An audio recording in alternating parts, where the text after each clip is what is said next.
Can you hear me? Hey, Elizabeth, how's it? It's going good. Uh, uh, Stop uh, it. uh, So hold on, because Peter's a kind soul. And I think that people need to know this about Mike, you He's not just specifically. kind, he's hot. You know how like Well, in I think shape you have kind to be to souls are work on a hot, roof? but like, Come on. did you purposely rug it? Because I know that Mike purposely rugs things. No, that's KC. Oh, That's okay. KC. Yeah. Sorry. I knew it was one of you, and I think actually that's hmm brilliant because you don't have the whole. Thanks. This was such a great space. I really enjoyed it, guys. It was KC used to do this thing where it's like, "Hey, Mike, can you tell me about that thing you're excited about?" "Oh yeah, sure." And then he would end the space. I'm like, "Ah, you fucking asshole." I love that, by the way, though, because Oh, it the was gut beautiful. wrench, the gut wrench that you feel when you think that it was your fault and it's just Twitter gaslighting you, is like Yes, so real. he's the king of gaslighting for sure. No, Twitter is the king of gaslighting, is what I'm saying. Oh, okay. The way Maybe that he's a minion. like the what is it, the delays and stuff, and like people are like, why'd she leave? I guess she didn't like what we said. And then she's like, why'd I get booted? I guess I said something wrong. Like both sides are crying about it. Imagine a dystopian future where, depending on your topic, your space was shut down. I wonder when that's going to happen. Well, I think that has happened. An acquaintance of mine had a anti-child grooming space, and his space rugged like multiple times, and You're kidding me. No. Hold the phone. No. Hold the phone. Oh, sorry, Sandra. I was just real quick, Peter, because I'm gonna hop off. Is that screenshot that you shared? Is that real, or did you make that? What do you mean? He sent a screenshot that says you're no longer a speaker. What? I don't think that was me. Was uh-oh. Oh, I guess. Sorry, I shouldn't have interrupted you, Sandra. I know. I'm trying. See, I have a bad memory. Maybe did I send that? What? Yeah, no, it was Peter. No. Peter sent a screenshot.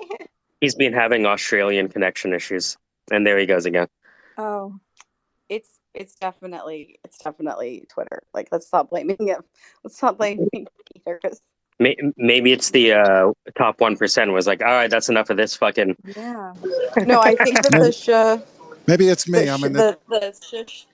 Hey, Mike, will you mute me for a second? Just want to see something. Thank you. Then can you boot me from the stage? Like down to listener? Yeah, boot me like I'm being removed as a speaker. I want to see what it feels like. Okay. I think Twitter canceled Australia, and that's why people from Australia are having problems today. All right, so they're playing the A/B testing game again. They're A/B testing.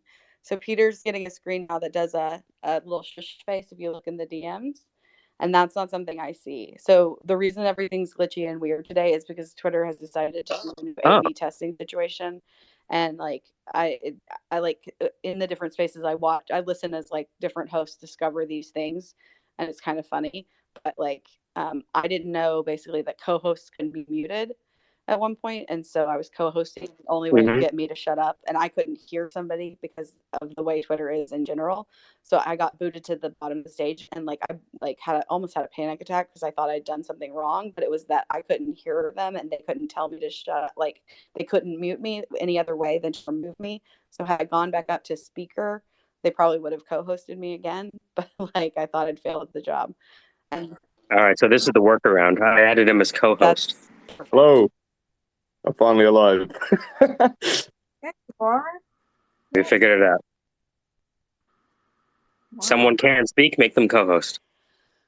Yes. Well, that actually is not the only way, but y'all don't need the full tutorial. But Mike, if you ever want to listen to people in other spaces, I want to, and I don't know if I've sent you to it yet. And it's the totally uninformed opinion space that's been running for 24 hours, and that's a non-continuous 24 hours because I'll do the joke for the original goal. They were going for the world record of longest continuous space, but they thought that was too generic. Everybody wants to be the longest running continuous space. They wanted to go for the longest running non-continuous 24-hour space because that's a unique term. That was the joke. I like that one. I like it. It's pretty good. That's the one. Well, they're not gonna be able to compete with us. Oh, that's for sure. Yeah, so it's not a competition, but it's I think especially for what you guys talk about in here, I think it would be a good like just to go and listen in general. It's a different vibe for sure. Like there are pluses and minuses of all, but theirs is like I this is my protected space. Right, like I come in here to right, it's a safe space. The other places where I like learn about all these different industries and stuff in general, and then like that's where I got LJ. Like I farm them for the people I want to bring to the syndicate. Okay, back to real work. Some more hours of that. You guys are great.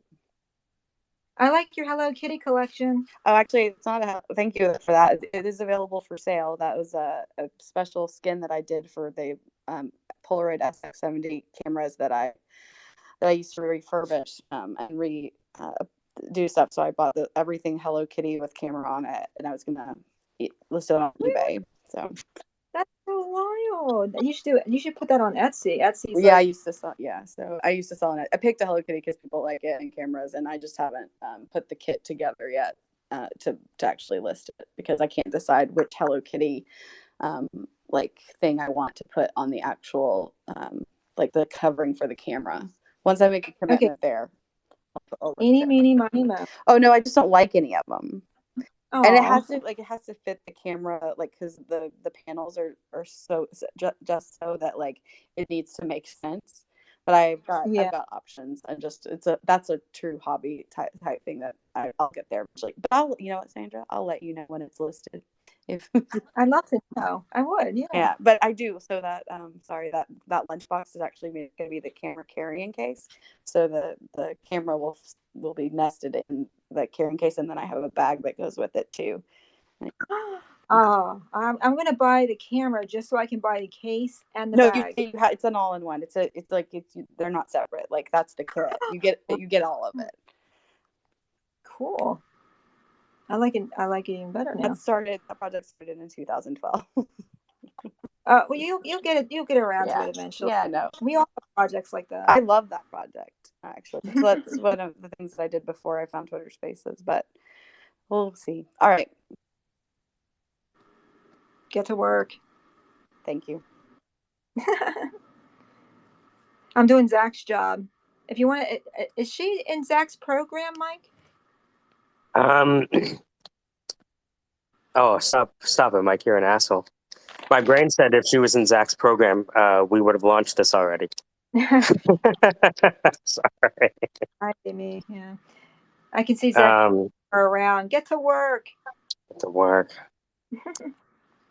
I need to have him chase me around, tell me to get to work. Mm.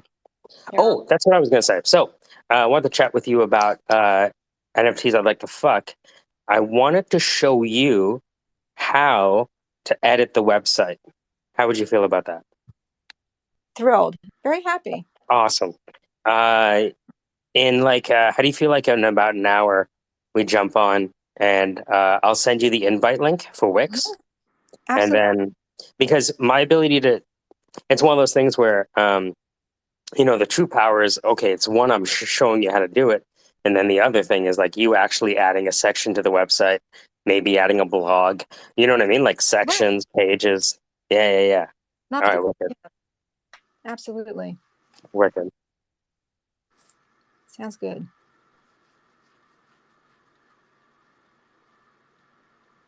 Everybody gets so quiet.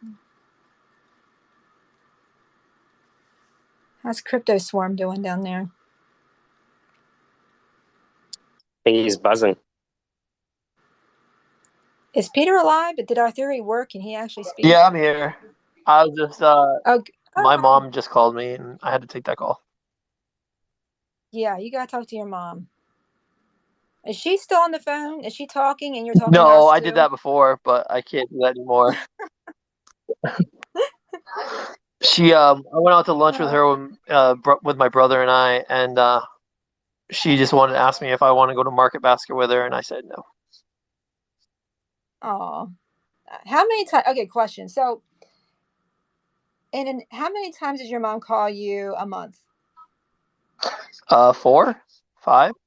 Okay, out of those, okay, so out of those 5 times, how many times do you put her on hold without telling her, and she's still talking, and you're on a Twitter Space? That was the first time. I've never done that before. Because one, Really? my mom is, you only get so much time with your mom, so I'm not gonna do that. So Oh, so are you like a mommy's boy? I'm not a mommy's boy, but I I It's I guess I okay. was. It's I okay. used to be, but I'm no longer that Mm. way. But at the same time, you only have so much time. She's only on the planet so long, so I try to spend time with my mother. I'm still a daddy's girl, even though my dad passed away 2 years ago. So it's okay. It's all right. I won't tell anyone. Yeah, my dad. I talk to my dad a lot, but yeah, he was what do they call him? Non-existent, pretty much. So Oh, yeah, that sucks. I mean, I'm glad that you're talking to him. yeah, he's pretty cool. He's a weird dude though. He went to college and left school with 1 credit to go before he graduated. Like he didn't get his last credit to graduate, and I can't get it out of him why he did that. Maybe something on principle. Maybe I don't know. He was this weird dude. Yeah, some people are, but I mean, such is life. I get my father would not be able to like do the logic for that either. He would have been like, "Well, you got 1 credit, and then you got what? Why did Yeah, you have something you got?" exactly. Like I don't know. Doesn't make any sense to me. My dad's was a utility guy. Like if you have a tool, you need to use it, and This my father had this nickname. I can't remember the friggin' I'm trying to think of it. It was just the gist of it was he was like super something super special Lynn. His name was Lindy, and when he bought stuff, he would always buy like the best quality of things. And it was weird. It was just how he bought stuff. It was always like the top of the line of whatever he bought. And my father has actually stopped working and never worked a day in his life after he was 30 years old. well, the logic of what you're saying makes total sense to me. And there are some things that if you can buy the whatever you can afford, like the best of it, you want that. Like certain types of boots and flannel shirts, and like LL Bean used to have this policy Oh my where, God, it's the best clothing in the world. No doubt. right, and you can take it back 30 years later. Like, I don't know if they still have They that do. policy, but They actually do have that policy, but what happens is you just get a replacement of that or a credit. You don't oh, get that's cash back like you used to. oh no, I mean, well, they used to sometimes they would fix it for you. Like I've been on eBay. I have sold incredibly old pairs of boots that can't be found anymore that people want because they wore theirs completely out, and there's no way of like bringing them back to life. So if I see a really old pair, I put them up and they've sold for like $300 or $400. Oh, so this is kind of like Pawn Stars as a service. Yeah, but the funny thing is, even I can buy, depending on the brand and the model, I can buy a complete shit pair of destroyed shoes. And if they want a certain part of that shoe, they'll pay a lot for it because they're impossible to find unless you're at a thrift shop. Oh, so I used to work in a thrift shop, well, a Uh-huh. pawn shop actually. Yeah. And one of the funniest things that ever happened was I was working there and it was raining out really hard. And this guy came in and he had a cardboard box under his arm, and he had a leather jacket on. And he's like, "How much you give me for the leather jacket?" And I looked at it. I think it was a Wilson. So I gave him like $100 for it. And then he put his cardboard box on and walked out the door. Oh no. Oh, that's a shame. I was like, "Dude, you really want to sell this jacket?" Like, he's like, "Yeah, yeah, yeah." Well, hmm. Yeah, you'd be amazed what people, I mean, if people are forced to give things up, they got to do what they got to do. I think it's weird how you understand So I think everyone should work in a pawn shop because then they understand things a little bit better. And what you do is you understand that sentimental value is not real, and its intrinsic value is not real. Value is only what someone else will pay for something. And if Absolutely. you get that, like, you're not really taught that in school or anything. Like, it's people like always like, oh, that's so important to me and stuff like that. And it was really funny that what I would see is this, and this would happen over and over again.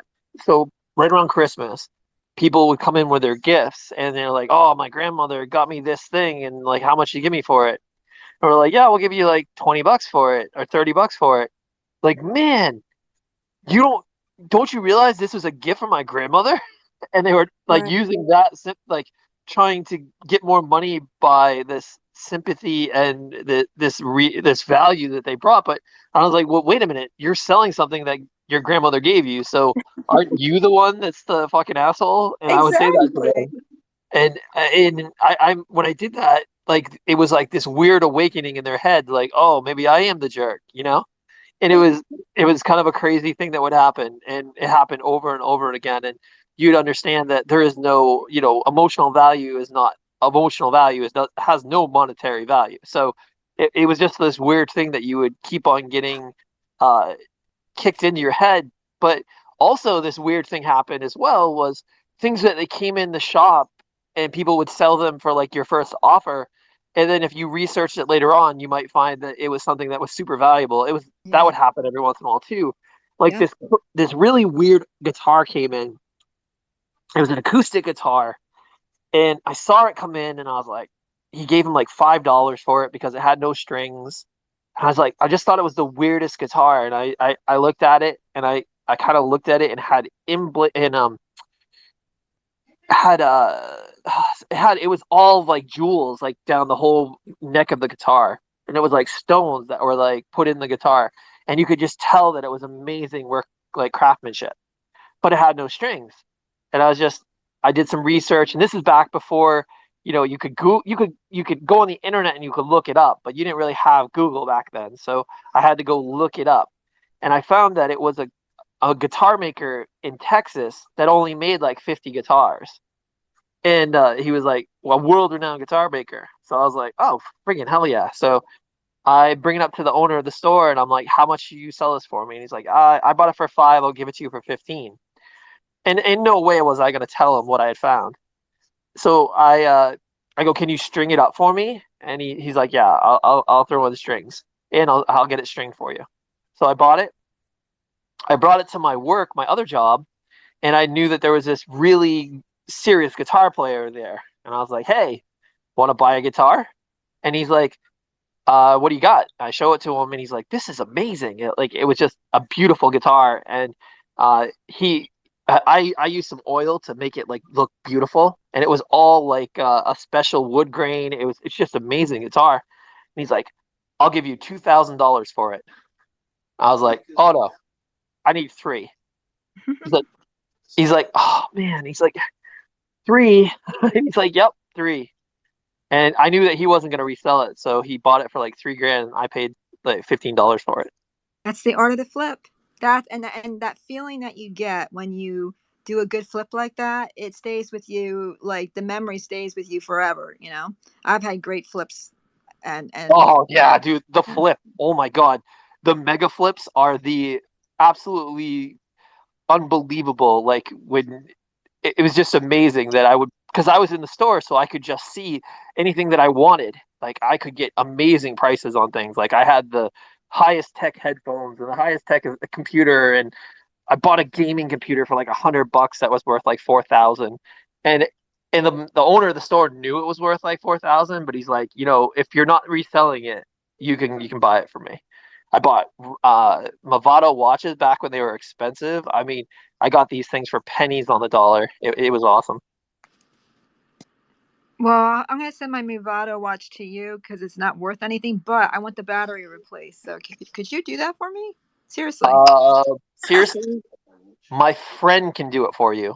Um, he actually opened up his pawn shop again. He's the funniest thing now. This is the irony of it. His name is Mike Fink, and he has a pawn shop. Oh, that's hilarious. I used to His, have an expert that I used in medical malpractice cases. His name was Dr. Crook. yeah, that's awesome. I And love that stuff. he He was yeah.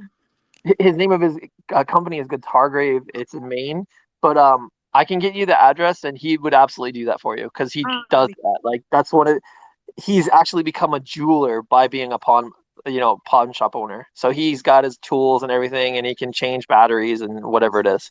so if I And sent he's him a really good guy too. good, if I sent him some jewelry to look at on spec, would he sell it for me? I mean, Oh yeah, oh okay, yeah, cool. yeah. He's a cool guy. Oh, He's a wicked cool guy, and funny thing is his name's Fink, but he's trustworthy like that. Like he would never rip anyone off. Like that would be it'd go against the code. But he does when you go in to sell something to him, he will lowball you to like the lowest ball you've ever seen. it's business. And Yeah. that's business, right? But he would never, ever take anything or anything like that. Oh my God, that would be. He fired someone right mid shift because they uh, took something home to use it, and he's like, that wasn't his, and it was a customer's, and it didn't matter. He just said, no, what should you do? He's like, oh, dude, you got to leave. Like, you can't do that. Like, that's against. Like you stole it. He's like, no, I was borrowing it. He's like, no, no, no, you stole it because you brought it home. Like, he goes, that's my custody. I'm in custody of that. Like, I thought that's a terrible thing to do. Yeah, it is a terror because you know what? If they do it once, they're going to keep doing it. Oh That's yeah, that's the problem. yeah. He was taking guitars home and trying them out at his Oh house. yeah, he did the right thing. Oh yeah, he's that's the thing. Like he's very honorable guy. Like that's what's cool about him. Like I still like help him out. And the last thing I did was he called me up and he needed to make a bunch of vapes, like cannabis vapes. Like he had like a half a liter of THC, and he wanted to make it into vapes. And I brought my gun over there and helped him make it into vapes for him. Oh, Yeah, because he's a good guy. cool. I'll give him a call because I I'll had DM gems. you his contact information. Yeah, if you could. I mean, I had jewelry, but they're gems, and I don't have the proper equipment to measure them correctly so that I can sell them on eBay. Well, So I he does that. He does a lot of selling on eBay, and he has a jeweler's thing, so he's kind of learned that jeweler thing. So yeah, and I he's know not a I know. jeweler, but he's learned it, if that makes sense. No, I know a guy named Paul Haig out of Minnesota. He's into Chinese textiles, jade jewelry. Like I learned a lot from him, and I know I'm going to take a hit on this jewelry big time, and it won't get me it won't get me more than I don't know. I won't get me much, but it would still be helpful. It's just sitting here taking up space. Oh no, I get it. I'm I'm a firm believer, and this is something else that the pawn shop actually made me have a different belief of like life. Was I don't collect anything anymore. Like I used to collect stuff, and now I don't collect anything because all it is collecting dust. So I I stopped yeah. collecting stuff. Yeah, there are some things that I will um, collect, but I kind of collect them to use. And if I don't use them or appreciate them in some way, like if they're not related to my family somehow, I only collect to resell. Yeah, I also do this. I know this is a weird altruistic way of thinking, but if I have something and someone that is either even remotely close to me needs more than I have, I just give it to them. Yeah, I I do don't. this. I'm not really big in reselling anymore. But if I have something like, oh, you need that, oh, here, take it.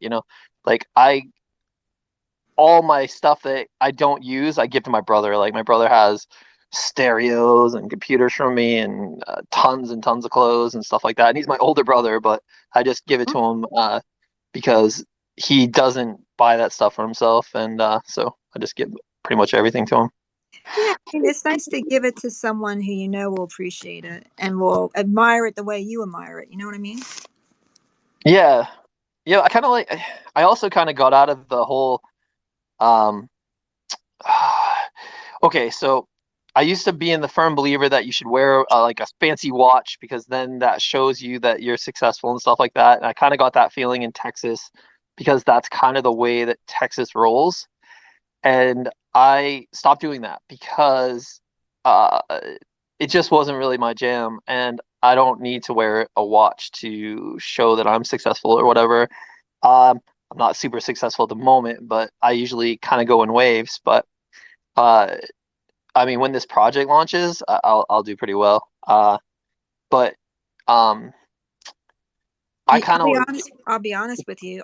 I think that some people wear status because they're so insecure that they feel that if they can reflect that externally, that they'll somehow be as talented and as good as what they're wearing. And that is, to me, that's like a red flag. I don't, I totally agree with you. yeah. I 100% agree with you. Yeah, I used to at Texas though. I actually had to go to doctor's offices, and they wouldn't let you in the door if you weren't dressed up. Seriously, they would like I got shunned in a meeting because I went in shorts, and Are you so I started. pharmaceutical? What, Yeah. So, what? what were you doing? Pharmaceutics or something? Like, No. Medical devices. Like we oh, were a company that uh, my company is me and my fiance, and we do like we take projects that are small and then we mass market them. So they had one doctor's office with a medical device in it, and they wanted to put it across the country. So within 6 months, we had it in 37 states and 100 devices and different offices. oh, So wow. that's kind of stuff like we do. And I would go into the doctor's office and I would be in like slacks and a shirt, and I noticed that everybody else was dressed up more. So I found that you don't have to be the fanciest dresser because you don't want to be that guy, but you don't want to be the least dressed guy either. Yeah. So I figured out what the middle of the road was, and I also found that doing one little thing that stood me out enough a little bit about everybody else was to wear French cuffs, and I wore French cuffs with cufflinks, but I I love, wouldn't wear like a jacket. So I would wear, slacks with a shirt with French cuffs, and I was fancy enough that I wasn't in the top, but I wasn't in the bottom. a friend of mine gave a presentation, and a lot of it had to deal with precision and attention to detail, and just sheer out of luck, there were mostly women in this room. It was a very high. It was like MBNA Bank, like it was very high powered stuff. It wasn't like, so he's giving a presentation. He's got his own team with him, and the other people that were there were mostly women from this other company. And he gave a nice, pleasant half-hour presentation in front of all these people. And he sat down. He turned to his associate. He said, "How'd I do?" And she said, "Your fly was down the whole time." Yeah, you got that. You gotta watch that stuff. So the funny thing is this is kind of what I thought was really neat was I am a nerd, like really bad, but I don't collect toys and stuff like that. I just am a nerd. Like I love Star Wars. I love, Star Trek, and I love all the nerdy stuff, right? And so what I would do is find ties that were nerdy, but like nerdy under the cover. So I have this stormtrooper tie. If you're 5 feet away from me, it looks like an amazing design. But if you get up close, you can see that it's stormtroopers. Oh, I love that stuff.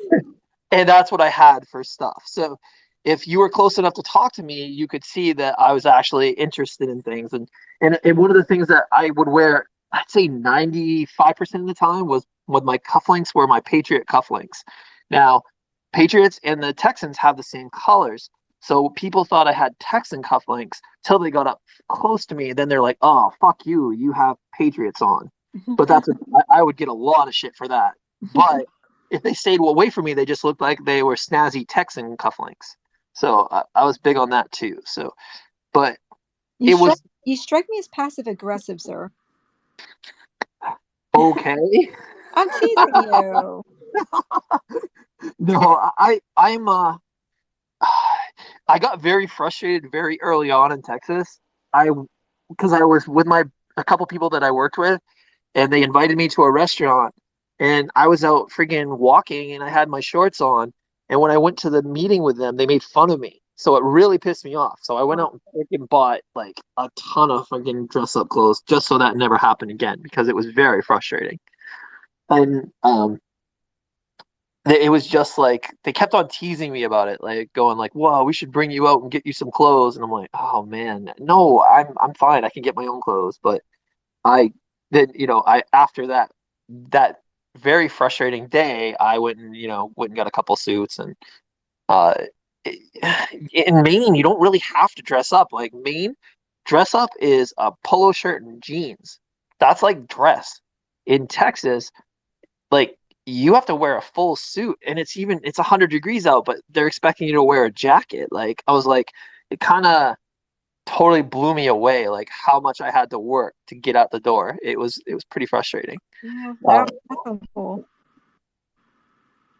But Plus, I good didn't job. really like people there either. Yeah. I actually That's ran neat. into a lot of racists, and that was a new thing for me. Like, a lot of racism. Not like, occasionally you run into that shit in Maine, but not like the rampant racism that was going on in Texas, in Houston anyway. What decade was this? 8 years ago, Oh yeah. Huh. actually 4 years ago. Yeah, I've never been to Texas, so I really can't say, I can't give an educated opinion about that, but that's a shame. Well, it was more in okay, less in Houston and more outside of Houston. Uh, Very little in Austin. Quite a bit in, like, southern Texas, like, because I went all over Texas, and I Right. ran into it quite often. Uh, so all right, so I'm gonna tell you a story that will explain, like, what I mean by racism, and Sure. not like blatant racism, because people kind of think I've grown out of that. More like not as blatant, I guess.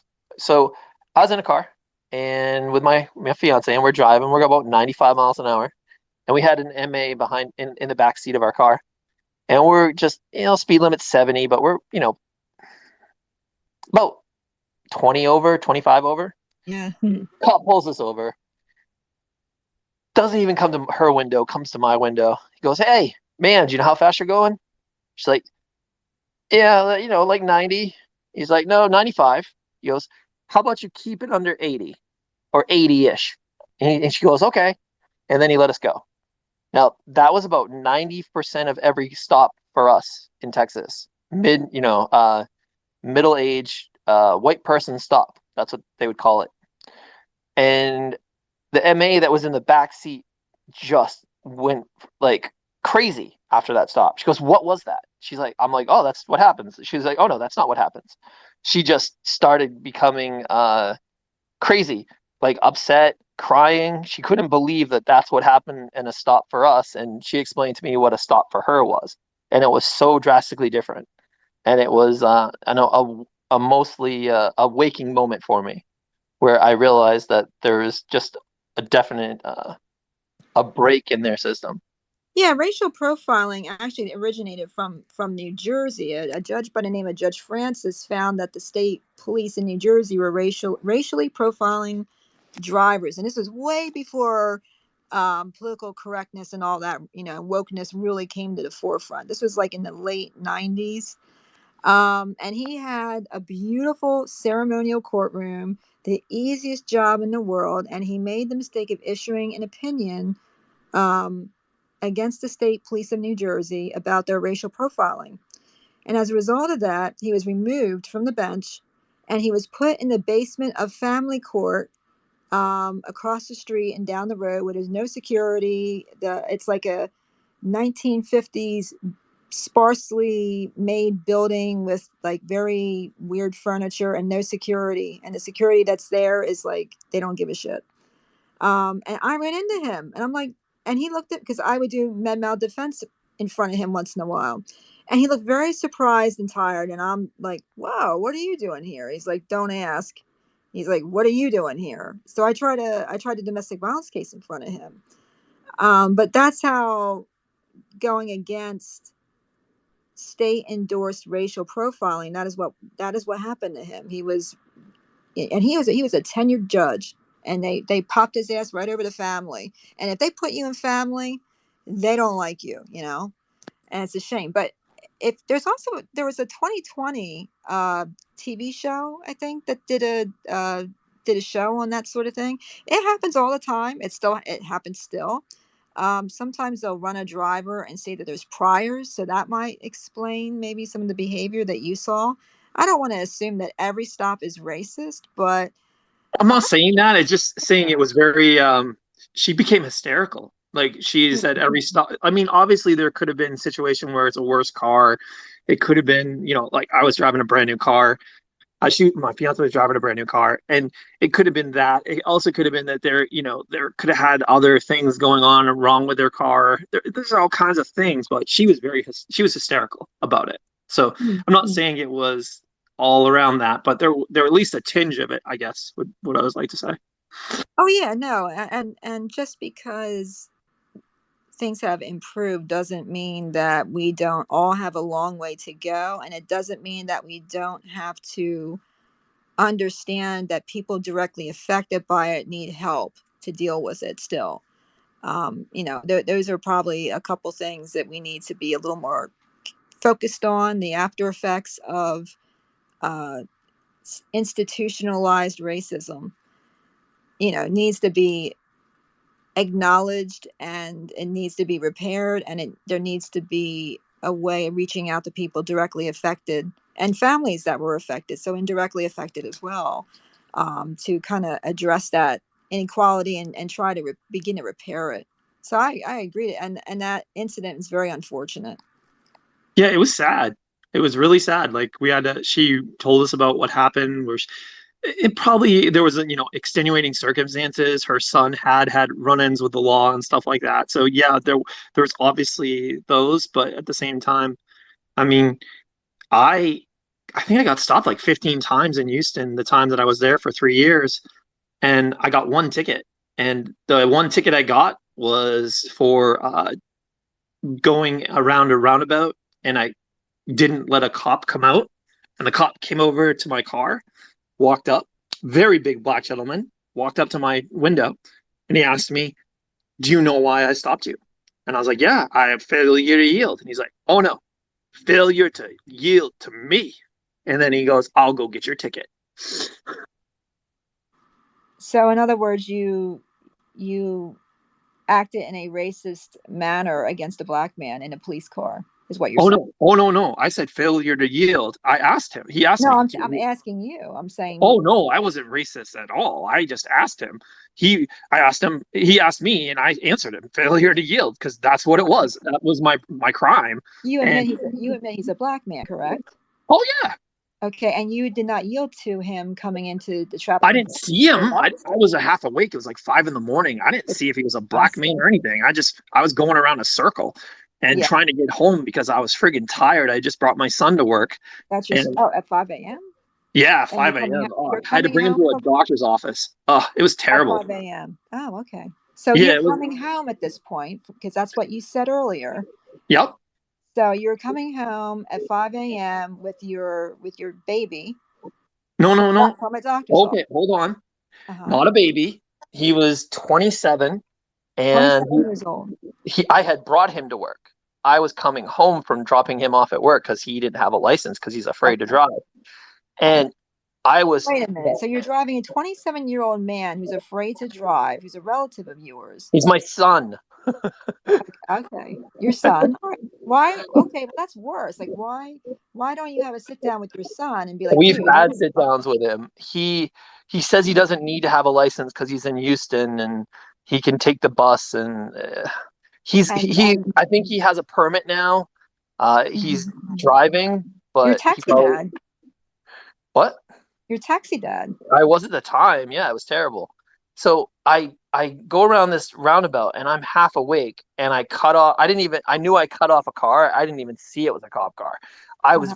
I was sadly, surprised that it was a cop car. Mhm. And I knew I was getting a ticket when he walked up to my friggin' door. And in Texas, they I see. actually have a Because little. black, right? Because he's black and you're white. No, I knew I was getting a Is that text. what you're I saying? cut off a cop. I cut off a cop. It could have been a green cop. It didn't matter. I knew I was You getting a ticket oh, as soon as I friggin' what happened. I knew I had failure to yield, and he comes up to my door and he goes, the failure to yield to me, and I was like, and he goes, in Texas, unlike a lot of other states, like I've got tickets in a lot of states, in Texas, they come up with this little machine and you could pay your ticket right then with a right. debit card, and he's like, you don't get warnings when they pull out the machine. And he's like, yeah. And I gave him the information and got a ticket right then because I knew I was getting a ticket. Right, because he was black. No, I was getting a ticket because I cut off a cop. It doesn't matter if he's white, blue, green, yellow, red. So you're doubly racist, is what you're saying. You not only wouldn't use him, you I'm assume racist to all colors. Oh, I see. Okay. I'm pulling your leg, obviously. I know you are. What a story. Holy shit. I had to come home with that one. And I'm like, I got a ticket. And Julie's like, what? How the hell did you get a ticket? You're a freaking 45-year-old white man in Texas. How did you get a ticket? She's like, oh, you got a ticket because you're dumb. No, I know what you said to him though. You're like, yeah, the token gave me a ticket. No. You did say that. Admit it. I got a bill. A company just asked me to become their spokesman, and they want to do a phone call. So, well, tell them you're racist because you're an awful human being. I will be back. Take care.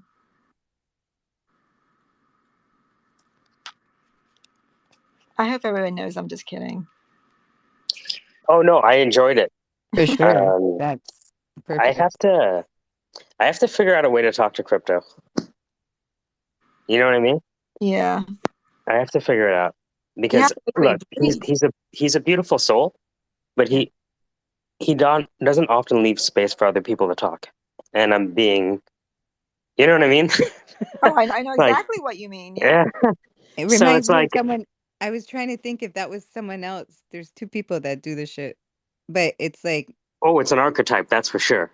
Yeah, right. Exactly. Once they have the microphone, they can't get off it. The thing is, like, I value the contributions that he has. That's the thing, right? I just wish it wasn't 99.9% of the time. You know, maybe we should ask people. Well, I know they're constantly coming in and out, but I guess if I had a space where I assumed that people were going to be here for a while, I'd be like, can you keep your comments to like 2 minutes, you know, and then that way everybody can. Yeah. Oh, let me ask you though. Let's see if we can crowdsource this. If let's say I was talking too much, I guess it's different because it's me. It'd be like, hey, Mike, shut the fuck up. You know what I mean? Like, and I would take the cue. Right? It's I want to be able to do it. I guess no, I can't do that because people being upset has nothing necessarily to do with me. Well, it's right. First of all, it's your space, so you can talk. Exactly. But you know. Well, the thing is, I enjoy when you troll, though. That's the dark part of it for me. Well, it has to be. It's the fucking Twitter. You got to fucking troll. Yeah, so it's enjoyable for me. As long as it's enjoyable for you, Sandra, then I'm here for it. Yeah, I think we already have OOO, remember? That's right. Damn it. Okay. How do we do that again? What's the protocol? OOO. Oh, okay. So. I'm not hearing her. I have to leave. Oh.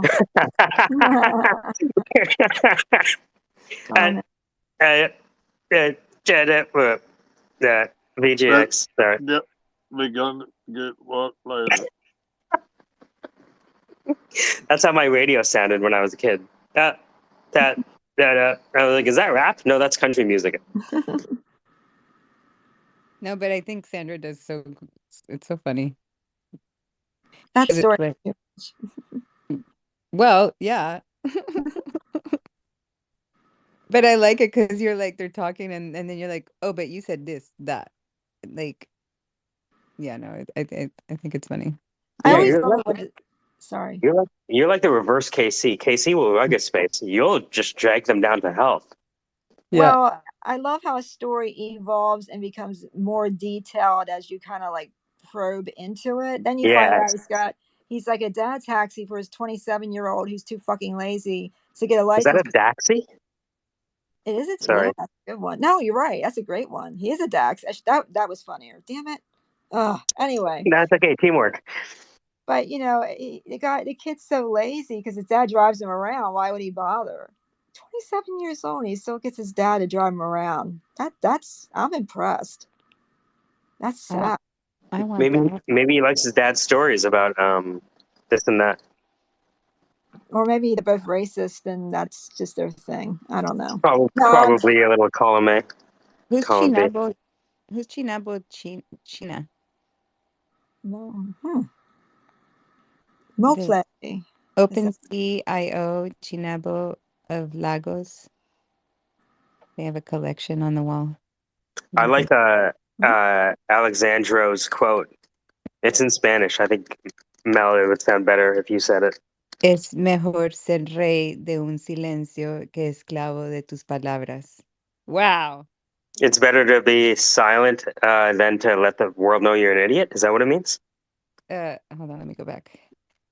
It's better to be king in your silence than a slave of your words. Oh, I like that. Wow. So are you trying to tell me something? Is that, Mike, is that what you're trying to say? I didn't even know what the translation meant.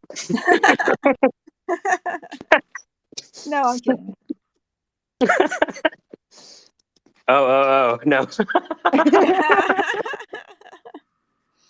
No, feel free to tell me. I know I can ramble sometimes. At any moment, that could be a rug. Oh. Just so you guys understand. Uh-oh. We needed the Apollo cane. You know, you ever see those nights at the Apollo? And if you were bad, they'd do that and the cane. We need that. Yeah, maybe I can do it on the steel pan, where I get Gong show. Yeah, but I'll give the ding dong, ding dong. Let me see if I can find the notes.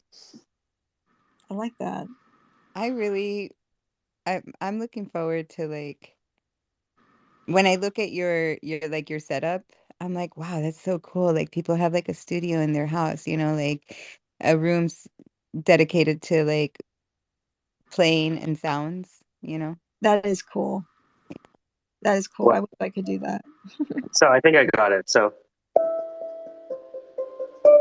Aww.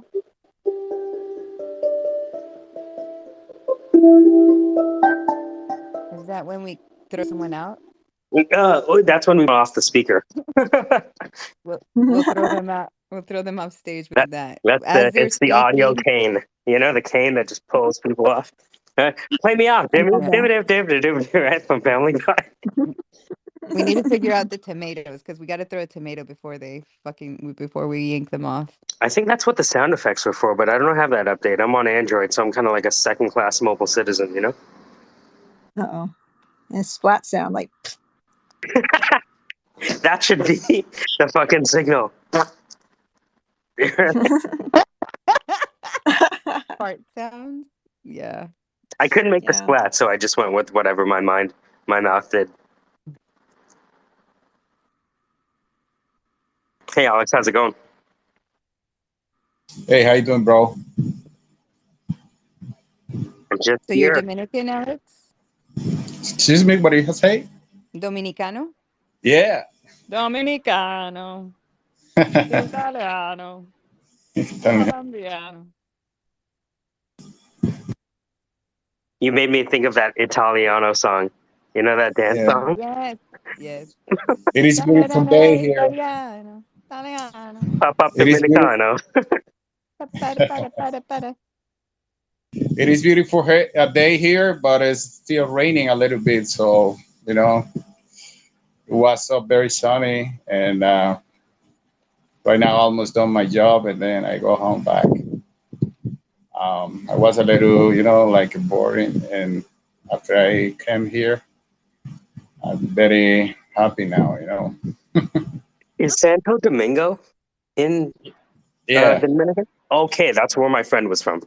He was working in IT on a golf course, and he decided to move to Canada. I'm like, why the hell would you leave the Dominican doing IT for a golf course to freeze your ass off in Canada? He was like, I wanted adventure. I'm like, really? He's like, yeah. I was like, 29 years old, sitting on my ass, and be like, so this is the rest of my life? And he just decided to start from scratch. Now he's working at Deloitte, doing ServiceNow consulting. So yeah, Santo Domingo was where he went to school, I think. Yeah, Santo Domingo is a huge city. There is a lot of people here. We got almost 3 million people. Yeah, right now, 3.5. a lot of people move from the other part of the island to the capital, because there is more chance for work, and Mm-hmm. pretty much people like used to be in the cities, so it's nice too.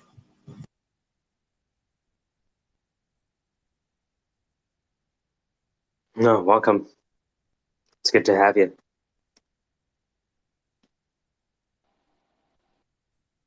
Oh, Mel, you're here. So I want to ask, what I want to do is show you guys how to edit the website yourself. Would you be down?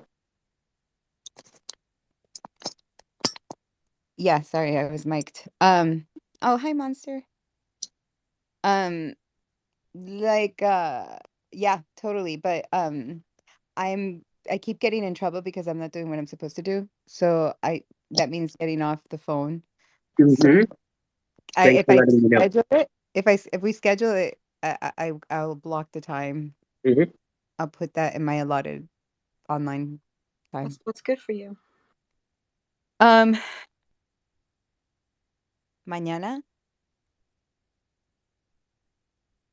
I mean, rather than do it twice, you just want to do it tomorrow, Mike? Oh yeah, absolutely. I just want to float the idea of me going from showing you how I do what I do to me giving you access so you can start playing yourself. And again, like worst case scenario, we would just duplicate the site and recreate it again. Right? Totally. No, I'm 100% for that. That's fine. All right. So I'm making you guys admins on this thing. Okay. And how do I do send? Tomorrow, I have a client at 8:30. So Sandra, are you available 11 PST? So that would be like, wait. So 11. 10, Yeah, maybe 10 PS 10 because I'll be with her for like an hour and something. So okay. Like 10 Pacific then? yeah, 10 Pacific, 10. So that's what, 1 your time or 12 1? I'll figure it out. It doesn't matter for me. It matters for Mike. Are you available at 10 Pacific, Mike? We're talking PM or AM? Oh, AM. AM, that means 7 a.m. Doesn't? Or is that 10 o'clock my time? Is that 10 o'clock my time? No, is that 1 o'clock my time? 1 o'clock, yes. 1300. I do that too. It's so funny. You'd be like, hey, Mike, you're so smart, and I can't even fucking add 3. No, I do that too, though. I never know where I am. Yeah, time zones are one of those math that, like, it's just like, leave me out of it, If anything, we need to solve time with a blockchain. Yeah. Because coordinate, like, why can't we all just be awake at the same time? You know what I mean? Yes, that'd be great.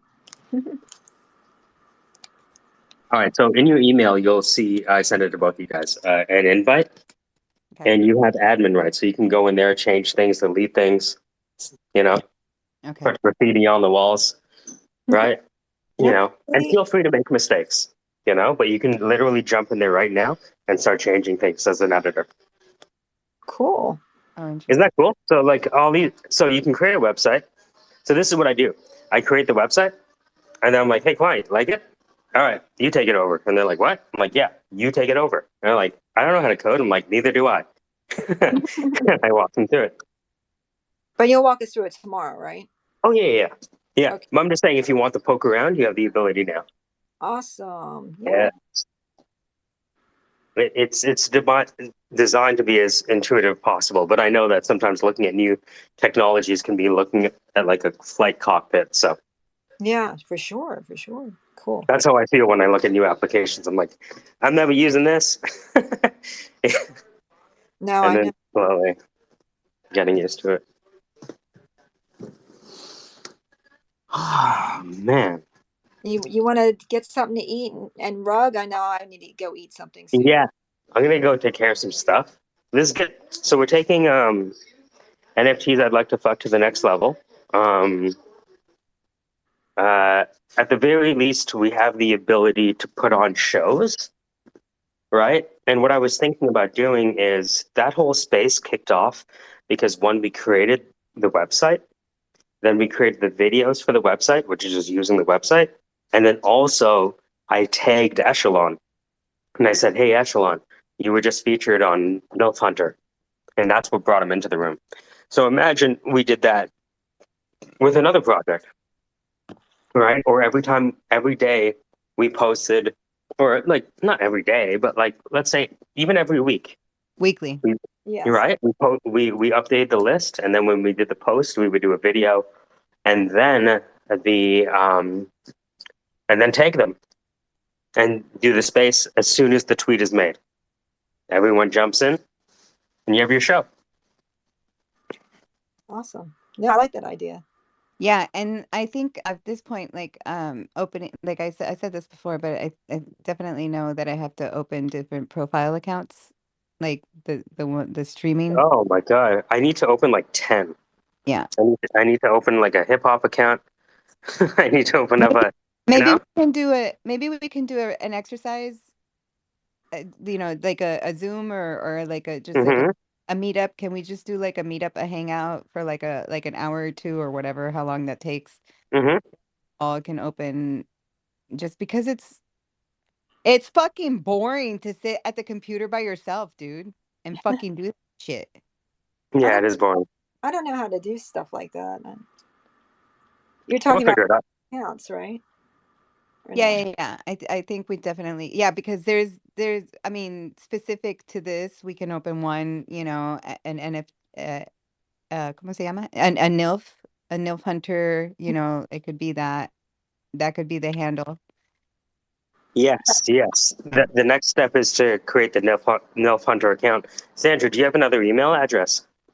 Yes. Somewhere out start. there. Yeah, I guess so. Yeah, so if we can sign up and does Nelf Hunter exist right now? You Let's should check. Nelf Hunter. No, doesn't look like it. Wow, Nelf Hunter doesn't exist yet. All right, guys. If you guys have a free email address, sign up. But don't we need a phone number or no? That's the only thing I'm not sure of. But it's a Because good experiment. if Twitter wants verification and we have no phone number, we're not going to. It might be. We might have to us. Mm-hmm. Can you verify with a? I need to fix my Google because I realized I want to have yeah, I want another Google, but I want to change the number that I had chosen. It has to be like a cell phone. Like they don't most burners don't work anymore, but maybe there might be a few out there that still do. Like online phone type thing. VoIP doesn't work anymore for Twitter. And now I have one phone that I could use, I guess, but I'd have to get it. I'd have to like plug it in and get on Mint or something and do that. I don't really. Wonder if I have. Let's try this now. Can't you have multiple fucking emails with one number? Like that doesn't make sense. I thought you could. No, you can have as many email addresses as you want. Yeah, okay. Let's see here. Add another account. Hola, Charles, ¿cómo estás? You want to come up? Oh, I was about to invite you up, but I'm not a co-host. Sorry. Oh, I'm not either. Whoops. Peter, can you invite Charlie up if you're there? And off of 5. I don't know. I have the habit of inviting everybody that comes into the room up. Yeah, me too. But I'm like, come hi. You're coming to look at me? Come say hi to me. My I mean, name is Vitesh. Okay. It's just part of the voyeurism, I guess. I don't know. If you're gonna come and listen to this shit, come say hi. Maybe we can make everyone co-host. Oh, hello, monster. Yeah. Hey, monster. Hey, Sandra. Good to see you. Monster. You are both so busy. Blessing us with these pecs over here. Nice titties. You never Awesome talk with me. titties. You are so busy, both of you. I think I think he's hitting on us, Melody. Yeah.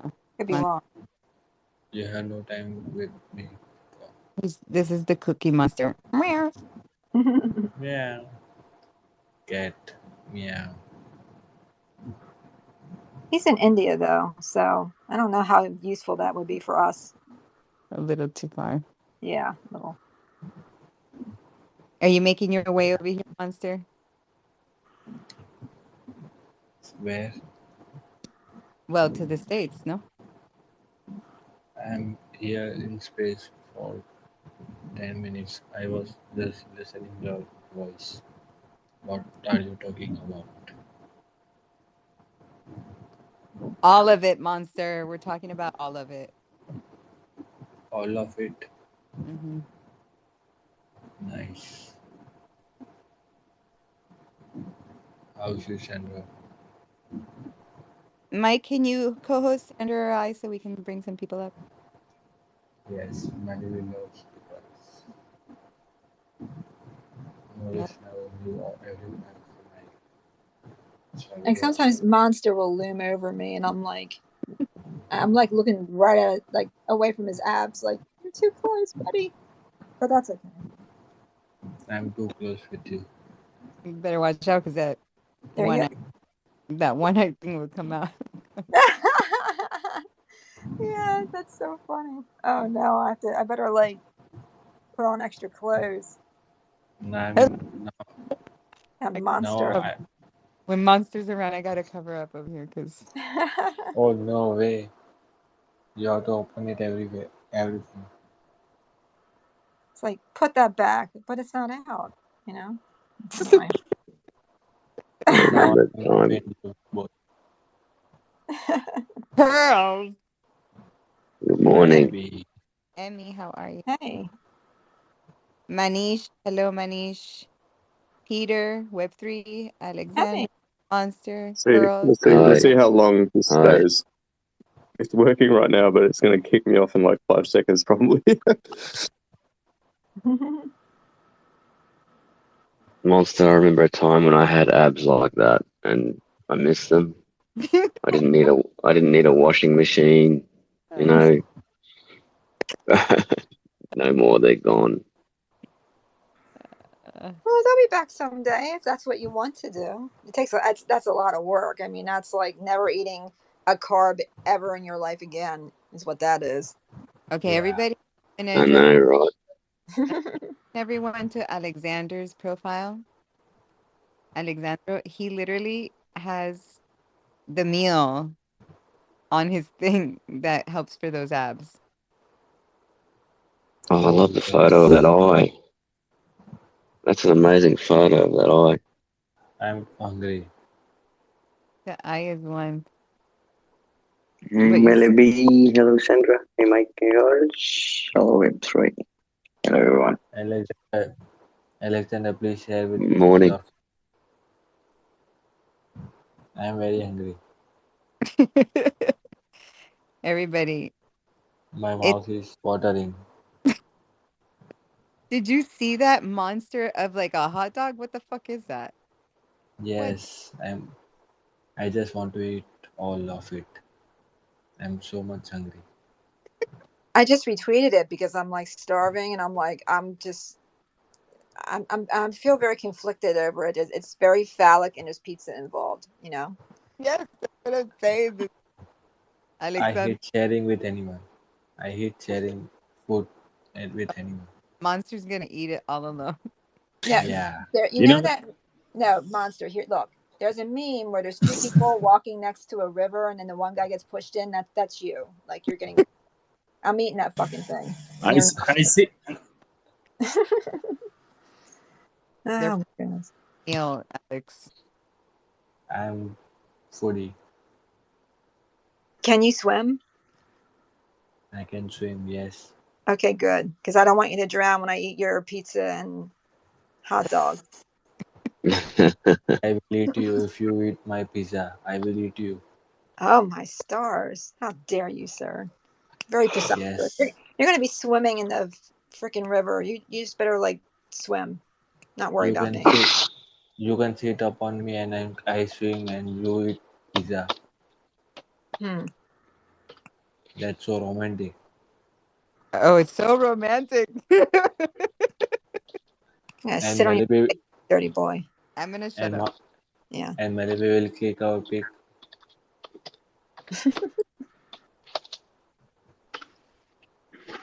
Hurls, what's up? ¿Cómo estás? ¿Cómo está? ¿Estoy bien? Okay, bueno. Eh, that's all I know in Spanish. That was good though. That's get an A. The Good accent morning. was good. Oh, eu morava no Brasil por ano mais ou menos. So eu posso Parla más, falar. parla más portugués. Eu falo só um pouco. Sim. Eu morava lá. Got it. Yeah. So catch me up. What's happening in this space before it got all washboardy and hot and soapy? Well, we're actually at this point we're gonna have like a little Zoom session and get on the computer. We need to schedule it, whether it's gonna be, I don't know. Gotta be this week for sure, but when, I don't know. I thought it was tomorrow. Like we were gonna meet with Mike and talk about. Yeah, you and I are meeting with Mike tomorrow. Maybe other people join, but session to open accounts, we need to do that. Regarding something that's top secret, classified, or No, well, what I'm proposing right now is we have plenty of profiles. Like I can think of 6 profiles I need to open right now. And with, oh yes, you know what I mean? So I say we just do like a little power, an hour or 2 or whatever block space so we can do that. yeah. I opened one the other day called Omni. It's Elmo's pissed off cousin because Omni is Elmo spelled backwards, and they both went into audition at the um, for Sesame Street at the same time. However, Elmo got Omni pissed the night before, and Elmo went in by himself under Omni in a sense. Like I'm still playing around with it, and took Omni's job. So he's turned into this really dark, sinister, resenting character. It just wants nothing but bad things for Elmo because nobody knows what Elmo's really like. Have you met Elmo? Elmo? Yeah. No, I haven't met Elmo. I mean, I love Elmo. Don't get me wrong, I love Elmo. No, but have you met But, Elmo around these neck of the woods? no, I haven't. Is he actually on Twitter? Well, yeah, there is an Elmo, yes. So I'm Okay, gonna invite you to the room. Oh, but I don't know what's our time difference? 12 hours or 16? probably. Where are you, on the East Coast or West Coast? If you're on the East Coast, I think we're on opposite sides of the world. Pacific time. Mhm. West Coast, I think it's like only maybe 6 or 7 hours. I can't remember. All right, I'm gonna just send you the DM invite when I'm with him. It's usually at night. Yeah, It's usually Dale. Epa. cool.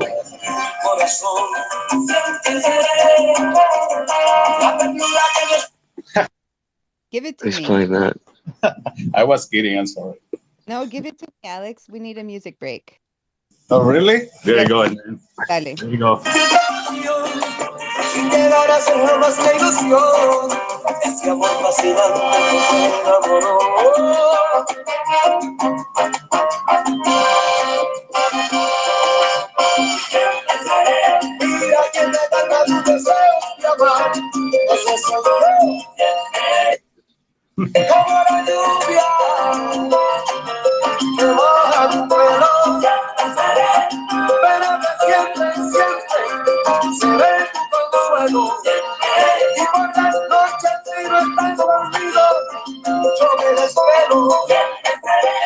You know who is? Epa. Yeah. You know who? Siempre seré. Yeah, he died already. like a year ago. Is that Tito Puentes or Yeah, he's yeah, from Puerto Rico. Tito Rojas. Rojas, right? Tito.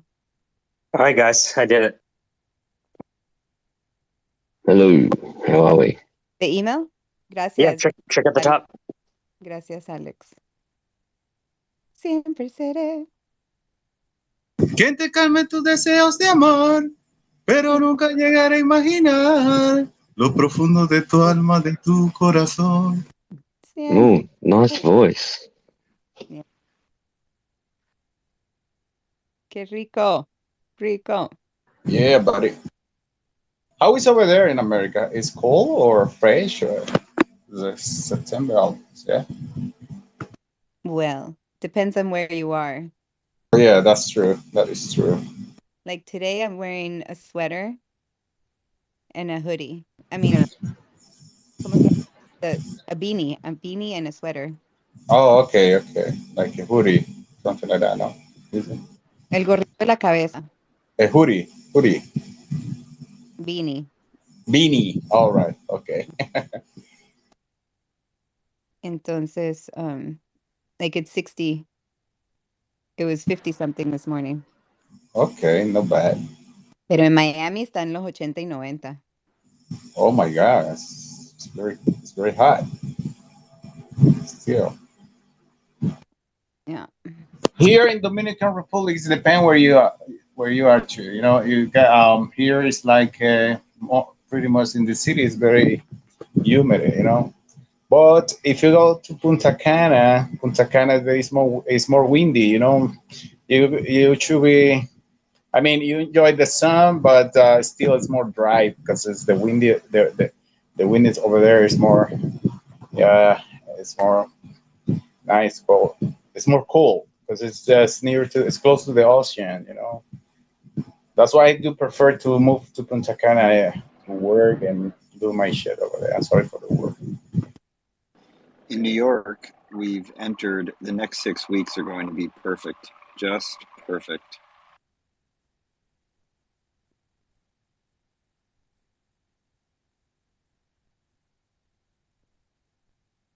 What is perfect? 72? Let's see. That sounds perfect to me. Right now, it's 83, but there's wind and little humidity. And this week, it's going to be 60s, and that's where I live in the 60s. That's what I want. And right now, I'm standing on the roof of my building. I'm feeling the whirlwind of beef. I inhale it. To quote Nas in the song Black Republicans featuring Jay-Z off the landmark album Hip Hop Is Dead. Wow.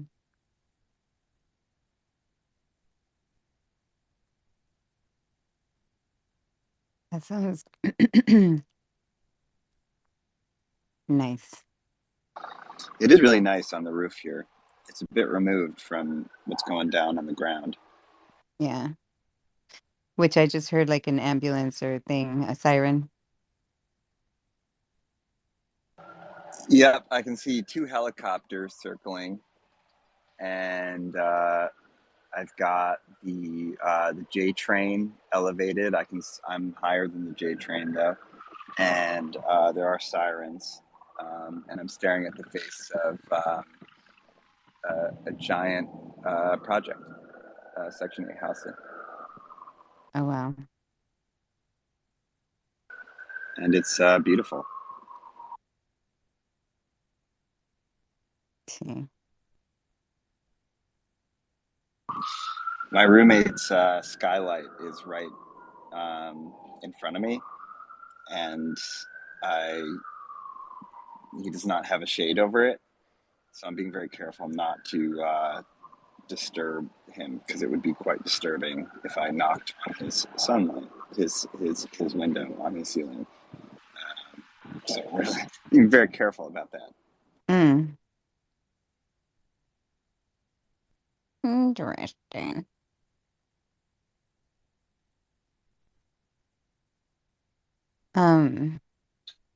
Question: what would you do if you could see the future? To anyone. I would do everything in my power to not use that power. Very well, fair point. I wonder if that's what everyone would do. Maybe. Sandra.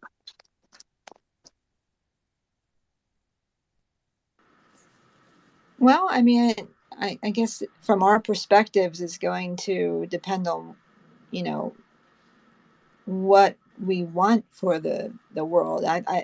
You know, I'm more of a think 7 generations out sort of person, and as I get older, I tend to think a little more as a collective.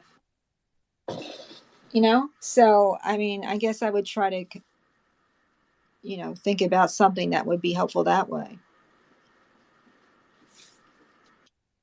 I mean, Yeah, but you don't know what future would look like until you see it. So there could be a lot of things you would not expect, right? And only you can see the future, nobody else. And then you don't know what's coming until you see it, and then you have a choice to make what to do about that Can you information. describe like what the user journey is of someone seeing the future? How do they You're tap into into IT, is it?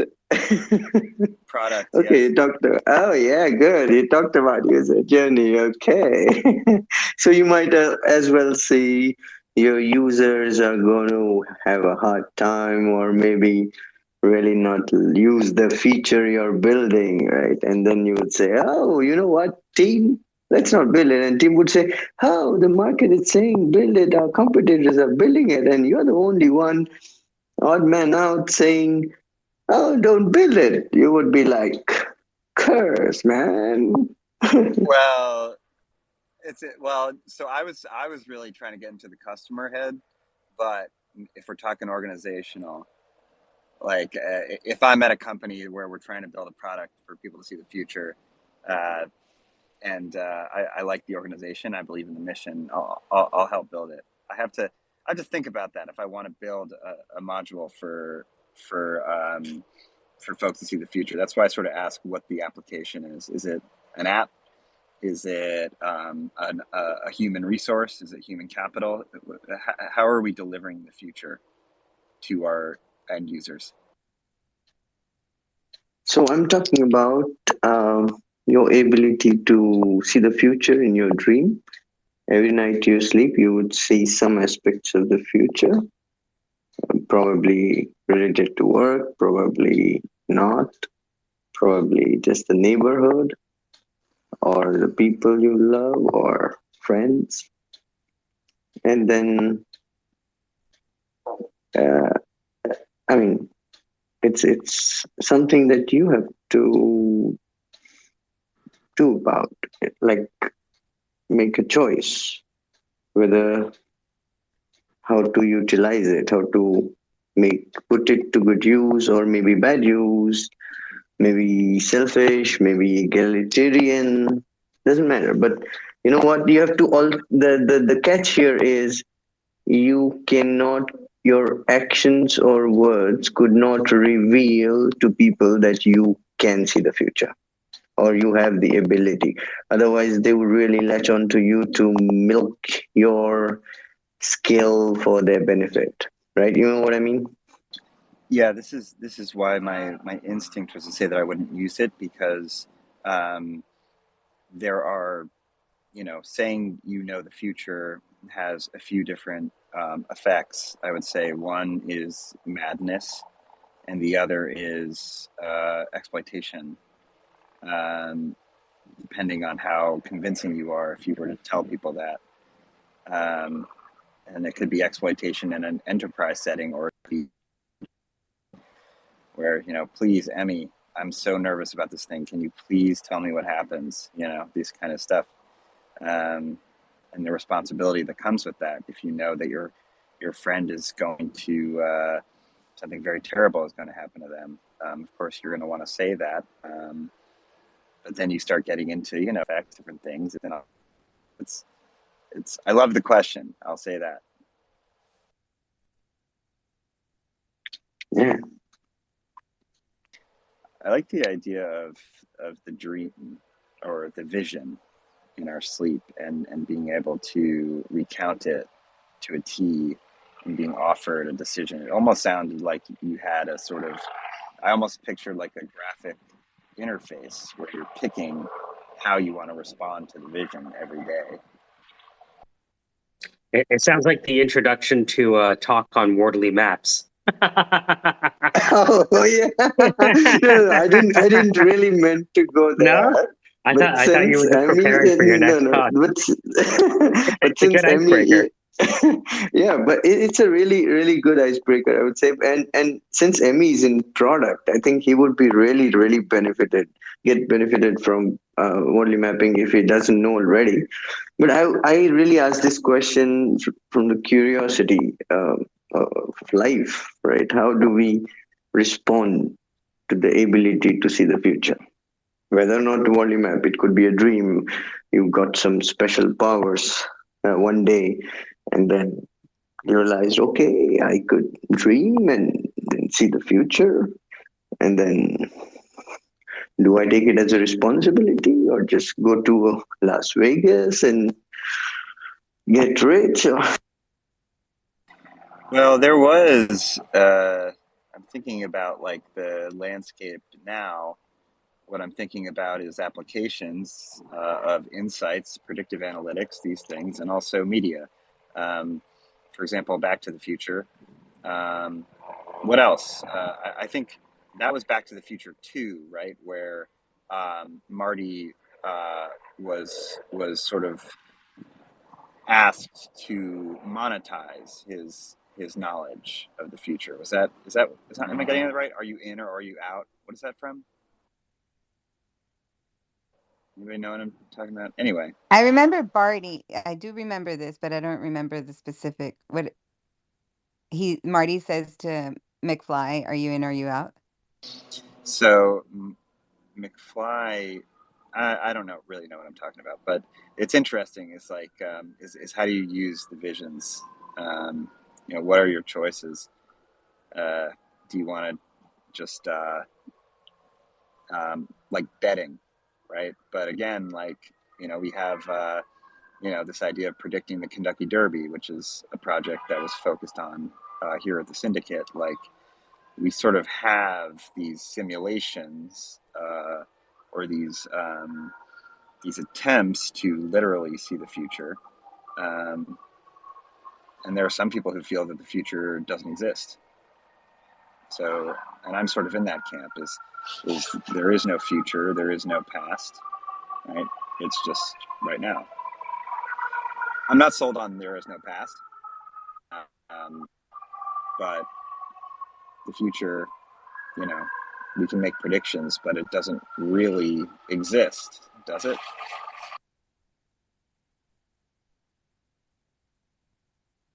You're talking about the concept of the telos, so teleology by Comte. Is history moving inextricably towards a certain outcome? Teleology or telos by Comte.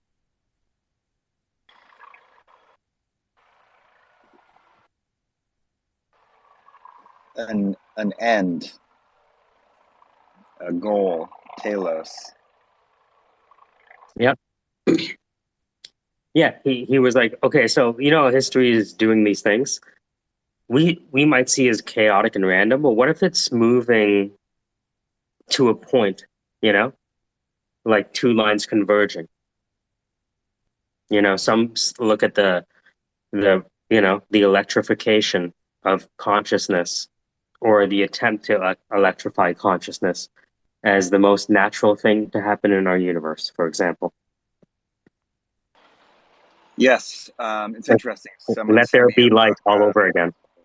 Someone sent me a book that talks about AI as like the final product or something, the final technology or whatever. So you've got that finality telos, right? It's interesting. It reminds me of the shark. You know, it didn't start out as a shark. It was moving towards something through evolution. But one thing I've heard about sharks is they haven't evolved in quite some time, right? So the shark, if you think about the history of evolution, telos is manifested in the shark. But then that might not be true, because if we fast forwarded, you know, supposing there wasn't, you know, the human element, if we just observed the shark, it would continue to evolve, possibly. I'm not sure about that. But again, like when we say observe, when we say observations, our time scale is what, 60 to 80 years at best, and these things have evolved over millennia, right? So if we used, you know, data modeling, would we be able to predict or No. This is and I say no somewhat definitively because the question is, can you predict the future of a system based on how it began? Right? And that was argued against by Kaufman, and he called it why reason and logic is insufficient to understand the world. And he uses the example of a swim bladder as something that was unprestatable by prior conditions. I put it to the top, but it's a fascinating read about the role of reason and logic. Yes, so it's like, can you predict the future of a newborn baby given the initial circumstances or conditions of its birth? Well, here's the weird thing, though. Here's the weird thing, though. Are they a twin? Because if they're a twin, you might be able to. That's the glitch in the matrix. Have you ever seen twin studies? Dude, watch out for those. Twin studies will rock your fucking foundation of what it means to be a human being. Did you see that documentary about the twins, by any chance? I've seen the studies. That's the glitch in the matrix, dude. They have the same wife, the same husband, the same dog, the same cat, the same house, the same job. What?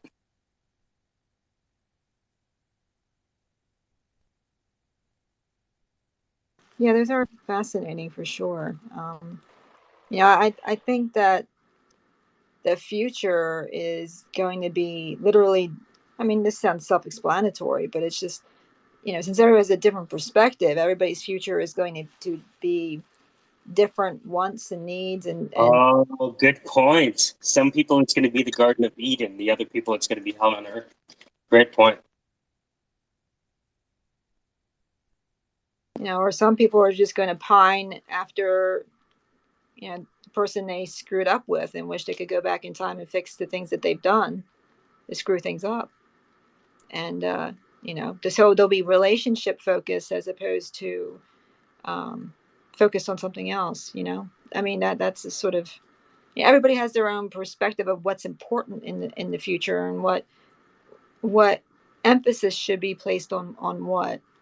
And I think that a lot of people like to think that they, you know, oh, I'm going to be noble and sacrifice, you know, everything for world peace. And in reality, they would just be, they deep down know that they'd be so much happier just settling for letting the world decide for itself how it's going to repair itself and just let go and let the creator, as opposed, and rather than, they rather do that as an excuse to avoid going after something real, you know, and something tangible. And so sometimes I wonder if we get into these sorts of questions to kind of avoid dealing with our present and dealing with our mistakes and trying to decide, you know, are we going at something, are we going after something esoteric because we're trying to avoid the pain of dealing with a bad reality that we created for ourselves and others. And, you know, is dealing with that more, should that be more important? And often I'll find that people rather deal with the esoteric because it's safer. You know, it's safer for me to say Bitcoin's going to save the world. I don't fucking know that, you know, but that's easier and it sounds pretty and I hope it happens. But you know, and maybe there are people out there that can architect that. But even if you architect it, you'll never really know, because we often, that's just how the future goes. It takes one teeny little, you know, foible to make things go in another direction. But I wonder if those noble causes keep us from looking at our own personal view and our personal world and dealing with things that we could easily fix but are scary to us but are real, and so we don't deal with the real, we mess with the theory. I think you're right, but I do think there is a middle way. I do think we all, like what I'm learning. I've been telling myself. First, I was saying, Emmy, you're not going to save the world, you know. But the more I think about it, you know, if I focus on myself and on tangible things, and I live a happy, useful life within the lane that I choose, I do save the world, because you know, we are the world. We are the children. We are, you know, so The ones, yeah. yeah. So it's like, so I wholeheartedly agree that I need um, to focus. It's one of these things. I'm now really being pushed to decide, what do I want to do? You know, I've done all these different things and have all these different skills, but it's like, what do I want to do? And I think it almost sounds selfish, but my feeling is, if I really find what I want to do in my own way, I will make the world a better place, because I'm doing what I want to do. But I also have the theory under it, where I don't want to hurt people. You know, I want the world to be a better place. So I think there's room for the theory, but Sandra, I definitely agree with what you're saying, that living in the theory is a pitfall. No, right. I agree with what you're saying. Yeah. Got a question for Emmy. If you could loosen your tie and tear apart the shirt and reveal your chest, what superhero would you be? Emmy. Dave Emmy.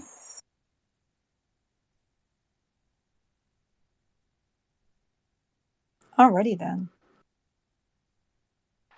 Do you mean what Marvel character, or DC, or one of these guys? Doesn't have to be them. Like, what superpower would you have? Spokesperson, minister of propaganda. That's what I really want to do. So you could sort of be like a wordsmith. Wordsmith, performer, and wordsmith, exactly.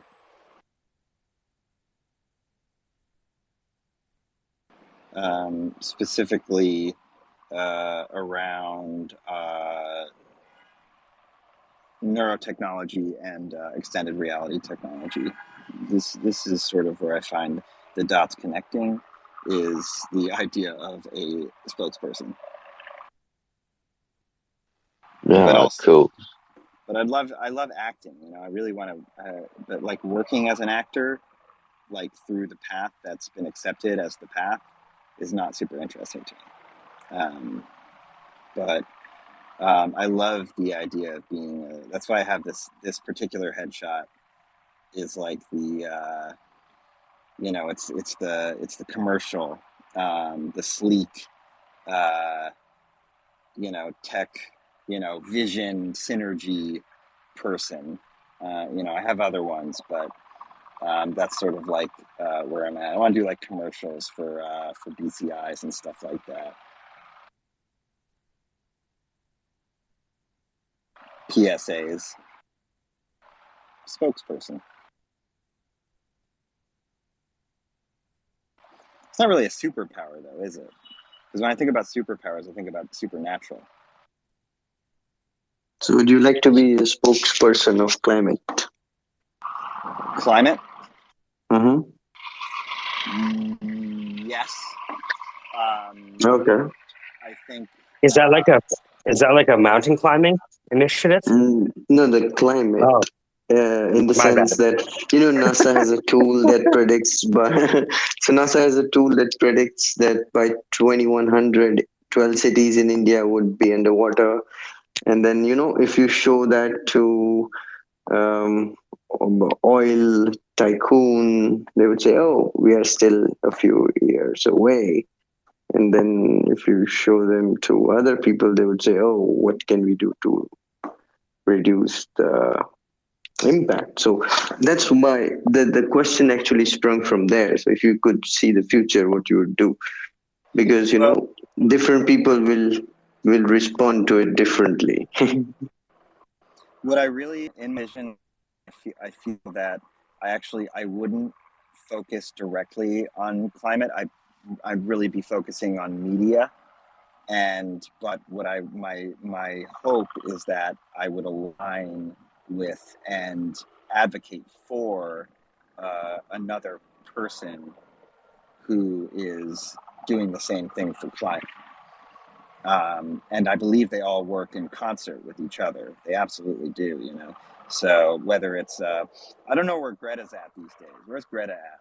She was really killing the game for a second, but maybe she was like, I have to grow up, and not like grow up in terms of developmentally, but live my life and not be on TV all the time. Or maybe she's still going. I don't know what she's doing, but the point is I believe that climate is an existential threat, but I feel like if I focus on it, I'm not going to do as good of a job because I'm not as passionate about the technology itself. Climate tech is amazing, but I want to. I'm sort of focused on the media element of it. Fair point. Mike, you're saying something. Because right now it's like Leonardo DiCaprio. He makes stuff about climate, and he's a big philanthropist, I guess, right? I mean, who is the spokesperson for climate? The dominant. I think it's the ESG credit people, no? The ESG credit people. I thought it was Greta. Well, Michael is. She's lost her cash, right? Maybe she should start an energy company so she can get some ESG credits, and that what Michael said, is, I mean, this is a whole thing. I'm not as educated about it, but my sister who works in sustainability consulting and is like, wait, what the hell are we doing here? She knows about that stuff. So that's the spokesperson. It's a quiet spokesperson in some ways, but also very loud in others. Interesting.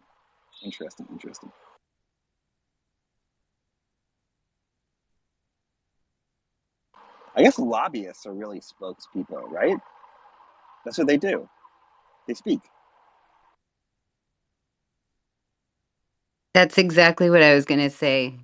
Being a lobbyist is the spokesperson, and you get paid a shit ton of money because those people move the US. They move everything. So the shape shifting. I think, what is filibuster? I think it's a kind of chestnut. Well, That is a filbert. Wait. Oh, right. Sorry, my mistake. Is it a filbert? Did I make that up? I'm thinking I about think a Phillips head screwdriver. So I think that's you're not a thinking about the nut. business cartoon. No, that's a Dilbert. Dilbert. Right. Would you watch a live action Dilbert, or would you eschew it? I mean, I would commission it from Peter, who can disco diffusion the animation and the cartoon panels into a movie. I'm talking about like Jonah Hill is Dilbert. Would you watch that? I like that. I like that Jonah Hill movie about the weapons. What was that one? War Dogs. I never Yeah, saw it. dude. Fucking Jonah amazing. Hill is not fucking around on the acting thing. He is a fucking actor. He really, you know what? Sometimes you look at an actor and think they're going to typecast themselves, and then they're able to reinvent themselves, and that takes a lot of mental fortitude to do that. And the way he built that mental fortitude is because he was bullied by the entire freaking media industry for being overweight as a child. Or maybe not a child. I don't know how old he was when Superbad came out, but there was all these things, people would there's like these, this is what happened. They just ask about his body,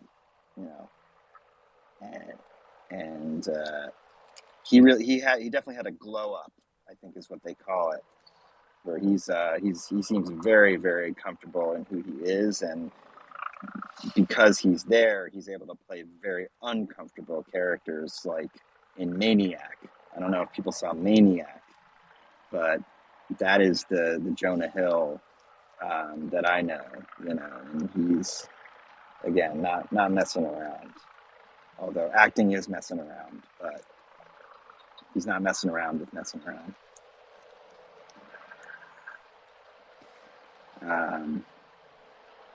Why did we start talking? Oh, Dilbert, Filbert, filibuster. Should I just Google it? Yeah, you probably should. Man. It's like the filbert is like the apple of discord between the two warring sides. Apple's buying Discord? What? You know the apple of discord? Is it the apple that got bit by in the Garden of No, Eden? the apple of discord was the apple that was thrown in between the women gods, and it said to the fairest. And they fought over it, and that's what started the Trojan War. And a filibuster is an obstruction. Yes. But I guess I should go look it up, see what it says. Oh, the Judgment of Paris. Yep, exactly. Yeah. That was. I wonder what the first filibuster was. The first Oh, filibuster. dude, it's a Spanish word, filibustero. Filibustero? It's not like full of bust, like your chest, like you're just like, that's what this sounds like. You know what I mean? When you say it in Spanish, this is the Latin word root. I don't know. I like it. Yeah, it's is there something different about you? Oh, I had a filibuster, It's when you get your boobs refilled when they leak. I saw that from Kim Kardashian. It was like, my boobs are leaking. I'm like, what the fuck? Your boobs are leaking, and you're putting it on. That seems like a medical procedure is required. So it actually, looking at it, so you've got filibustero and also filibustier. Now, filibustier first applied to pirates who pillaged the Spanish colonies in the West Indies. And in mid-19th century, the filibustero, American adventurers who incited revolution in several Latin American states. Yeah, it's interesting that it's a mechanism to kick things down the can. Kick the can down the road. Kick Yeah. the can down the road. I remember when I first heard that in a corporate setting. I was like, what does that mean? It means doing nothing. So why don't you just say you're doing nothing? Because we're kicking the can. We're putting a pin in it. This is how we do this so we can keep our jobs. That's why. Well, I was just gonna say, it sounds like more and more I hear about like software developers and like, engineers that are, hopping dick, like hopping companies. Um, they they hop on this thing and they're like, yeah, I'll seal the deal, I'll make it, I can, produce it. The project sounds good, I'll come on, and they come in halfway, they do their shit for like a year, and then they leave and the project's not developed. So basically, yes, but software engineers are getting paid to like kick the can for a year. Well, I talked Can we about this. summon Ken Granville? Well, I talked to Manish about this, right? And so he has a company that is trying to migrate us to outcome-driven development, and he sees that same core problem. What is outcome-driven development, Manish? Yeah. So you can call it word-based development as well. And basically it focuses on a value metric as opposed to let's build it, yay. And of course applying context-specific approaches. But the idea is not to focus on requirements, what's in and out of contract, what we will do. Okay.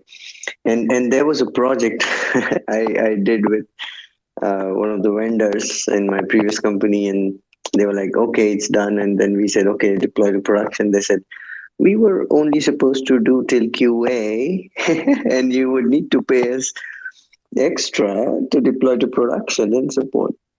Oh wow. So the aspect is, focus on the outcome rather than requirements. And how do we do it? Is articulated through a quantifiable value metric that is of some value to the business. There's always a tussle between business and IT, and business said we want this, we want that. Sometimes there's a wishful thinking, and then sometimes IT says business doesn't know what they want, right? And the real uh, deal here is to arrive at a meaningful and quantifiable value metric that people can maximize to, and everything else would fall in place. Yeah. Have you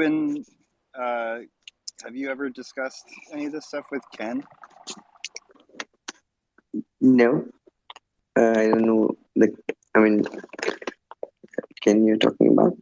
Oh, Ken Granville has this thing called Mindaptive, where he's using like out of 6 signal processing to create what he calls wantware as opposed to software.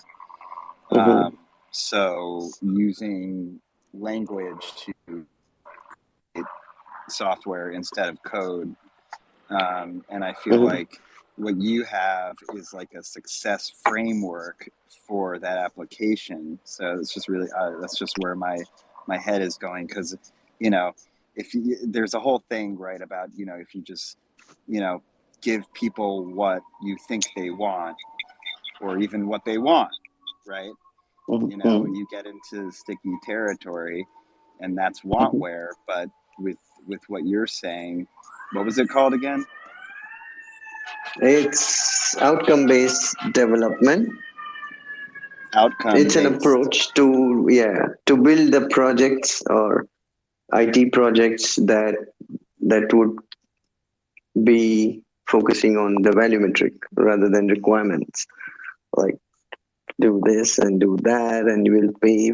So typically, people get for number of hours, right? They would get paid for the outcome, meaning the value metric.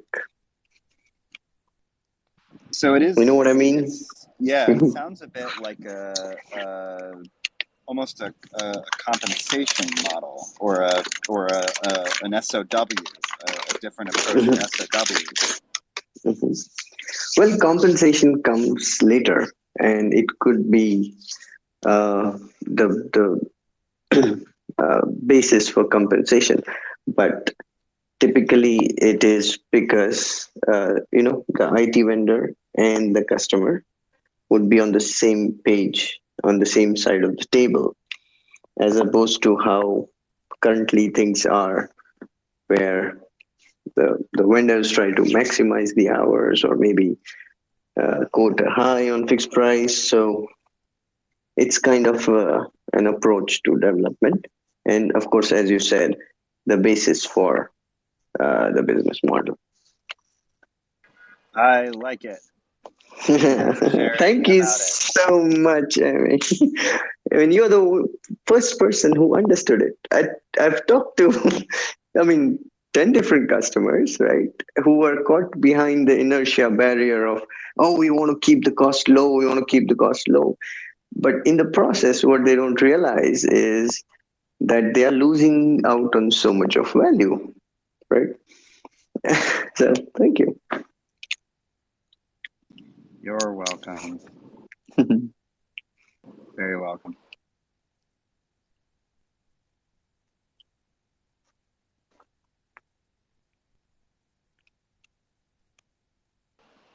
Well, I'm going to finish editing my third episode of my podcast, which is an interview with me and my replica. So thank you for the energizing conversation. And I will see you all next time on The Syndicate.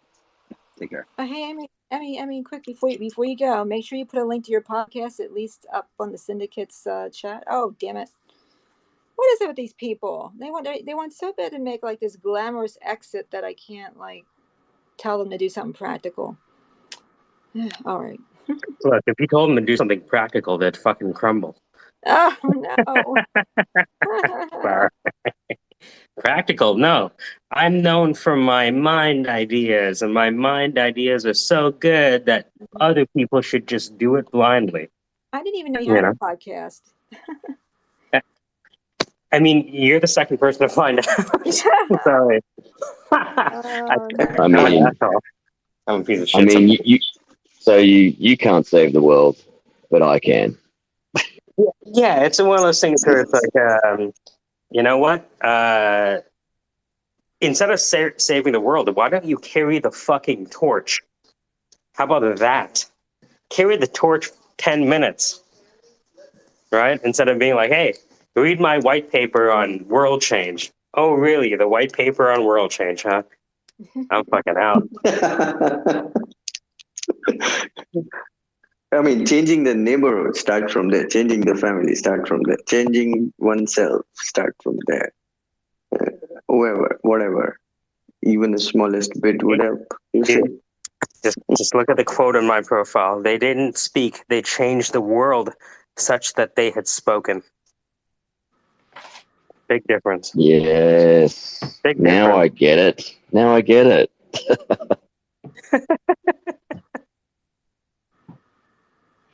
Harry Pratchett, the secret handshake of nerds. How come we didn't rip into him a bit like the Syndicate normally does? Or did everyone fall in love with his voice or something? Rip into who? Who do we want to rip into? Emmy. Oh. You know, you guys already know him? Well, no, he's kind of precious. You know what I mean? But wait, right? Even better. But I mean, not like rip into him, but like take the piss in a sense. Just have a bit of fun with it. You do it.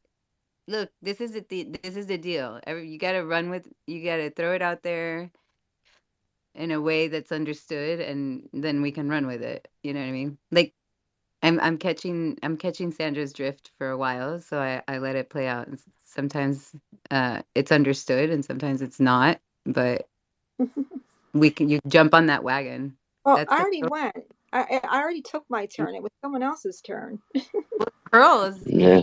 I feel like he wanted to and he didn't. So yeah, true. Yeah, it's my own fault. I did a little bit there, like I was, talking about what superhero would you be Yeah. and stuff like And, that. But yeah. then the conversation got really interesting and boring at the same time, so I sort of let it go. We can practice our trolling here for sure. Mm. No, I'm done. You guys notice there's 2 lager thigh in the room? Yeah, there's a butterfly. Whoa. There's a quantum Twitter space, the first ever. Got a bit of string theory happening, bit of deja vu coming on. Lagartha 2017. Want to come up say hi? Is it the same photo? True. Well, it's definitely the same actor.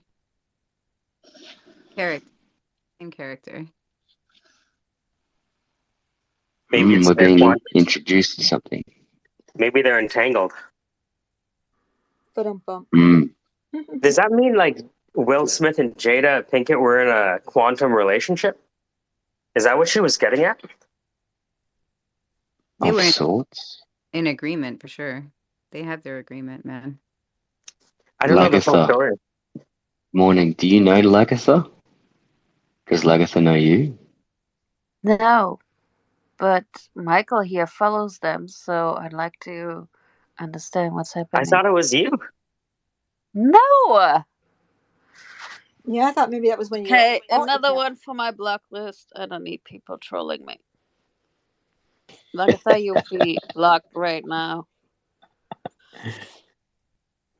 There we go. Block.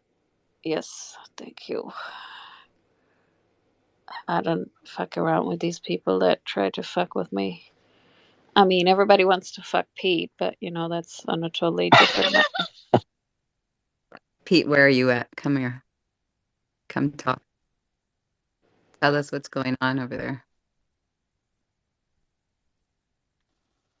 Bring your sexy good morning self to the mic and say hello. Yeah. This guy's packing his bags right now. He's like, fuck NFTs, screw this disco diffusion. I'm going to the club. Yesterday, he was planning on buying a ticket to America because apparently, there's more people over there. You should. You He could do wants like to fly to Ohio. Out of all mean, the places, he wants to go to Ohio. No, Ohio's not the place I would recommend. I like the idea that you're going to do like a world tour of the U.S., but like Lagatha, but with a completely different outcome. Excuse me? What was my outcome? Well, no, like his outcome, he's going to eat his way across the United States, apparently. Yeah, exactly. He's gonna eat. Just eat? What about fight and fuck? Get Gotta do that too, right? Get eaten. Eaten. Fact, whatever. Spread that seed. Wild plants for Peter. Wild plants. He's gonna drop that seed over here, so we'll see. In Ohio, it seems like. We never see a 90 Day Fiance episode from Australia, We have Lagarta on stage. Hello. Hello, everyone. How are you? Pretty good. Are you waking up also? I am good, thanks. I just want to improve my English skills. Therefore, I join your space. But Lagarta block me. Why? We need to know. She needs to know. Yeah, we had way too many people trolling us in the last few weeks, and I'm very, very liberal with my block button. Very liberal. So if you're not here to imitate me, make fun of me, whatever, then you behave like a nice human being. The block will be removed. But yeah, like I said, I'm very Okay, liberal thanks. with my blocking button because that's nothing against you personally, but there has been way too many people going crazy and targeting a few of us here in the room, and I'm not up for it. I have no lifetime to be wasted with idiots.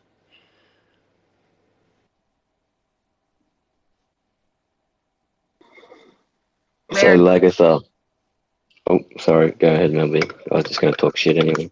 You wanted the butterfly, Lagarta. Where are you where you're practicing English. What time is it right now?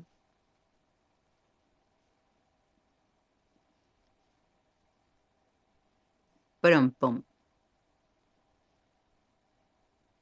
Okay. Hurls, what you got? So I just wanted to give an update. Sorry, of Lagatha and I had a conversation about her accent the other day, and I was going to try and attempt to, just by listening to her voice, figure out where she's from. So I just want to give an update, and I have some friends. I heard a few key words that Lagatha said, and I'm zeroing in. I'm going to say somewhere in Europe. Am I right? It's not a secret, really. I probably said it like a billion times where I'm from. But hey, Don't tell me. Don't tell me. I don't want to know. I'm just going to guess. Okay. who are your friends that you were A friend talking of to mine. about my Friend of mine. Her name is Tina. yeah. We used to work together. She's a very hard worker, and she happens to say the word "fuck" the same way you do, but not quite. So she's from Germany, and Yeah. so I'm saying, oh, yeah. Yeah. Yeah, I'm certainly German. It's not a secret. Yeah, it's fine. I am German, and it's funny because my American friends always get me to say like random words, and one of them is motherfucker. And I don't know why, but everybody finds it super intriguing when I say motherfucker. Don't ask me why. It's weird to me, but yeah. Like the general thing that people like my voice or find it in some way or another attractive is absolutely mind blowing to me because I grew up being bullied for my voice. So, it's funny. Huh, interesting. You have a great voice. How dare they? I like I it. don't know. Yeah, Americans like my voice. So, lucky me hanging around so many Americans. I don't know what to expect from voice acting masterclass. Mike, Sandra, Melody. It will be I fun. tell you what to expect. 4 weeks of getting up really early. Yeah. I am not an early riser, but I will do it for this one. It's gonna be What 4 Sundays absolutely screwed by getting up at like 5:30 or some shit. Lagatha, Yes. are you getting? What time are you getting up? What do we figure out a Oh, for time? me, it's lunchtime. Like I think 11 or 12. So And for me, Manish it's has to get up fine. at 5. Yeah, because Yeah. it's already gonna be like 7 or 8 p.m. for them on the East Coast. 8 p.m. I think we decided on. So if we go much later than that, it's gonna be too late for them to comprehend what's going on. I guess unless they're like actual night owls. Yeah, So I'll be Pete and I are fresh in the somewhere in morning. between Lagatha and Manish. Yeah. And Manish is probably still going to be up from the night before anyway. He better not, because he needs to be fit too, right? I mean, I don't know for everybody else, but that's a whole lot of money for me, especially having no job at the moment. Yeah, so I wouldn't want to waste that money and not like be all sleepy and not get anything out of it. You can't take it with you. How's your auction going, Pete? Oh, he can't talk to us, can he? His mic is on. You He's have not muted, but I can't hear him. But that happened a few times the last 2 days. The people were talking and I just couldn't hear them. Peter. Why don't you reboot your phone? Just turn off your phone and come back. That was quick, Melody. You kicked it off real fast. I accidentally kicked him out. I'm so sorry. I gotta go fix that. Hold on. He's gonna kill me. So how's everyone feeling about the voice course? Are they getting nervous, excited? It's this weekend, right? I'm excited. That's right. This weekend. I never know what day to say. Like, is it Saturday? Is it Sunday? Just Because say it's that. Well, Saturday. 8 p.m. That's why. Eastern time, and then everybody else can Okay. figure out what it is for them. This is how we No, that's why Syndicate needs a space time, a Zulu time or Yes. something like that. We need a space-time continuum. Good point. That's UTC is that, isn't it? That's what it is. I thought that's Yeah, but you've what got UTC is. the only people from other universes that are listening to this. So we all need, they don't go by Earth time. So we need some sort of space time. Oh. Yeah, you know how many aliens are missing out because they're like, fuck, I thought it was alien time. No, they use Eastern Galaxy Milky Way time. Shit. Mountain time. I think maybe aliens don't bother worrying about time anymore. It's just us primitive, low lives here worrying And about freaking time. what about, people from other dimensions? They need a reference point too. So, yeah, we've really got to think about this one. My thought experiment. Sorry to bore you, but I think it's important. I like it. Time is a flat circle.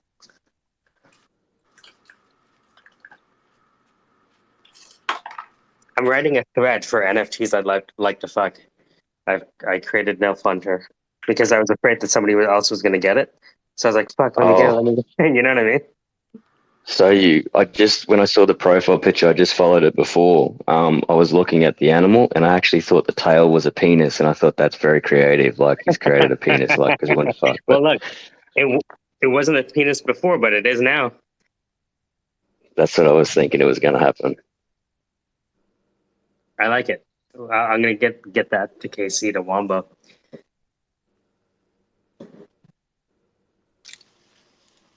What's going on, bro? Hello, Ryan. Yeah, we have a tutorial tomorrow, so I can show you guys how to take over the website for Nilf Hunter. I was able to secure the account. Thanks for the follow. That's great. I'm writing the thread for where can I find NFTs I'd like to fuck? And so I'm going to feature all of the competing projects that already purport to do this, and then I'm going to, for more information, blah, blah, blah. Nice. I presume that's a Wix site. That's right. Wix. How I about you could create a make it. website without paying anything and making it look kind of cool in 5 minutes? Yeah, it was cool. I saw that. Nice one. And the fact that you built it in minutes, maybe. How much time you took to build the first version of it? It's a good question. I think I recorded the post thing. How long did it take, guys? You were there. It took like minutes. Minutes. Yeah. Nice. He's fast.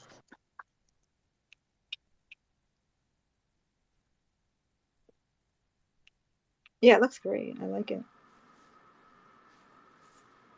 Like literally looked up and it was like, oh shit. Nice.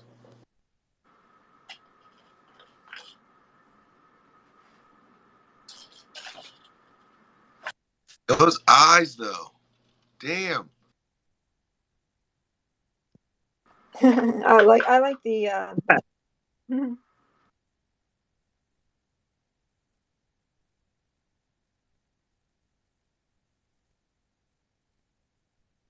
Is anybody else hungover in here today? Oh, dude. We were on the phone. I told them we were on the phone at like 3 a.m. last night. God, I'm fucking. Ugh. Tequila. It's actually delicious with pineapple juice. You just don't know you're fucking drinking it. What? Pineapple, right, man. I just recommend. What do you add? What are you talking about? Pineapple juice with what? Tequila, Sprite, and pineapple juice is fucking amazing. Wow. Have you ever tried it with the lychee liqueur? Sprite and that lychee liqueur. Holy dude.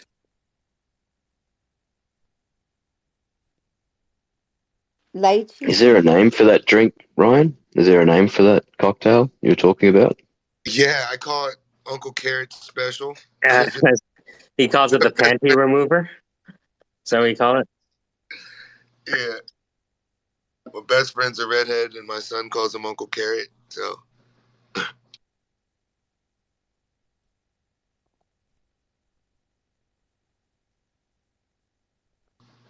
But I don't know. It was just fucking great.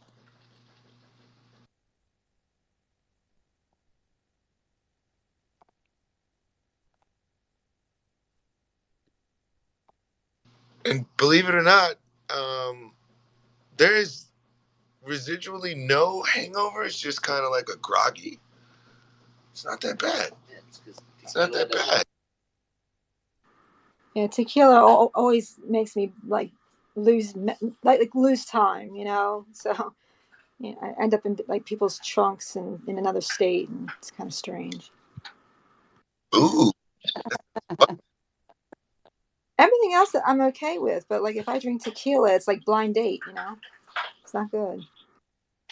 And you might not be feeling the hangover because you're probably still pissed. Well, maybe, I don't know. Is Pete back up? Can we hear him? No, he hasn't rebooted his phone, so he's still in. I'm assuming he hasn't rebooted his phone because I can't get him up here. I can see him. He's down there as a speaker and mic off. On. I mean, That's the not point. muted. The point is that he's still down there as a listener. Like he can't grab the mic. I see him as speaker on my screen. Is anyone else excited about his future? Because he's like young and realizing his potential at such a young age. Oh, I'm excited. Plugged into my PayPal account. Oh, and the banner that I just got is a purple banner. It says "Support Ukraine Crisis Relief and Recovery." That's crazy.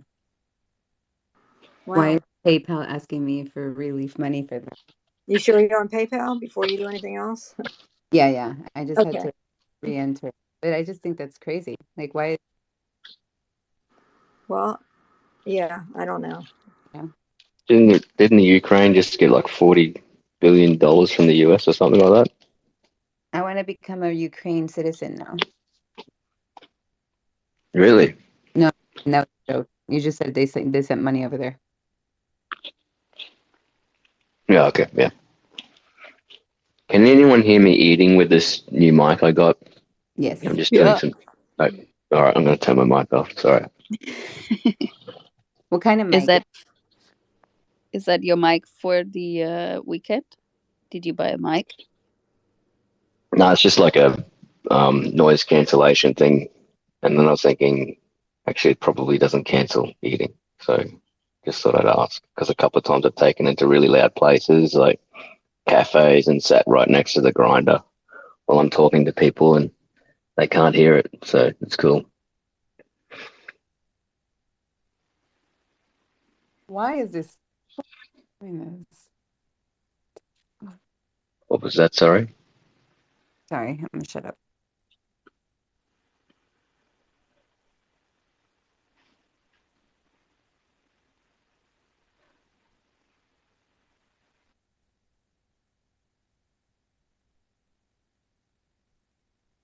Does anybody believe in biting the snake back that bit you? Has anybody ever heard that saying? Not me. No. Drink I haven't heard of that.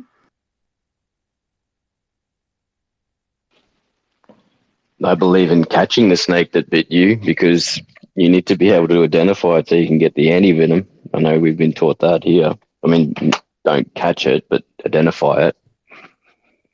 Right, meaning drink some more.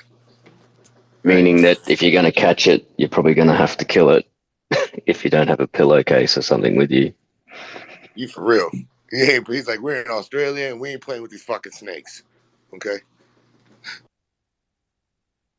Well, in some places you only have so much time to get, into a helicopter to fly to the next doctor to get an antivenom. There's no time to fuck around.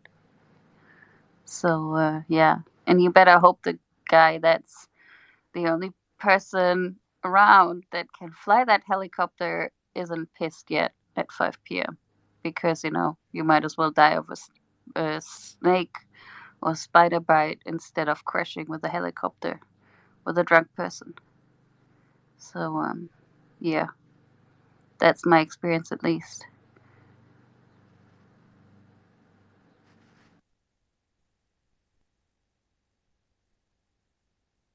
That sounds like a good story.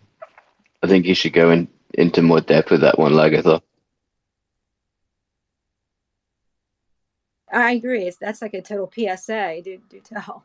You know. So I was working on a farm in the middle of nowhere, roughly 7 hours drive inland from the coast, from the northern coast of the on the east side of Australia. And I was working there on a farm, and we had like this health and safety meeting. Obviously, you know, we had to like wear boots all the time because you know there's snakes around, and we couldn't, like, we had to put our mattresses up so we're not laying on the floor because there's snakes, and obviously there's spiders everywhere, and the ones that you need to be worried about are the small ones because they are the most venomous ones. And yeah, health and safety thingy continues, and it was said if you see a snake, run the opposite direction and warn everybody so nobody gets near them, and just leave them be because snakes are protected and you can't actually like kill them, or you're not supposed to be killing them unless you know they have been a threat and attacking or whatever, or for identification purposes like Hurl said. So when I get to my quarter and there's a fucking snake right on like the doorstep, and I do what I was told, you know, run to the boys' quarter because I was, at that time, I was the only girl. And so I was alone in my quarter. And I was like, there's a snake. What the fuck am I going to do? Because it was already dark. And I wasn't going to fucking touch that thing because I knew I'm like 7 hours drive from the next hospital at least. So the only other option is flying, obviously, right?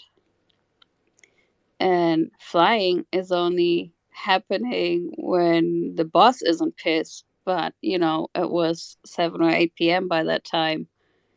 And the boss was drunk like every other night. And so there was no flying the helicopter. And I was like, oh, I better just, you know, get someone else to tell me what to do, because it was like my first or second day or something, like really early on. And I had no idea what to actually do. But I remembered in the health and safety thing, people said, you know, run the other way and warn others. So that's what I did. And then one of the youngsters came and they're like, oh, what? A snake? They all got excited. They're like 18, 19-year-old boys full of testosterone working on a fucking farm, riding bulls and, you know, doing all this cowboy stuff, really. So yeah, they were all hyped up. They all came, and then one of them took the snake by the tail end and just like chucked it, I don't know, over the fence in a hole like really far away. I don't know what that is in feet or whatever, but he threw it like a good 50 meters away. And he's like, oh, that snake is not gonna come back. And I'm like, oh my god, I hope it's just not, you know, getting angry and comes back. But yeah, it didn't come back. But there was an incident a few weeks before I arrived where actually someone was bit and they had to find someone to fly them out to get to a doctor to get the anti-venom, because, you know, our boss was drunk, and there's not like, I'm not gonna jump into a fucking helicopter with someone who's drunk. So I just thought, you know, I better make sure I'm not getting bit after the boss had his drinks. So that that is really all to the whole story. It's not very interesting, but yeah, it did play on my mind that I better not get bitten by anything or hurt severely while boss is drunk. Yeah, that's crazy. Wow.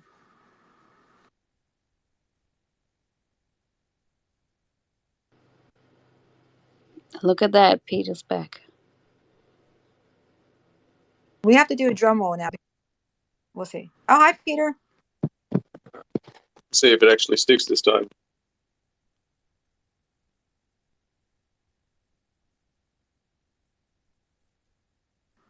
We'll see.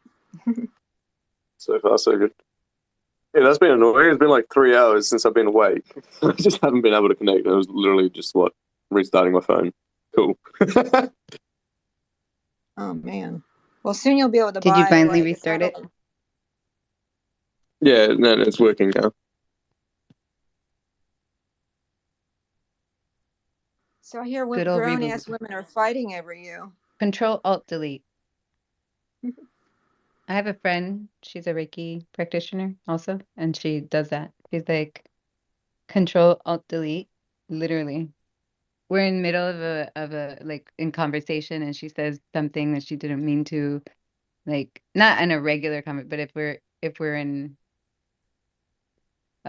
vision mode or like just like projection mode and stuff, she says that. I think it's pretty cool because it's like literally like clearing it.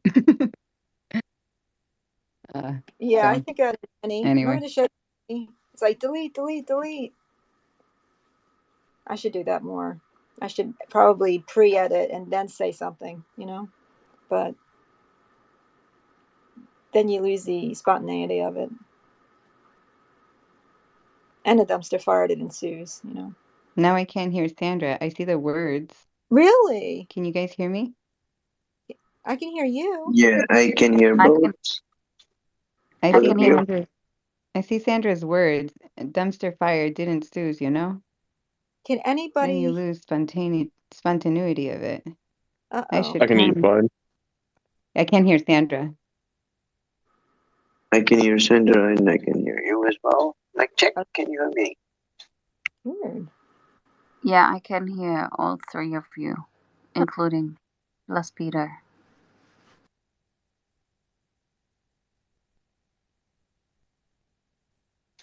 Now, I would like to delete myself and go sleep so you guys have fun. Enjoy the day Have a and take care. good night. Have a good Thank one. you, Night. Sandra. Thank you, everyone. Thank you, everyone. Bye.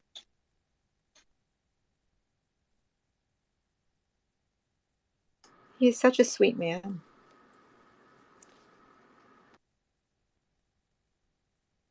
Yeah, I like Manish. He always talks to us at like 4 a.m. I'm like, hey Manish, what time is it? Oh, it's 4:30 a.m. I'm like, what? Yes, I'm Brian.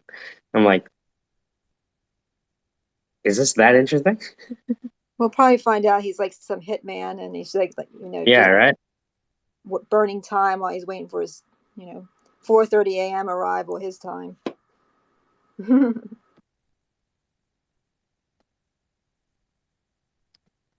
People are asking me to they want to see the videos move on the NFTs at like the fuck website on mobile. How come that doesn't work? That's so weird. Do you You know think what? you might have to do something with the fact that it's like a temporary site? Oh yeah, I mean, yeah. So we would have to, buy a domain and put it, on top. But I mean, the fact that the video is kind of funky on the mobile, would that have anything to do with that? Oh yeah, there must be like a setting inside that I need to change. I just haven't found it. Gotcha. Yeah. Usually it's as simple as like right clicking, um, and like saying, display on mobile. But for Right. some reason it hasn't worked for me yet. Pearls, go ahead. Did you just say in the conversation the fuck fox? Because if you didn't, that would be an awesome name for the fox. Firefox, a new browser. A browser for your dividend dowser. Sorry, I did that for Casey. I like the sound of that. Firefoxy, maybe. Sound like a wombo to me. Ha ha ha! Nice one. Nice one. All right. So I actually, Sandra, I took up your idea and called Moelis in New York. Yeah. I got fucking close, man. Dude, the guy was all... I just talked like I worked there. Oh, okay, so littling. Hello, this is This is something Sean. or This other. is Sean. Hey, Sean. This is Hi, Casey. Sean. Hey, sorry to bother you, Sean. Yeah. I'm trying to make sure, is the auctioning over for today on the Voyager case or not? Is it? Well, I'm not really supposed to say. No, that's all right. But don't worry. You just tell me the room number so I know where to go. Do you work here? Because it's... who are you again? And I just kept on like saying, no, that's fine, and then repeating the question again. And Oh my god, I have to have you come sell with me tomorrow. I am... Did you get him? No, no. But when I asked him, I said, "Look, I just want to know if I'm too late." He goes, "No, you're not too. Wait, what department do you work in?" So he started to say no.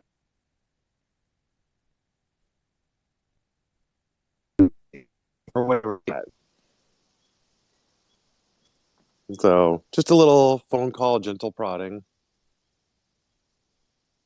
Well, I'm not going to accept that for sure. Casey, you could totally go, well, and he starts saying, what department are you from? And you could say, like, well, I'm not supposed to say either, right? We're all being shut down and start relating.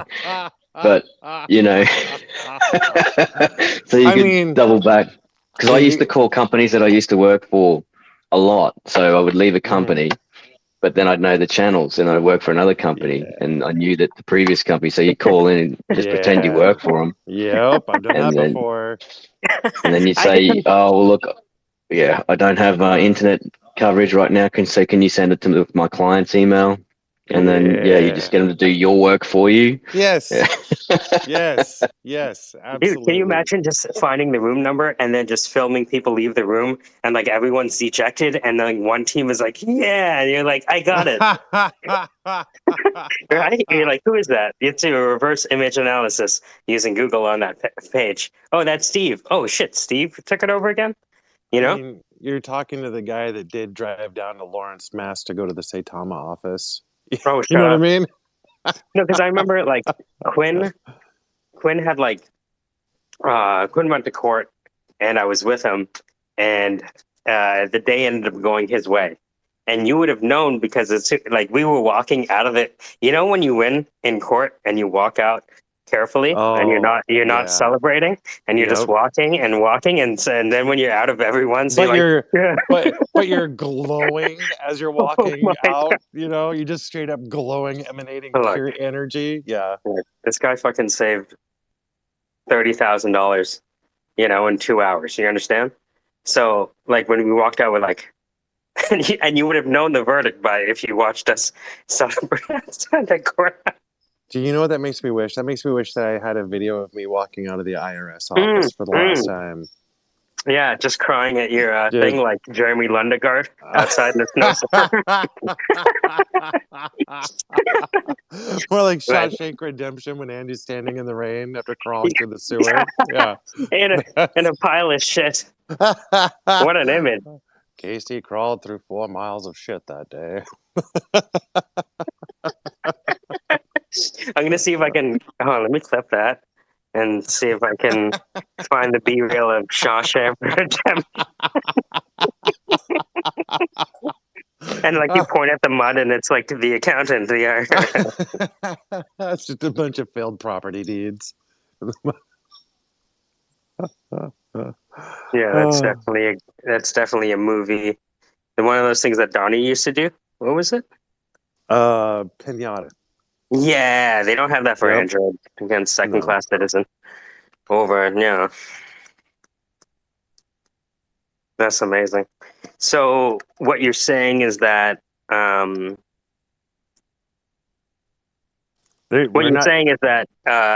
should have you do sales calls, because if you Yeah. could do that with that, then you could probably.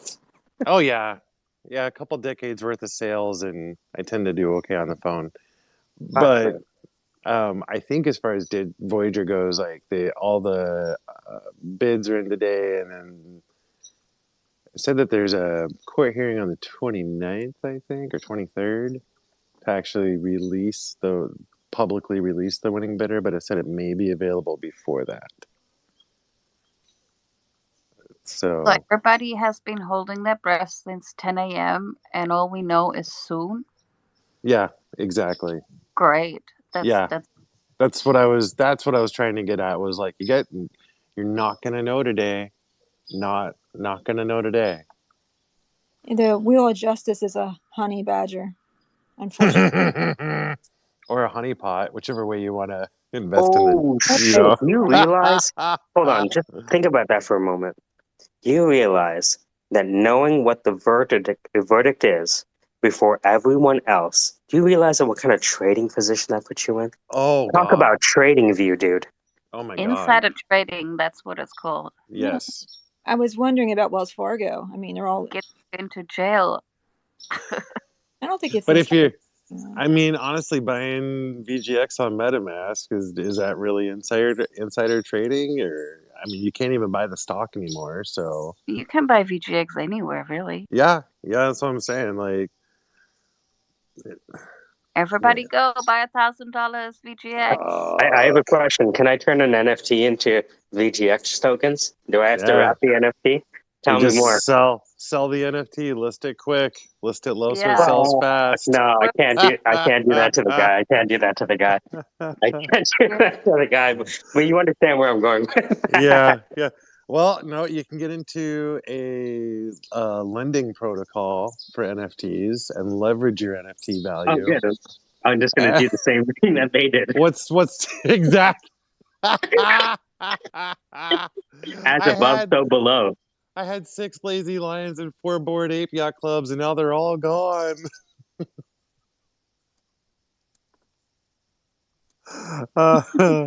That's horrible. I don't know. Laughing at the pain. It's pretty dank, yeah.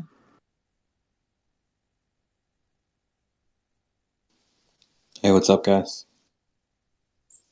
Yo, what's up, 3? How's everyone doing? Decent. Yourself? Yeah, I'm doing good, man. Thank you. Word.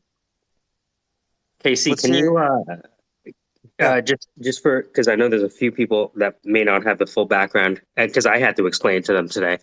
Can you update everyone on what's happening today and why everyone is following Twitter so closely with regards to this VGX auction? Sure.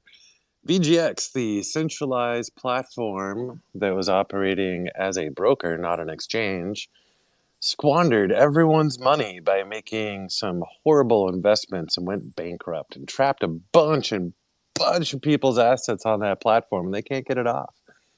And they've declared bankruptcy, and through the bankruptcy, they're seeking to restructure the company, meaning they're praying that the courts let them keep the business, but that's unlikely because today they had an auction where they are auctioning off Voyager Digital.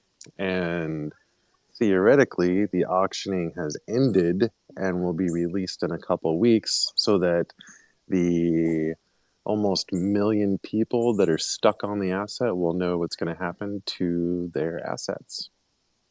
How's that?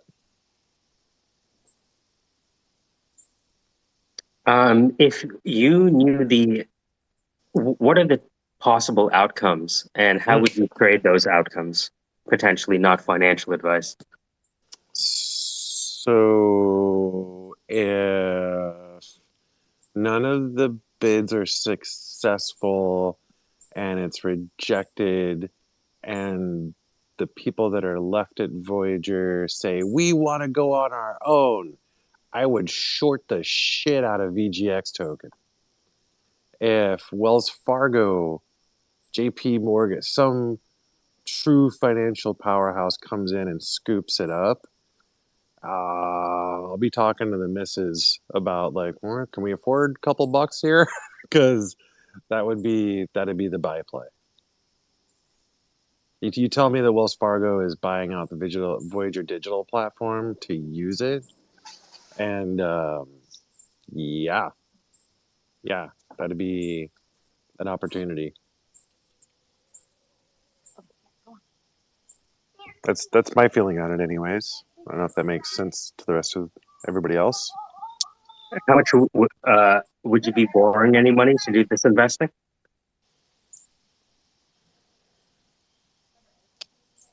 I think my pause is telling. So no, but I'd sure as shit want to. I fucking love it. DJ till the end. Yep. KC. What's up, Lag? You can't say these things. I know. Not after you've been scolding everybody. It was like, these people shouldn't be taking on credit card debt to buy VGX. Rah, rah, rah, rah, rah. Yeah. It was a horrible idea then. Yeah, But it's now still I a have new horrible idea information. now. If not worse.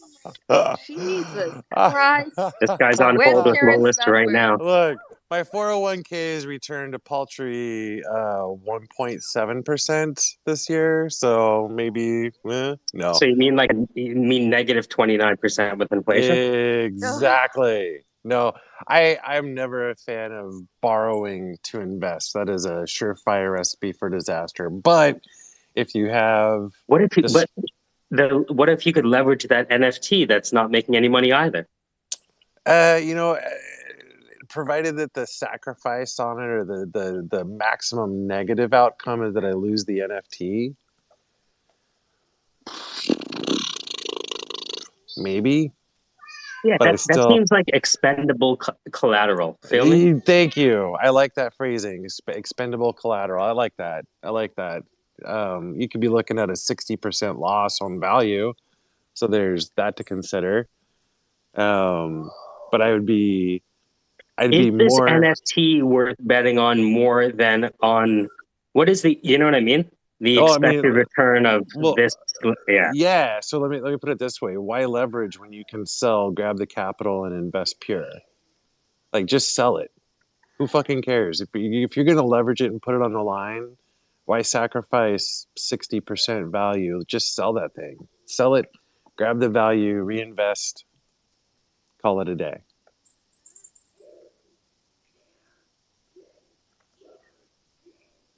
Stay away from leverage. Leverage bad. Gain's good.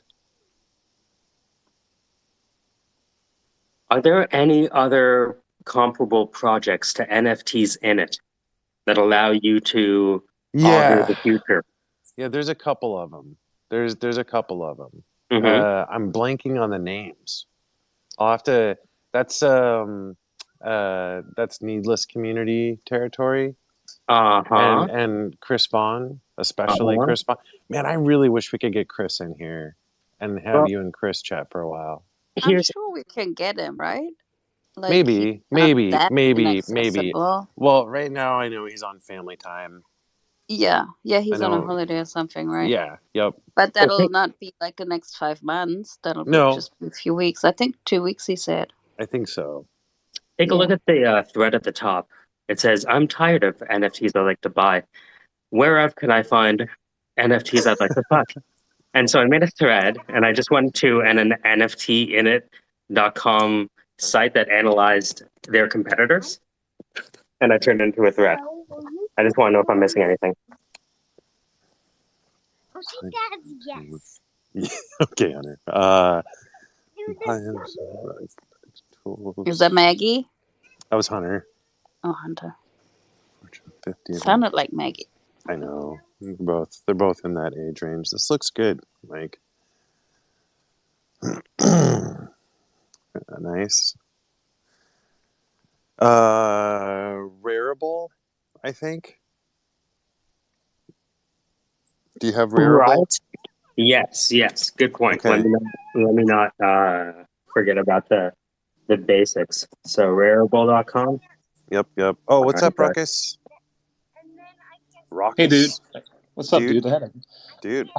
Thank you for going. How are you? You all right? I'm good, buddy. We're like puppies. We're like puppies in the yard. Hey, let me sniff you. Dude. What's up, man? So I'm in Voyager. I use a broker. I signed up for it a few months ago. I heard you going over and explaining what was going on, and I got into it because we were shorting Lunacy. At the time, it was like plunging, so I do have some Lunacy coins on there, and we waited to hit bottom and then bounce back up and kind of cashed out. But I still have stuff on there in the wallet, and I didn't understand what was going on with what you were explaining about what happened to the brokerage. If you could Yeah, sure. So Voyager Digital Corporate, Steve Ehrlich and the board were making investments with customer assets, and they lent out like 650 million to 3AC, Three Arrows Capital, and it was in a chunk of like 250 or 300,000, and then another 350, something like that.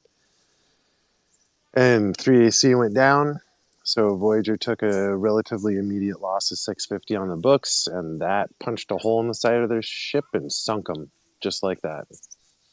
So poor lending decisions from Voyager corporate, basically.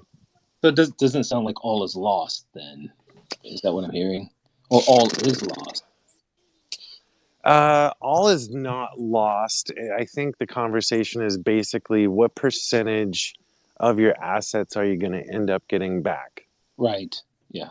That's I think the summation of the conversation. Like, all right, someone's going to buy it out. Someone's going to put some money into it. How much of that money do we get back as holders? And then on top of that is there any recovery for the stockholders?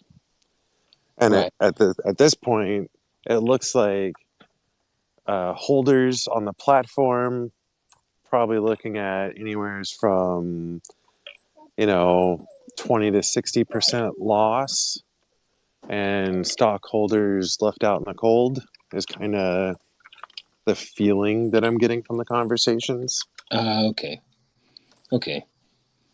Yeah, I think I have about $100 in Lunacy. Sure.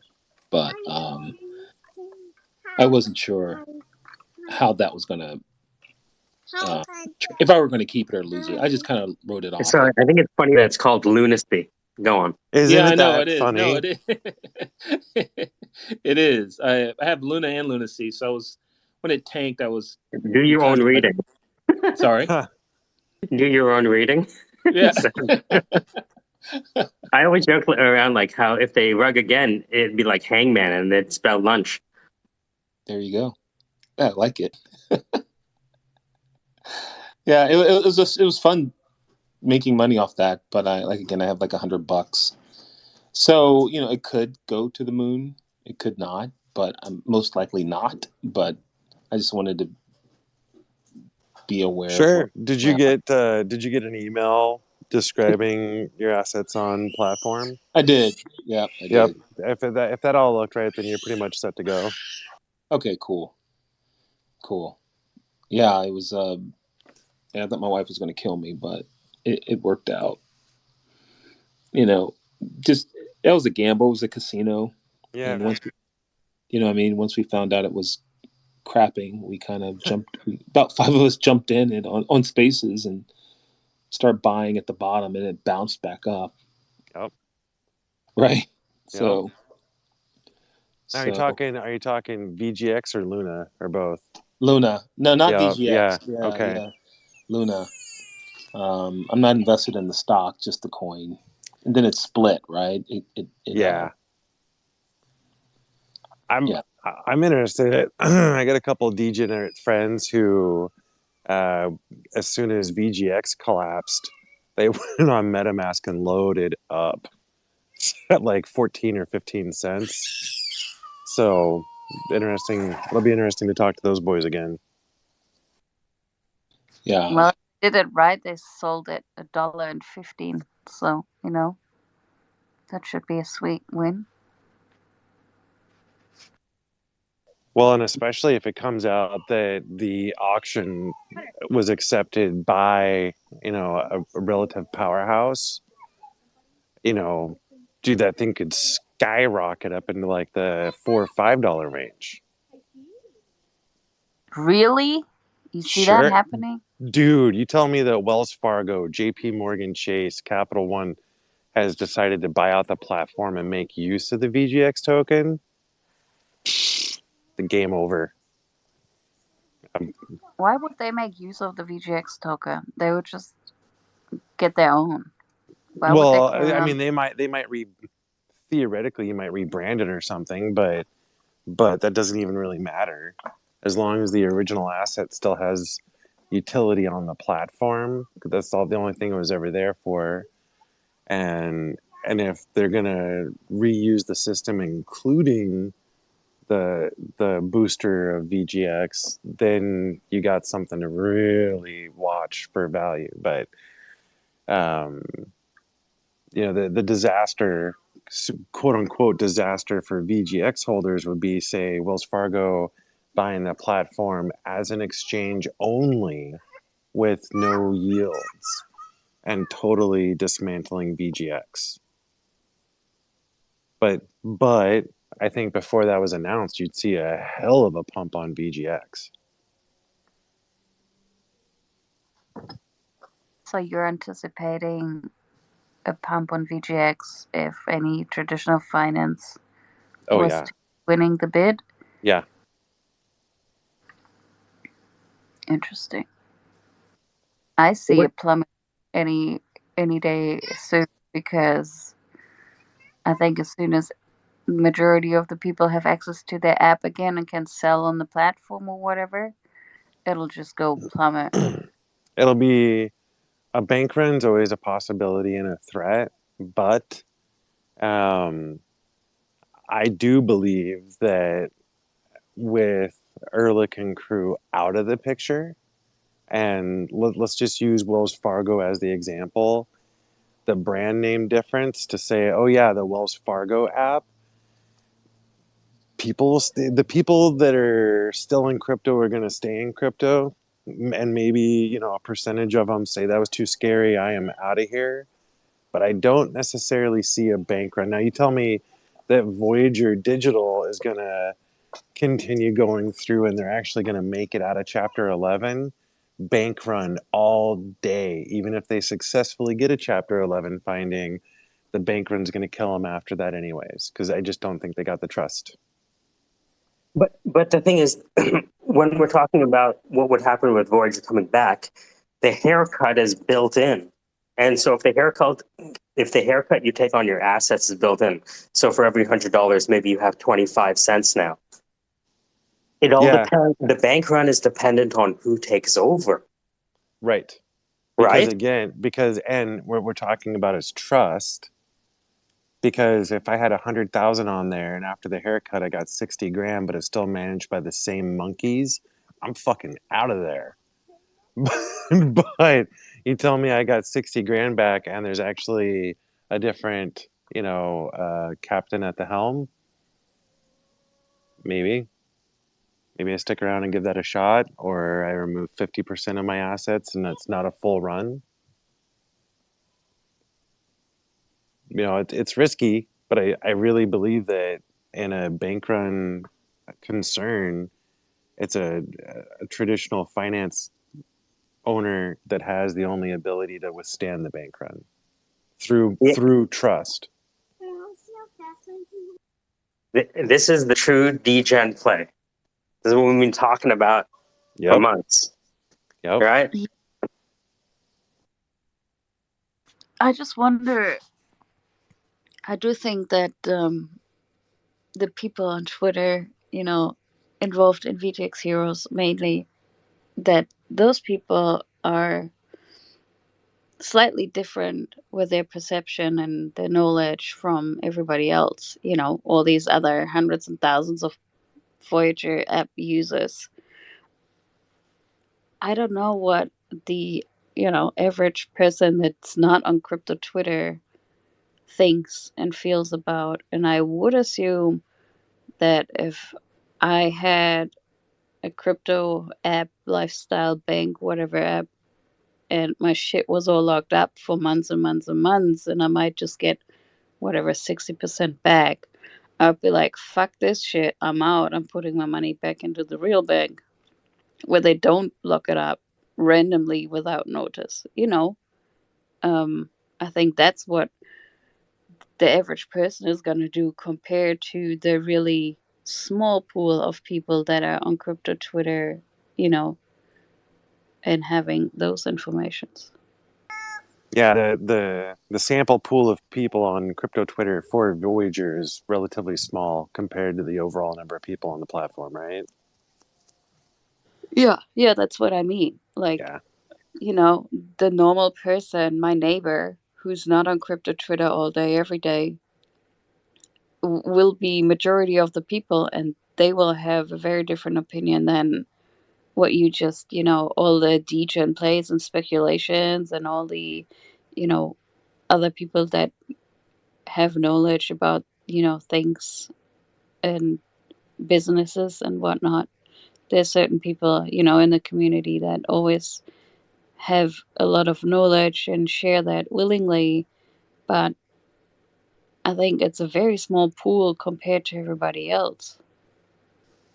I don't think you're wrong. I think at the heart of it, I'm trying to say, like, if you want to take a girl out on a date who's been in a bad relationship, that better be a hell of a good date. You really better be on your A game and present well and build trust quick. Nah, they don't expect much, right? Oh, Atta girl. Gary! Here we go. May I ask a question? Well, first I want to say Of something. course. What's up, Dr. Can I Carey? interject? Hi. Hi. Hi. Hi, Lagatha. You sound tired. I am tired. Well, one thing I wanted to say was that I realized that there's a real thing such as being in the wrong room. And the other day I was in a room getting told that I was this woke woman, blah, blah, blah, and toxic males were yelling at me. And then I got off and I started like bawling, crying. So I just really appreciate everyone in this room. Like, even if I come off terribly, no one like yells at me and tells me how terrible I am. So I appreciate everyone in the room. You're a terrible, horrible person, Dr. Carey. For now, Yeah. I know, I've been right? told. That's All right, up maybe you did. until now. But then Just tell them sorry, to go ahead. get fucked. The next time they yell at you, let me know. I come and yell at them. And the worst part was like Bloomer was like, "Yeah, Carrie." I'm like, I told you to defend me." Anyway, he didn't make it better, but that's another Not thing. surprised. Not But we're okay surprised. now. We're back. We're fine now. Okay, so there were three things. So one was thank you. Two was where are you getting that 60% thing? Because is that just in Oh, I theory? pulled it out my ass. Oh, thank God. Literally. I was like, why does she butt keep talk. saying that we're gonna get 60? Yeah. I'm Go like, ahead. No, what's I that? literally pulled it out my ass because freaking Duke woke up. I woke up and Duke said, "It's Wednesday where Lagatha is. Lagatha should know." So I pulled shit out of my ass. Literally, not. That's it. End of story. So the third thing that I'm going to do, and I do have someone in Congress like keeping up with these things now, because I do think it's important that so any fraud that happens to us, because well, for the people who are in America, like I want that to be tracked in case there's fraud. I know that, they went bankrupt and there's nothing you could do because there's no crypto regulation, blah, blah, blah. But I will be working with sending information to my state and like actually talking to real people and being like, listen, this stuff can happen to us. We need like California is starting to do it. Like we need to start with state by state regulation so that stuff like this can't happen to us. I mean, I want people to be crypto friendly and understand the reason why we need it. I don't know how much headway I'll make. I don't know that it will happen with anything with Voyager, but I just want them to have their eye on the prize. Like today, and Casey, I'll let you go in a second, but I'm developing plans all day to help kids make a livable wage when they graduate. And I'm not even making a livable wage right now. Like, it's like crazy. So anyway, I just, that's all. I don't know. I'll take questions now. Casey, what were you going to say? Oh, a long time ago, I made this stance that DeFi needs rug pulls. Rug pulls serve a utility in making sure that people stay on their toes and stay smart. And shit. dude, there has to be some negative reaction to inappropriate investing. It can't just be a seamless system with zero risk and an infinite money supply. There has to be some risk or some default. And as far as Voyager goes, companies go out of business all the time for shit like this. They made a bad play, shit went down, you lose your money, life goes on. But if it's a bank, you can get up to They're not a $250,000. bank. Right. Now, if you want to attack them on their marketing and verbiage of FDIC, Exactly, SBIC, yeah. you want to raise some hell on that, have a blast, have fun. Yeah, I do. I mean, I think, yeah, for sure. I hear what you're saying, though. I do. Yeah. I hear what you're saying there. But honestly, I mean, this investment seemed pretty sound for a long time, right? Oh, yeah. I ran around with a fucking Bumblebee PFP for a year because I'm like, wow, fucking Bumblebee, VGX. That is so funny. Oh my God. That's so funny. Like, yeah. I Bring it forgot back. about that. Look, what price does VGX have to be before you bring the Bumblebee back? I know, seriously. $10, and Bumblebee gets revived. $3. Come on. Hey, did I just hot off the presses? Like, I think this came out 51 seconds ago. It says that the FTC seeks entry into the Celsius bankruptcy case. I don't know if that's red hot news. What about to the Celsius? Right. Oh, I'm sorry. We're talking about Voyager. Oh God, they're all the same. Never mind. No, that's They're okay. not all the same. I know. I'm a lawyer. I believe me. I know. But it is interesting, though, the amount of legal heat coming down around Celsius and the threat of legal heat around Voyager. That's a real part of the environment. So I wonder if they're going to be. Yeah, so I'm wondering if they'll get into Voyager, but I don't know. For some reason, I got them. See, I'm getting Alzheimer's, guys. God help me. No. It's the same thing. I mean, they're both going through issues. Right. Hold on. Oh, sorry. I'm posting that article to the top. Thanks, Council. You're welcome. I'm sorry, my brain's. I'm It's trying good. to eat something. It's good. All day. I think more than Celsius, these are indicators. You know, it's an indicator. Yeah. It's very. My trading friend says it's. Don't get emotional. It's just information. You know, so sometimes somebody would say something and it said, "Oh wow, that's very informational." Not interesting. Oh, that's a lot of information. Thank you.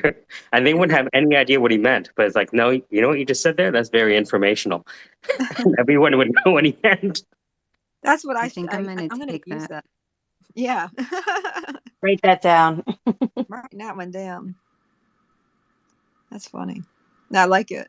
And if you do it like in the right way, no one's going to ask anything about like what this you is mean. a very informational conversation. Thanks. Well, the trader said, he also said this. It was like, oh yeah, you have an opinion, so trade on it. And they're like, what? Put a bet on that information if you feel so strongly. If not, what are we really talking about? That's how he would look at things. He's like, you think the world's going to end? All right, short the world then. You're not going to short the world? Well, why are we even talking about this?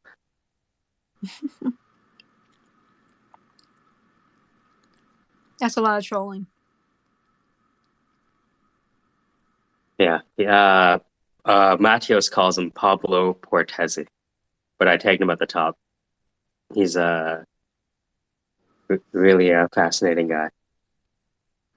Can I short or long rain? Because I know for sure there's a fuck ton of rain coming here between July and August. No. I Guess think not. it would be like, Sorry. yeah, maybe like with the Missy Elliott, right? Like I can't stand the rain. Well, if you said we can, short the world, I was wondering, can I short Yeah. other things like rain? So would you like long land? Like have like I don't know. Not like to long the water reservoirs because I know they're overfilling every July and August. So I like to long those. And then in summer I like to short it because there's not gonna be any rain. I like to short agriculture because there will be no pasture. I I was don't just know how gonna. to do it Sorry. though. Sorry. No, I was just gonna say. Remember when we were all gonna move to like a VGX island or like VGX condo association or whatever? And now I'm like, there's only like 3 of us on the call that we're gonna do that. We're going to the Like, VGX they're not even hostel, here anymore. the VGX Wow. homeless There's encampment. three of Yeah. there's 3 of us on the call, and 2 of those don't even have VGX anymore, and the other one is still looked up. So That's so crazy. I'm like, wait. Well, at least, and so I don't know, was I telling you that I was like equating VGX with like the Armenians the other day? Because were you the, was I in this room? I'm like, we all just dispersed. Like, and that's what had to happen to the Armenians in Armenia in like 1915. Anyway, everyone else was like, oh God, here she goes with the Armenians again. I was in the wrong room. maybe you should come to the right rooms. It was just funny though. Preferably rooms without, a certain someone. Yeah. I brought him in. Anyway, it's fine. We're all good. But I was like, Bloom. He was like, yeah, you shouldn't yell at guys, Carrie. I was like, what? What I the was fuck? like, I asked you to come defend my honor. Well, I hope you learn your Which was lesson. stupid He's not too. gonna come defend shit. It was kind of funny. I was He's like, gonna ooh. backstep you. If you need someone defending your honor, you gotta call the girls. Yeah. You don't, I don't know. It was just funny. Some guys are really hardcore about some of the NFTs they buy. That's all I gotta say. I was like, well, I don't know. I thought I was being nice. It's recorded. I'll play it for you, but I was getting real heated. Anyway, how's everyone else doing? I'm thinking about moving from Florida to I might move up to Sarasota with my aunt. I have an aunt up there, but she's pretty old. New And York? no, Oh, Florida. That's yeah. Saratoga. Oh, Sorry. well, I was thinking there's a Is Miami, Sandra still Ohio. talking? Yes. Yeah. Oh, okay. Uh-oh. I'm gonna when I come back or remove me from fuck. I can't. Hold on. Oh, there she goes. Okay. Yeah, I'm thinking of moving down to Florida because I'm just not the bugs and the lizards and mosquitoes. And it's a little more expensive here than I anticipated, and I thought that by now I'd be better settled, and I'm not. So I'm having, I don't know. Anyway, so I'm thinking about that. We'll see what happens. So I've been thinking about that stuff too. Just like, I just can't move. I was thinking about selling my condo and moving in with my parents because I'm not going to buy anything because it doesn't make any sense to buy right now. But right. like, I don't think I could do it. I don't think I could do it with my daughter. So I'm just going to deal with it, I think. Are you in Boston? Yeah. Oh, okay. I just need to make some more money. Even if I did get my Voyager money back, I still have to make some more money. So, Yeah, you well, know, it's not terrible, but you have to factor in the cost of, moving into all that, and that's not cheap. right. That's true. It's not even so much, well, it is the cost, but it's also like just the aggravation of all the stress of it. Like, Oh, I'm just, definitely. yeah. Especially with a child. How old is she? she's 11, but like, yeah, like I made it this far, so it's just I'm getting like, I feel like I've done this single motherhood thing for so long. I'm like, just like, I feel like I'm just tired, like just so tired of it. And I mean, it is what it is, right? I think parenthood is hard in general. And it's not easy. when you have jobs, it's hard, right? And so it's just like, it is what it is. And it's great. And I love it. And I feel like a lot of people do rely on their parents nowadays because things are so expensive. Um, but I don't know. I sometimes I'm just like, wow, because I mean, know everyone's working super, super hard. Sometimes our jobs are just like not worth it, like not worth the amount of time we actually get to spend with our children. So True. if we had a little bit more money, then we could spend time with our kids. They'd probably get more like, college tuition reduction if we didn't make as much money. It's like all these little things, the better quality of life.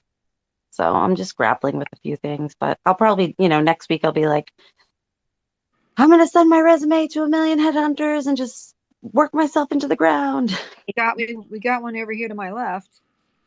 He's a recruiter. Right. I know. I still haven't sent him mine. Well, you might as well, because what if he finds a dream job for you that's like the perfect fit? You won't know why. That's true. My boss looked at my LinkedIn, so that's interesting. A bitch. I know. I'm like, I want to be like, why are you creeping on my LinkedIn? Because like never post anything because I know she's like, just always like looks at it. Just say that. Say, oh, I saw you creeping on my thing. That's it. It's pretty normal. At this point in our digital life, it's pretty normal to be like, oh, I saw you on my thing. Like literally. I want to be like, listen, I need to make extra money because just tell her. Just tell her. I saw you were on my LinkedIn profile. Is there anything I can help you with? Was there a reason, or did you just accidentally click on it? Because that's what she's gonna say. She's gonna say, "Oh yeah, it was just a mistake. I didn't look for anything. I just accidentally clicked on it." Carrie, did you are you proceeding with this one of the positions that you had mentioned? With that I didn't so I met with the person for the first one, and he didn't email me back. And my friend told me I sent an email, another one, but she said he's not that great. She worked for him before. She said he's not the best with follow up. But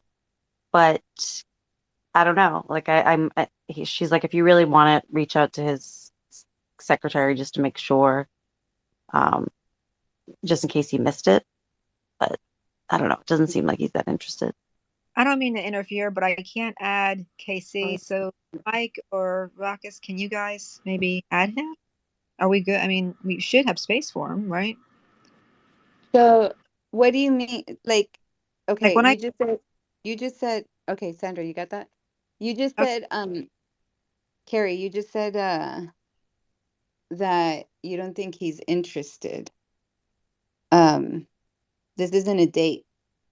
And it's like he's looking for somebody to get the shit done. So you coming or going and persisting on it is going to be an eye catcher, especially if he is not a follow-up kind of person. So he wants to be pursued as the boss that he is, he's got the secretary. So I don't think it's anything off your too much effort to just like send another email to her or leave a message on the secretary or the assistant or whatever. Yeah, I would say pursue that because you already had a first meet and there's a bunch of people. I mean, employers are ghosting and employment seekers are also ghosting. And it's just really because we have so many fucking digital things coming at us, like the ton of emails, the ton of text, the ton of this, social stuff. So yeah, I would say see that through. Get the rejection letter if that's what you're thinking. but go for the offer. Okay, I will. I don't want to be too pushy. Like usually I get what you're saying. I mean, I get if what you you're want saying. to, yeah, if you want to come back at me with an excuse, then you have to listen to that yourself. You know what I mean? Well, no, I get what you're saying. The thing Yeah. is, it wasn't even posted yet. And the last thing with this particular job, he said, I'll get back to you with the posting. Can you send me your resume? And then I sent the resume like right after the call on LinkedIn with just the resume, pleasure to speak with you. Here's my resume. But then I didn't hear from him. So then I sent another email like, oh, here are like the things that I think that I could do for you, blah, blah, blah. And then it's been like over a week since then. So has there been a posting? Just ask for the posting then. Just say, hey, in our first conversation, you said you'll get back to me with a posting. Yeah, I'm sure. Where's that tracking? Like, how many more years are we gonna wait for that posting? What's happening? Also, are you seeing the assistant also? No, I mean, it was only one email, and yeah, I'll forward it to the assistant. I promise tonight I'm gonna do it. I mean, promise it. I don't know. I'm bad at these kind of like promising for. I don't know. Yeah, I'll do it in a minute. I just gotta get up. I gotta get up and go to hip hop with my daughter, and then I'll forward it to the assistant. And yeah, because if you want to stay at your position, I think we spoke about that already. It's like get 3 offers, get 3 offers on the table, and come back to your employer and be like, look, I can go here, but I want to stay. I can go there, but I want to stay here. Pay me more. yeah, I can't because I work for the state, so it's like a little bit different. Like we're kind of subject to what we negotiated when we started. So that was like a long time ago. And then we go by steps. So you can only increase.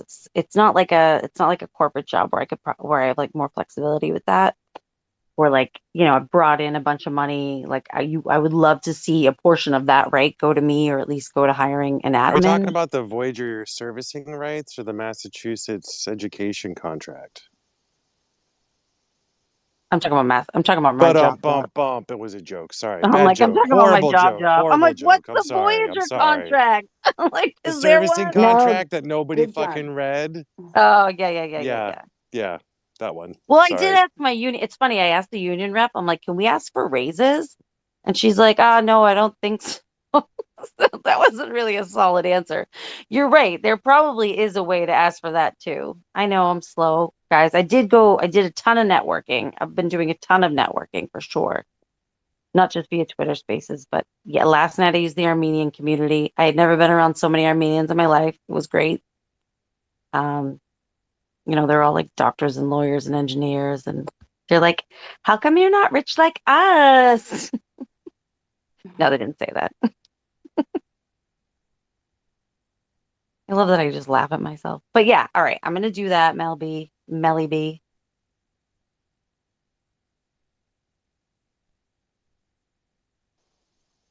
All right. So, Carrie, what is your magic 8-ball intuition telling you about Voyager? What do you think's going to happen? I think the longer cases go on and the less clarity, the more likely it is for someone to put in a serious offer with customers more intact. So I think it's a good thing just because I've seen so many cases over the years, like just like even with XRP, right? And the United States, I feel like there's going to be something positive for XRP. You don't have these long battles with the United States without getting some, it called split the baby or whatever they say. Like there's going to be throw the some, baby out with the bathwater.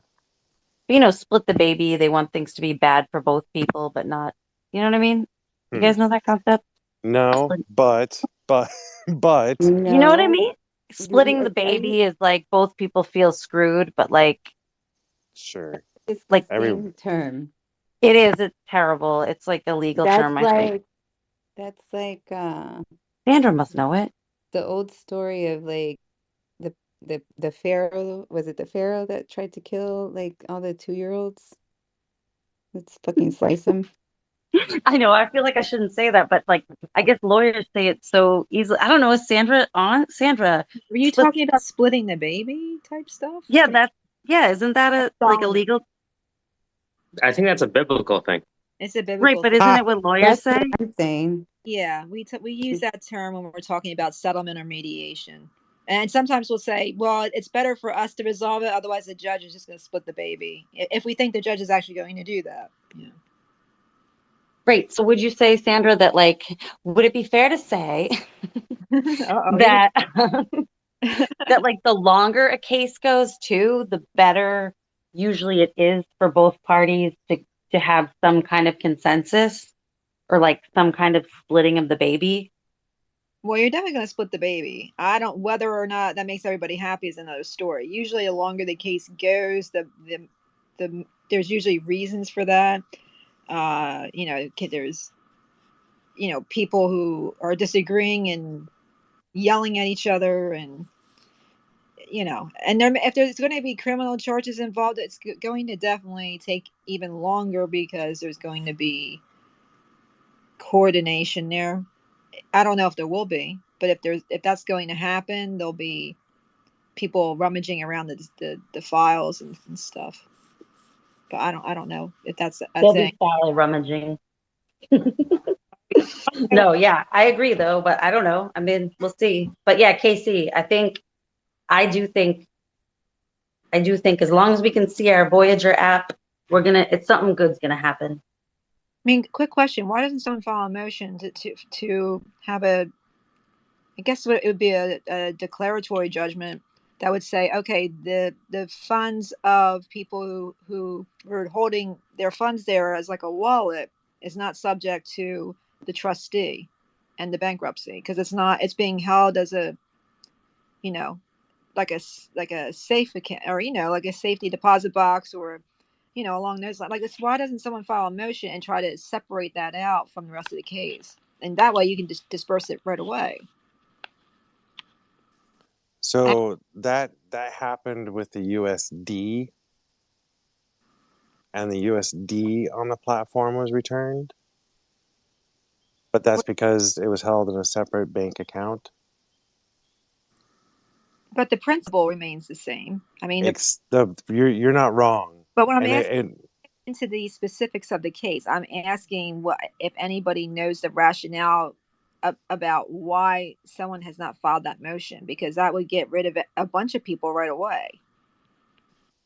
It's in because I imagine it's because it's in Chapter 11 bankruptcy court. Well, I know, yes, but that's not what I mean. You But can still like that. Can you? I don't see why not, because that would greatly uncomplicate the case.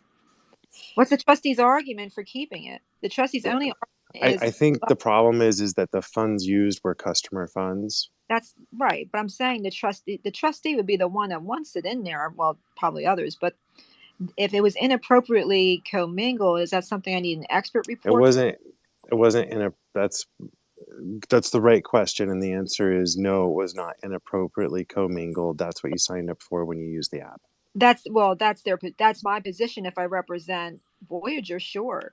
Whether or not customers actually believe that or understood that or were appropriately notified of that is a different story. And it's their marketing of FDIC and SPIC insurance. The way that it was termed and marketed makes that line a little blurry. Yeah, now that I've noodled it out with you guys, it sounds like they're stuck. A little blurry, Casey, right? Didn't we have a meeting, all of us, in June with Steve? Oh, your money's safe. It's great. Like, let's come visit me in Miami. Like, what the fuck? But what I was going to say is, I think one of the big things is most of the VGX people want the app to continue and haven't really put forth a fight of like fraud or anything like that, right? Like, it's all like, we want someone to buy it and save it. So there's like a little disconnect between, sorry. That's again just Twitter people, right? That's not like small section of the overall app 99% users. of all Voyager users. That's just crypto Twitter, really. Yeah. So. Yeah, I know. My friends don't even know. They're like, oh, I didn't even look at my Voyager app till the other day. I'm like, okay, cool. Sweet. I'm glad. So here's the other thing. Is, in my opinion, my humble opinion, I can't believe they're already at an auction phase with this case. That I know, blows right? my mind. That Right? is lightning fast. Crazy. Lightning Like it's fast. almost unbelievable, right? Oh, that's how I feel about the time frame. Unbelievably fast. I didn't hear any of it. You're breaking up. Casey. Oh. We're breaking up. Hold on. No, never. Hold on. Is this better? Oh yeah. Yeah. Okay, thanks. Sorry. Roger. Roger. I feel like the shorter the time frame, the better the result. The less time in Oh, you bankruptcy do? court, the That's what better. he said. Fuck yeah. The less time in court, the better the result. The smoother the process, the better the result. Really? That's how Who? I feel. The question is for who? Results for who? Everyone. Everyone? Yep. I think the longer it goes, the worse it becomes. Okay, so More. let me ask you this then. Let's look at the possible outcomes. So the auction leads to a decision. The auction leads to a decision and an action. The auction leads to a postponement of decision and or action. Those are the three scenarios? I think so. Decision, action, or postponement, or filibustering. Yeah. We brought it around. Yeah. Okay. We figured out a way for legal filibustering is kicking it down the can so that everyone can make a little bit more money off the case. Right? Didn't they just solve Mount Gox like fucking a few months ago? After how many years? Dude, God knows. You know, back then people were still playing Magic the Gathering. That's how long ago that shit was. No, I'm just joking. Fucking nerds. Getting out myself. Look, if I've known anything to be true about VGX is that every day we wake up and we're surprised the shit out of ourselves. Right? Every day. Every single day. And so prepare to be surprised. That we managed to like fund ourselves? Is that what you mean? Managed It's to like, keep going without it? It's to me. You mean like there's new information, right? All the time? Is that what you're saying? Yeah, there's completely new information that could not be prestated by what was seen before. You know what I mean? It's like if anyone Yeah, asks you, no one would write a damn timeline, and I'm like, can you just write a timeline? Like I want like DJ Crypto or Obi to do it. But Like, we can you do know it? about I'm tired. roadmap, right? I Like, have a so what's timeline gonna actually. Hold on, where's the timeline? I put it to the top. Lagatha, did you see me on DJ Crypto's show the other day? No, I saw a tweet about you and Obi going on DJ Crypto's thing, and I was like, well, I'm sorry, Carrie, I love you, but I'm not supporting this asshole. And I say that on record. I almost came on and said, yo, this is Dr. Carrie. But I didn't. My internet was terrible. I was like, I'm so sorry. I messed the whole thing up. I put a timeline of the events at the top. It's called The Death of Decentralization. Oh. Where's that? Is that in the where's that? On the top? It should be in the Jumbotron. Yeah. I love Jumbotron. That sounds so much better than Nest. I feel like we're at a good baseball game or, sport event. Except, isn't Nest part of a tweet, part of a bird? Yeah. Right. Good call. So smart. I'm impressed. I would have never figured that out. I just randomly people said nest, and I was like, why do they call it a nest? And it makes no sense to me. Very impressed, Melody. Not that I didn't know you're smart already, but thanks. Yeah, you're the only one who's ever articulated that in the history of Twitter Spaces. Say it again. What is it? Like a safe space? Is that?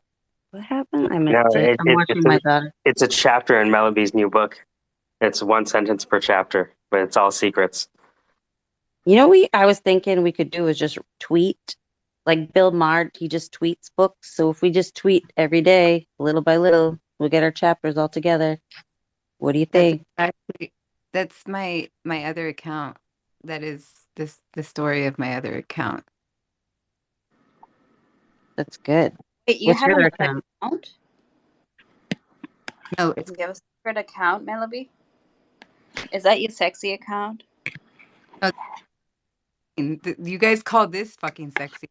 Can you imagine the other one? Like, am I supposed to post nudes? Like, what the fuck? Oh, I can imagine. I can imagine where all your Nikki friend people come from. I am gonna hope. That makes sense now. That's why you had the following. They found your other account. That makes sense. You keep them separate. Don't bring the two worlds together. I don't think I can handle all the men with the shirtless men that come in the room. By the way, Ruckus, nice to meet you. I've never met you before, Oh, right? yeah, nice to meet you as well. No, I think I've heard you speak in the room. Oh yeah, all I do is speak apparently. That's Oh, that's why I came back here.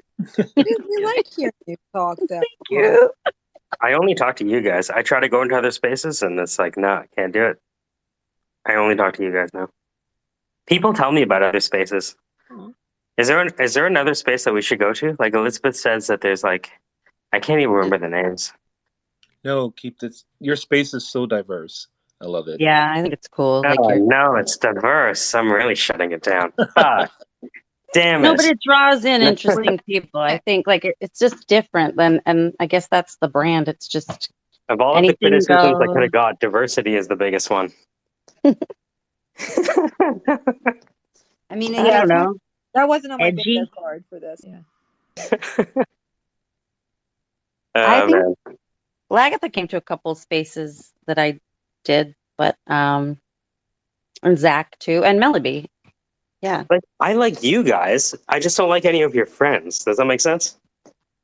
Yeah, I think actually the other one crazy was part- good the other day, but That's the crazy part, that the friends follow in, and Yeah. the big clashes. Like, that's the thing. Isn't it funny? Thing. Right. And I think in a lot of ways, like if I spoke Spanish, like I would love to, I would like to listen into a Spanish space with like you and fucking Matios and like Mr. Raj. I think it would be amazing, you know? Well, yeah, the Spanish speakers, I'm so happy when they come in because we can make the stage bilingual. But when it's others, like there are some people that I hope never press the button when I'm in here, because I will say remove and block. Well, some people are like water and oil, right? I've noticed that in recruiting too. Like, even though someone has the right knowledge, skills, and attitudes, doesn't mean they're going to mix with their immediate manager. And if you don't mix, all the knowledge, skills, and attitudes aren't worth shit. And so it's like, I always have this thing where I hope that the people I get along with will get along with the other people I get along with. Not always the case. Absolutely correct. When I was a kid, I learned this I learned this lesson when I was a kid, like sooner in my early teens, where it's like I have certain friends over here and I have certain friends over there. And if I want to have my own birthday party, or my own, not birthday party, but if I want to have my own little party, do I really want A be meeting C and like F meeting G? Like, those people will fucking clash. But, B and like, the other one they'll get along. So it's interesting. But I choose not to. I don't mix them. I don't mix my worlds. That's see, why I do, and it messes things up. yeah, I don't, because it messes it up. Yeah. Someone the other day, I was like helping someone with like a mental health space and had like 100 people in there. And then Moreland, this guy comes up, he's like, Dr. Curry, you never got back to me about VGX. And I'm like, he's like, you didn't DM me, and he's like yelling at me. I'm like, oh my God, like, I'm like, can we talk about mental health, please? It just was bad. But one thing I was gonna say though about the syndicate is like, like Ruckus, I don't know, but because he's here and there's like all good people here, I just assume, like, I feel like I don't know. I come in with the fact like he's here, so he must be cool. That's my whole thing with this. But Well, I yeah, I think don't know. to vet their Steffi's own. here. I think He's people have okay. to you vet your own people. That's the way it goes. Like if you go, I guess that's the part where Casey said about like the investors, like, you'll get burned if you don't pay attention or if you don't investigate or whatever. So, I mean, that just goes for everything, right? Just because in a space, especially fucking Twitter, like don't go assuming that, Carrie. It'll lead to that. What is this? The Don't go frustration. assuming what? Oh, that Ruckus is nice. Well, Ruckus is the example. I love him here, so it's okay. But that's not the case with other people. So Yeah, your friend Yoda showed up last night on MySpace. Oh, was he bad? I think he was on some substance. Oh. And he was just rambling and rambling and rambling, and I didn't mind because I was In cooking. Scottish, and you're like, what? And then Melody entertained him, and then I was like, listen, my girl Wonder Woman just showed up. I need to talk to her. I can't like listen to this endless rambling. And he's like, okay, I'm leaving. Bye. I was like, But at well, least he's like that's that a nice now. He's troll. yeah. That's a nice troll.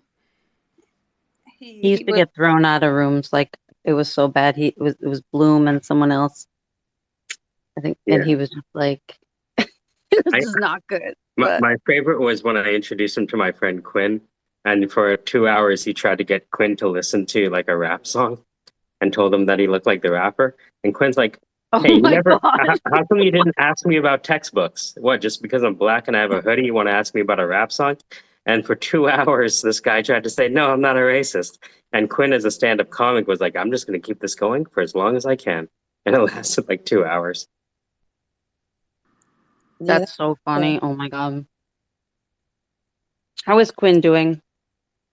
Oh, Quinn's great. I mean, you got to understand, for a guy who makes his living as a comedian to emerge from a pandemic, he's having a good time. Yeah, I followed up with him. I guess he's doing a bunch of shows still? He's also he has an album that's streaming on Sirius XM radio, and so now he's working on the second album, and the third, and the fourth, and the fifth.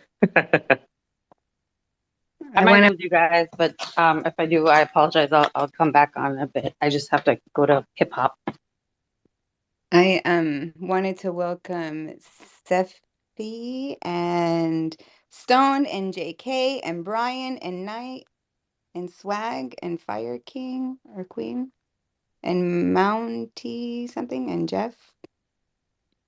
I don't have the host button, so I can't. It's okay. Casey, can you do the reset? It's getting better every time. Hey guys, how's everybody? What's going on? Salud. Oh, not too much. Just kind of hanging out, seeing what's going on. I was kind of just lurking a little bit.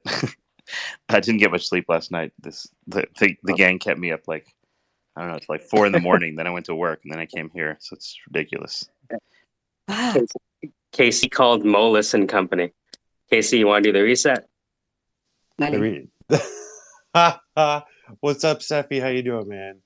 Good. Yeah, it was weird. Like we had this space on last night, and I don't know. Dude, I saw you guys rampaging forever. We had this situation develop where it's like we started talking about something about like the nature of intellect and some other psycho bullshit. Anyway, the point is like next thing you know, someone with like bipolar came on, and then someone that was just a raving absolute like alien believer, like schizophrenic came on, and then it was like, I mean, it was just completely unhinged, and it was like, well, it was weird because like some people didn't realize, hey, wait a minute, that's an actual schizophrenic, right? Like that's like and then like some of the people were like saying like nasty things to him and stuff, and like didn't realize it's actually a person with mental illness. The whole thing was just off the rails.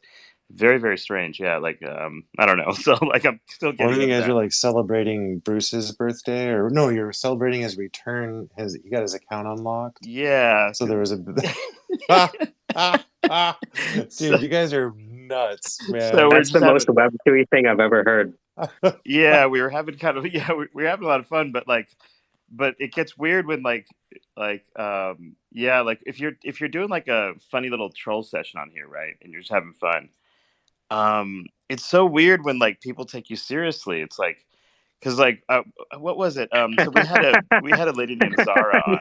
We had this lady named Zara on, and she's like, yeah, I have the keys to the Luna Classic chain, and I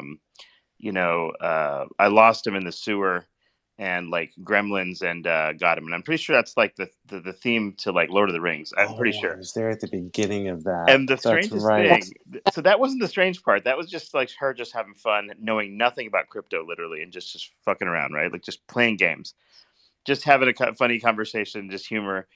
And some like we had this play by play, and apparently the Luna Classic Discord group, everything she was saying was being repeated over there, and they're like, "Oh my god, sell, sell, sell! Some idiot girl has the keys to the chain, and like is gonna like." Like it's just the entire thing was so off the rails. It was so weird. Like the stuff that spreads from here to like Discord to the internet to I don't know what is just yeah, it's like the more you hang around here, it's like, what the hell is going on? Like, so it was just funny. So we had to like then like okay, like assuage everyone that no, she's just joking, and like, what are you talking about? That's not true. Yeah, the whole thing is weird. And it was literally like she was talking about gremlins and sewers and stuff, and people on Discord actually believe that is how like a blockchain works or something. I'm not sure, but like, Hey, yeah. I actually sorry to interrupt. I have to bounce out. I got a scheduled thing. But good to see you around, Seffi, and I'll be back later on. You're so good, Casey. You're like, I'm fucking done here. I'm gonna go do my thing. I'll be back. Be responsible. That's the voice of a father. Ashe. Ashe. Hey, so do we have any more news about this? I came in late, but any like news at all about the VGX thing today? It's funny because Casey called Molus or whatever, or the courthouse, trying to like talk to them and get information. But yeah, I'm almost not worried about it. It's like I'm like, all right, whenever like money shows back up, I'm like, like that's when I care. At this point, like we don't have any, like we're not gonna do anything about it anyway, right? It's like, well, who cares? yeah. Quit playing games with my heart. Yeah. Stop dragging my heart around. That's a good one. Tom Yeah. Petty. It's funny because I was looking at I think it's here. Let me put it at the top. Usage True, the thing. Oh, I don't know. I deleted everything. I was just looking through the court documents of who was accessing the information, and then there was that rumor mill around Wells Fargo, because apparently someone acting on behalf of Wells Fargo wanted to apply to get access to documents or whatnot. And then, hold on, let me see if we can put it at the top.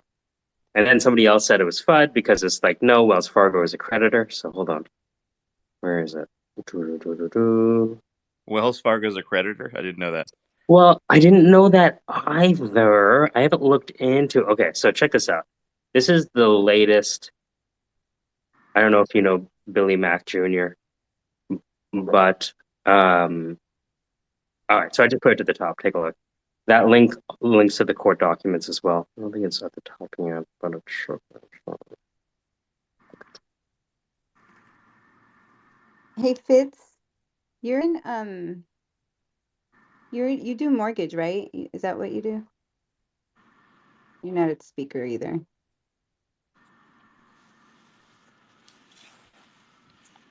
I got a mortgage question. I got a property manager question, actually. Oh man, then Fitz is the best person, and then we can like Sandra will have content for boring property law stories. Sure. I'm trying to get this fucker out. Like I I feel like my house has been hijacked by the fucking property manager. Really?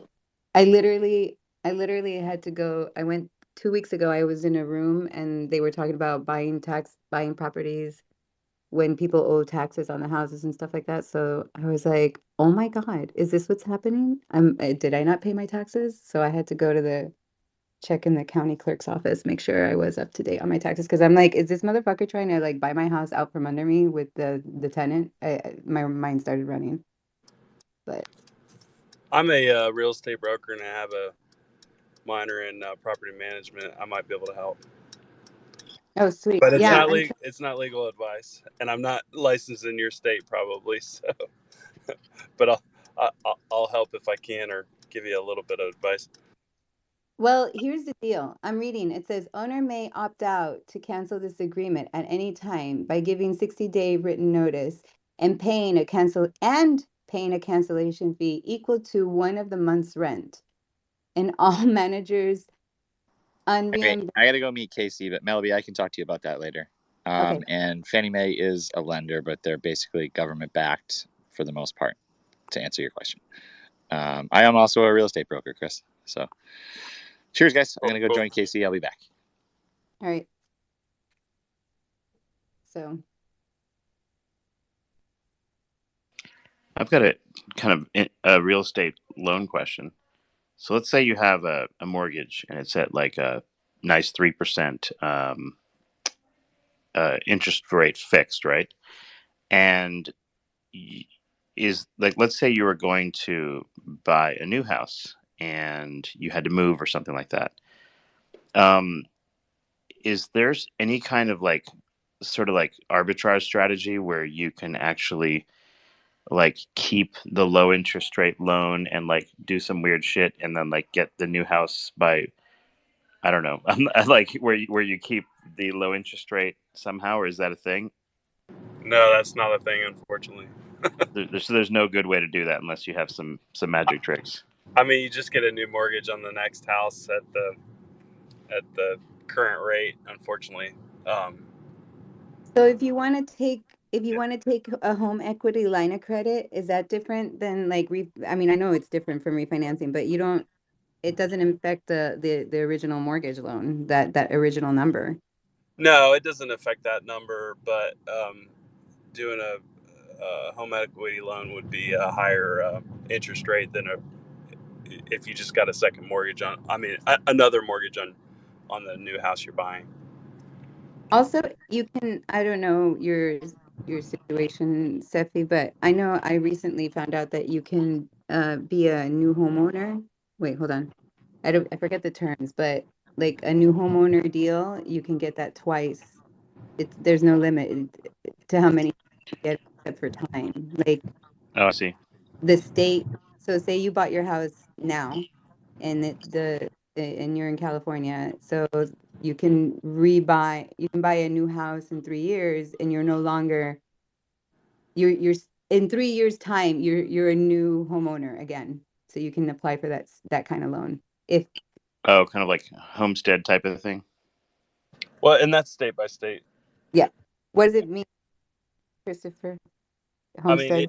I mean, is it oh the same no, thing? homestead's something different, but state by state, all those things are different. So I'm in Oklahoma, so you know, uh, first time home buyer, you're a first time home buyer if you haven't owned a home in like 3 to 5 years. So you could have bought a house a long time ago and sold it, but Wait, so you're not allowed to own and buy a new one and be no, you can, but you don't get any first time home buyer perks. But that's the point right now. The yeah, first home buyer perks.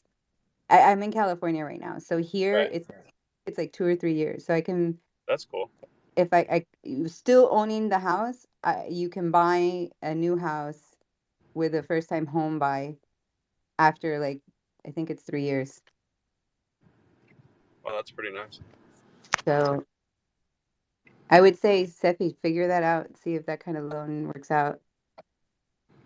Well, it was just more theoretical than anything. It's interesting that my loan is so low compared to what's out there now. and there's no way to transfer that to anybody either, I guess. So, well, you can.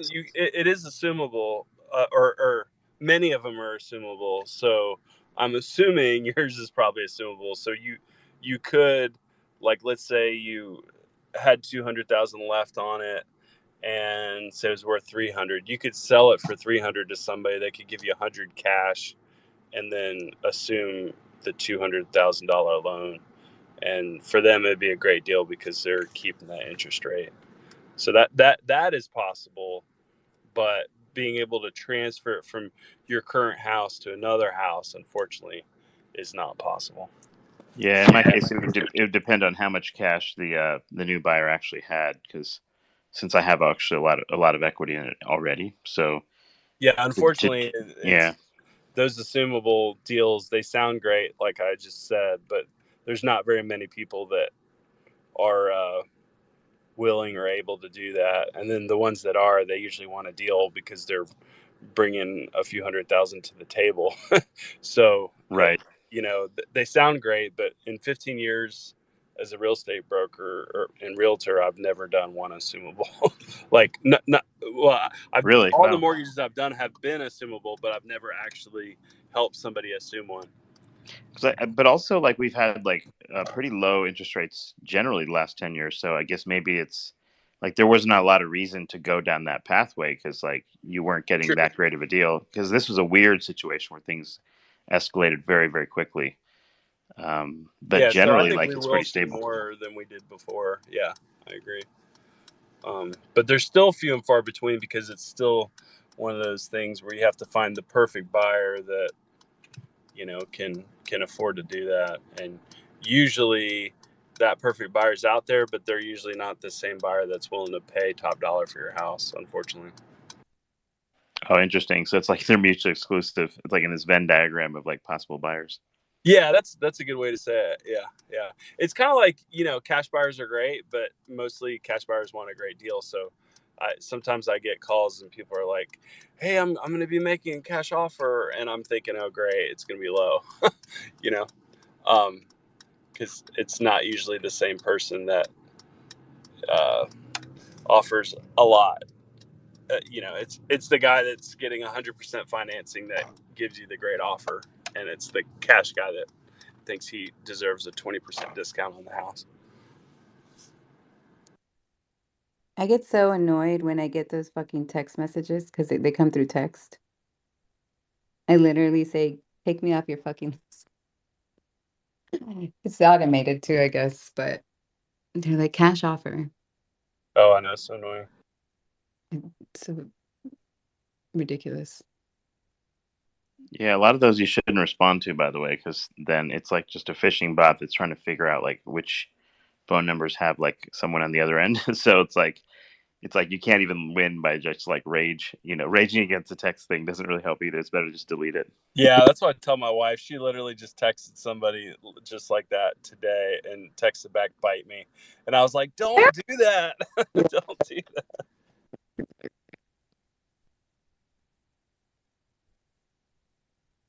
Well, back to VGX. I hate for us to get off on a tangent too much, but did we hear any rumors today? I think I'm gonna let me put tangent in here. Hold on.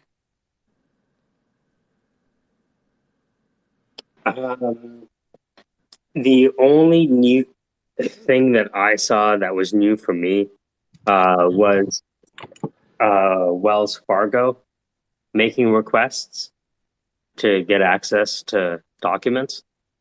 And so, Wells Fargo, yeah. yeah. So I hadn't seen that before. I heard the rumor, but I didn't see the document. It's and I'm kind of like Alex Jonesy. I want to see the documents, but Right. black helicopters, right? And so when I saw the document list, hopefully it'll get posted to the top soon. It's a link to all of the people that are requesting anything to do with this. And so Oh, I would good. so I would just kind of looking through and be like, oh, you're interested. I didn't know you were interested. Why are you interested? Yeah, because if So they're officially requesting more information, then You understand, right? Yeah.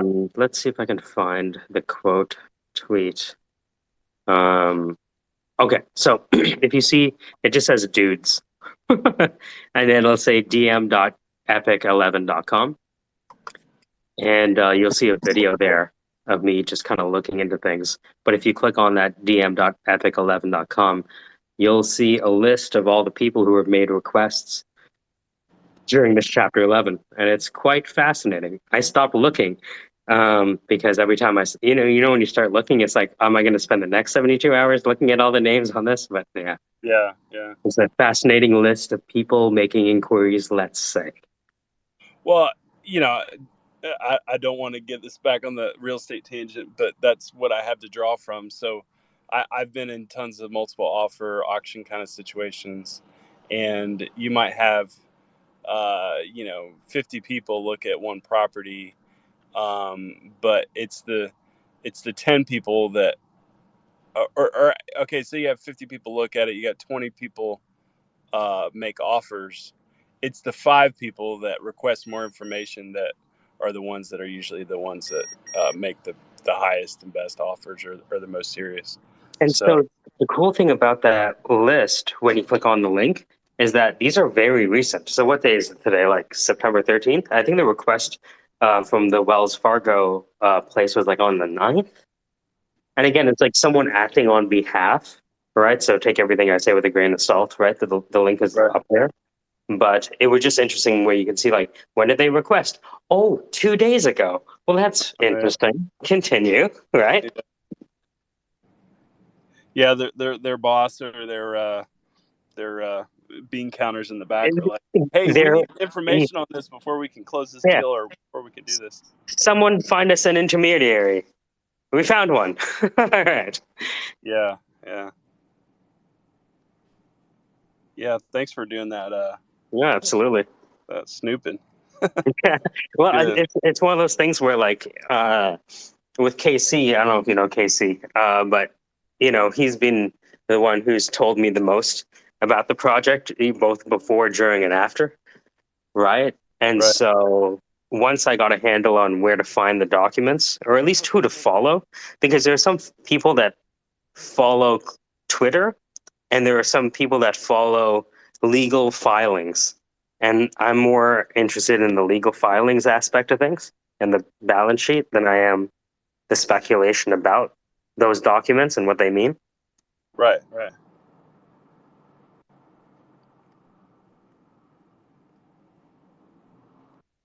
But I feel I should, disclaimer, I'm from Canada, so I want to apologize for everyone because it's technically kind of a Canadian company.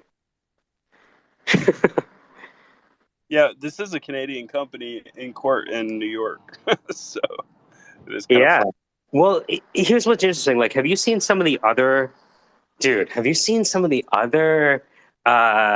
claims or the other suits that, like, individuals have retained lawyers to prosecute? No. Let me find it. So hold on. Let me see if I can find this, because it's interesting. I've been just closing my eyes and just like kind of cracking my fingers just enough to see what's going on, but not getting too far into it, because I know I'm not going to be filing a suit, and I just need to wait and see what happens. Well, the interesting thing about when people file suits is that there are claims made, right? And this is claim number 1, claim number 2, claim number 3. Here's what we establish as facts. And then when you do that, you end up right. So they end up hiring this lawyer or this intelligent legal clerk to put all of this stuff together. And where was it? It was, to be honest with you, a lot of this stuff, a lot of the sources for these legal filing places is Shingo Levine. I know a lot of people are not a lot of fans of him, but where was it? It was just a really interesting list of, man, I'll see if I can find it. Here we go. Complaint against Voyager Digital Holdings, false pretenses, false representation, actual fraud. Again, this is alleged But if you look at the cases.stretto.com, you'll see a lawyer who has presented a presentation of publicly verifiable facts. And, to that point, the person who's the Voyager oracle for me on all of this stuff is KC. So welcome back, KC. I'm not sure if you've ever met Chris. Good dude. Hey, thanks. Yeah, man.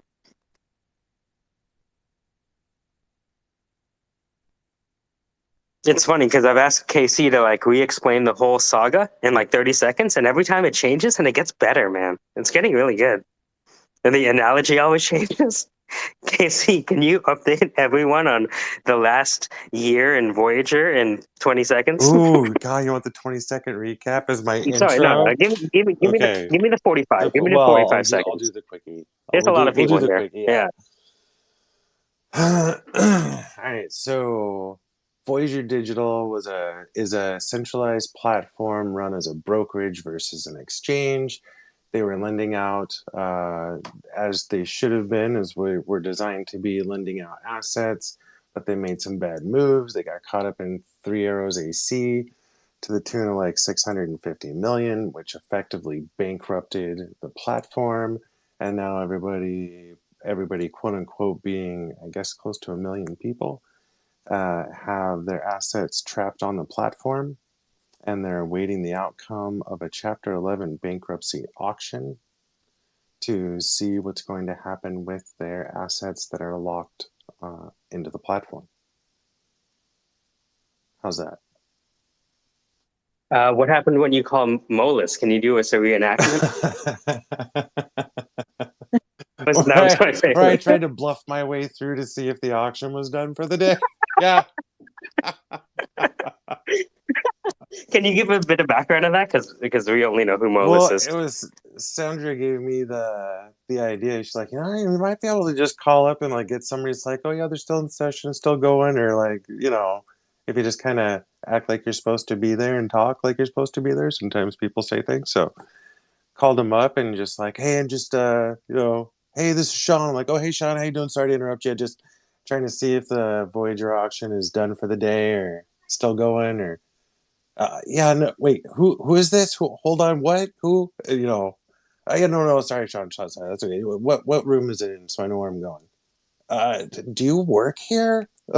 Yeah, no, not at all, but just want to know where I'm going when I get there. That's yeah. So it was just, gentle prodding, that's all. But Christopher, nice to meet you. How you doing? Hey, nice to meet you as well. Thank you for the 30-second. I want to say elevator. Yeah, the recap, the quick recap. The recap. Had a little bit of practice on it. Any questions on it? Yeah. No, I think I'm pretty good. I mean, we just wait and see, right? Yeah, they had the auction today, and then it'll be about a week until the results are effectively released after any potential objections are heard. Have you heard any very rumored kind of things out of today, or? Not necessarily. Not out of today. No. Yeah. What you got a hunch on say top 3 horses in the running? No, I really don't. I got hopes.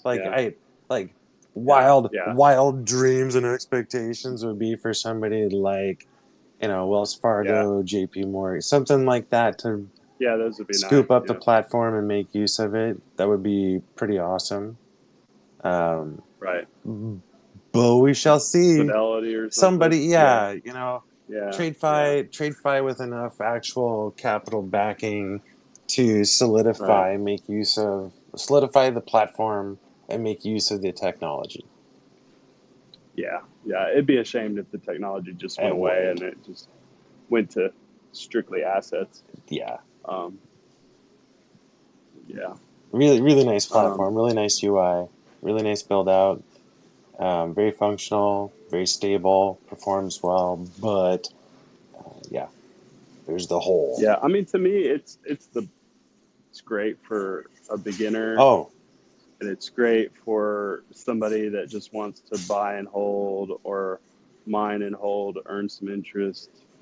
I or don't think transfer it's to your great for cold like, wallet, which you could do, you know, yeah, like yeah, yeah, yeah. And you know, yeah, it was the one of the simplest user interfaces that had the best chance at onboarding during a you know, a mass outreach yep, situation. yep. That platform had the right approach to the mass adoption feel. Your grandpa could do it. Yeah, I got a bunch of people to sign up, Ah, which I I was feel about to bad say for, I'm sorry. but I'm sorry. Yeah, yeah. Thankfully, like most of the people I was talking to or what we're talking to were really beginners and we're like not putting very much in it at all. nice. Um, but yeah, one guy put a few thousand. I feel bad for him, but I think he'll get most of it back. And honestly, he didn't even know this was going on. I ran into him a couple weeks ago, and he was like, "Hey, can you help me with the app? I'm having a hard time buying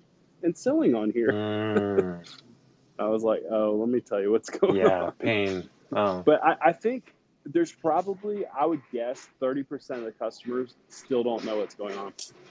so I know that's shocking for us, but I think a lot more people don't even know what's going on than we would think. Obi was always good at kind of detail on this one in terms of like there's out of you know we'll say 1 million users, right? Um, some crazy high number like 930,000 had less than like $1,000. Like the vast majority of accounts were very low in overall value. That makes sense. So It's just like wallets with sats in them, you yeah, know. yeah, Yeah, got a lot with like 0.0001. whatever. You got $50 in there, Yeah, you know, from a couple referral codes. right. So I wonder with this Voyager thing, like, so the assets are frozen because they're locked in these wallets or in the exchange or like, On platform, yeah. but on the platform, but Voyager itself rode that wave, right? So they're filing chapter 11 after having fun and like depleting or dispersing. Uh, just to interject Question, quickly, question mark. I just went back to that list of documents. Remember that list of documents we talked about before? Uh, there Yeah. are new documents filed as of today, September 13th, talking about how certain sessions were canceled and postponed. I'm putting it to the top. A couple of news articles were throwing a guess out that that's because the bidding was taking longer. They didn't But I'm have talking enough about, time. I'm looking at things that are canceled. Like, Fair. oh, Yeah. hold on, one sec. Oh That yeah, means read it with your eyes and don't vocalize it. dude. So I put the video of how you can. And it was funny because I was just like recording the space, and then I was like, "Huh, I wonder how real time these documents are." And then I look, hold on, today is September 13th. Wait a minute, this was filed September 13th. That's today. Wait a minute, what are they saying? Wait a minute, cancellation. Wait a minute. You can infer one of two things though from that. That if you see a large percentage of cancellations, Dude, doesn't mean there are 10 documents here, all filed today. I just put it at the top. okay. All filed today. If you Hello, want to take a quick look. Hurls. Hey, so this auction we're talking about, like, what's the workflow? Because couldn't you essentially be a potential buyer because they do phone-in biddings all the time, right?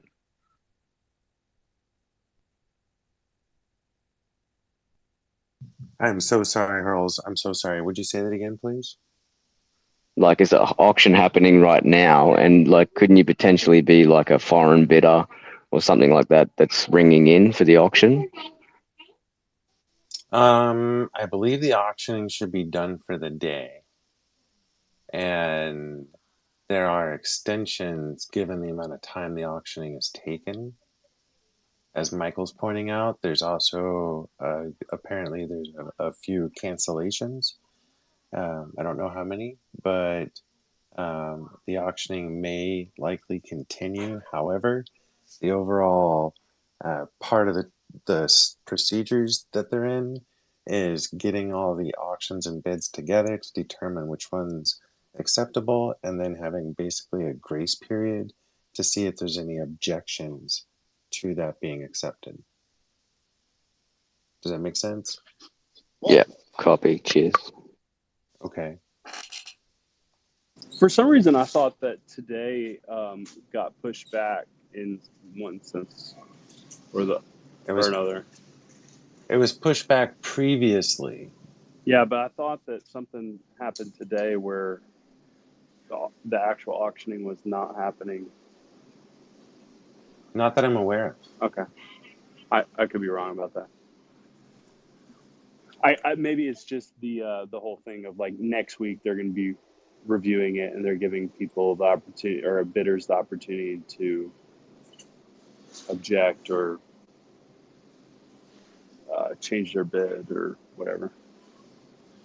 Yeah, no, I thought I think read that's all something kind about of, I think it's all part and parcel of the process, right, and standard for the process to have all the bids and then have that kind of grace period yeah. after determining the winning bidder, Right. to give a grace period for assessment before calling it a day. Yeah. Right. Cool. So we were talking way earlier about like how surprising it was that it got to the auction stage as fast as it has. That to me, that is mind blowing that it's at auction right now. That's so incredibly fast, and to me, that bodes well. I think I take that as a very positive thing. I agree with that. It's shocking. These kind of things can last years. So Oh man, yeah. yeah. I was just waiting for one landmine to go off and kiss this all goodbye for a decade. Well, and it's not over, but No, I will yeah. say kudos to the legal team and whoever's been pushing this to not sit around and eat all our money up with legal fees. Yeah, that's nice. Both for honestly the mental health of the average user, having conclusion faster. I think I'm the biggest fan of. Whatever that haircut conclusion is, let's rip that band-aid off and get it over with. Yeah, my degree's in human development, and the big thing they always told us for humans is the most stressful situations and ambiguous situations. So it's like if you're not sure if somebody's died or not, then it's really stressful. But if you know one way or another, then it's less stressful. So it's just like you're saying, like if you know you're going to get 50% of your money, it's a lot better than not knowing what's going to happen. So, I mean, I think it's going to be much better than that, but I'm just saying, like knowing As example, is less stressful. Yeah. I mean, if you just look at the amount of time spent researching Chapter 11 crypto case law versus the amount of time you could have should have been working or just doing your chores or living life, that cost starts to stack up pretty quick. Big time. So I'm a fan of the fast action here. I think the smoother and faster it goes, the better the outcome will be. You want a quick, relatively speaking, quick auction transaction with eager buyers, so that you've got buyers with the capital to actually stand behind the platform and salvage as much of the technology and customer base as humanly possible. My when I think about the components that go behind the platform, just the raw data captured has to be worth a decent pretty penny. And that's where I think like the conversation around TradeFi and your standard big boys getting into the scene really takes on a different, more serious tone.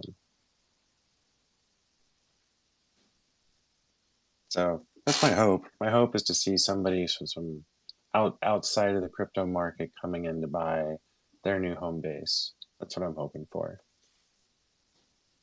Yeah, I was invested in Square and PayPal and looking at like banks and how they do their business versus fintechs. And it was interesting that, like Square or PayPal, I'm sure it's similar for crypto companies. It costs, I think around, I think it was $20 to $100 per customer acquisition. So for them to market and everything, it would cost like, let's just say $100 per customer. So for a million customers, you're looking at $100 million. But for a bank like a Wells Fargo or something, I forgot how much it was, but it was ridiculous. It was like $500. Sorry, I'm in a grocery store. No, but yeah, It it's was like way more expensive. $500 per customer, $1,000 per customer. So you take $1,000 times a million customers, and if you can convert a lot of those to actual banking customers, so if Wells Fargo took it and everybody's offered a free checking account or savings account or whatever, they got those customers really cheaply if they buy Voyager and acquire those customers. Oh yeah. Hey, you know who my dark horse hope was that I rarely spoke about was the National Union of Credit Unions. Interesting, yeah. Oh man, would that have been something for the United Credit Unions to step up and take that? Because they've already said, yeah, we'll Haven't talk they to you about integrated with Hashgraph though? Isn't it called Kuna? I'm pretty sure that they use Hedera Hashgraph. I'll look that up. Okay. Because I know they opened up their doors to digital assets in limited locations and availabilities, but they were able to do so legally because their union status. So that was my secret dark horse hope, was that the credit unions would come take a grab. So Swirls created, this is October 27, 2017. Swirls, creators of the Hashgraph distributed consensus platform, and CU Ledger, a credit union consortium supported by the efforts of the Credit Union National Association and the Mountain West Credit Union Association, today announced an agreement, blah, blah, blah, key technology. It was just something I thought of. But here's the thing, like when you acquire a company, you acquire their customer list. Who stands to benefit from acquiring that customer list? Well, it's someone in a position to avoid having those customers bank run.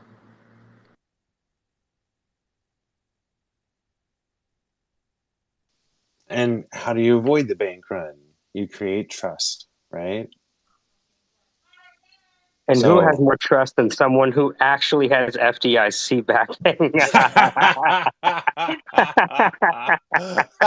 Hey, doesn't Voyager have FDIC belt. backing? We're all safe, right? I mean, well, that's I'm joking. Yeah. Well, the messed up part about that is that's how people got their USD off the platform, was that entanglement. That's right. It was an interesting take. Like in the heat of battle, the link to a major bank. How dare you? Are you saying that the bank was the most honest thing in this whole operation? Yes.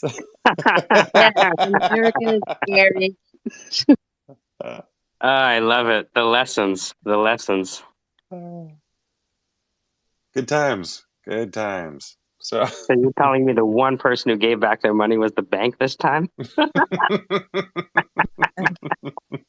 It's dark, dude. That's dark. Super. Hey, you crack open the. You're saying the most honorable person at the table was the oldest bank? Fuck. What does that mean for our trustworthiness? This needs to be a voice clip for sure. You definitely need to put that out. That is so funny. You know, sometimes Yeah, I have in the these U.S. spaces and the voice clip disappears. I'm like, oh shit, they must have removed the fucking clip thing. Triggered. It must have, yeah. And it's 2022, and the U.S. dollar is stronger than anything, including Bitcoin. Ironically, It's like, yeah, it's even with inflation inflation, it's compared to what? crazy.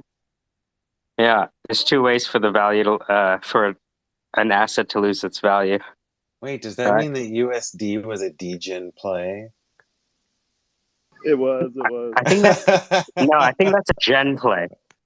A gen play, nice. You're punishing, man. It was a boomer play, is what it was. Yeah, Total boomer play. You ever see Boomer, I that? put my money in bonds. Let me tell you something. We need to go talk to more. How do we introduce boomers into fucking Twitter Spaces? We need some real Gotta sound send him a financial letter. advice. Send him a letter.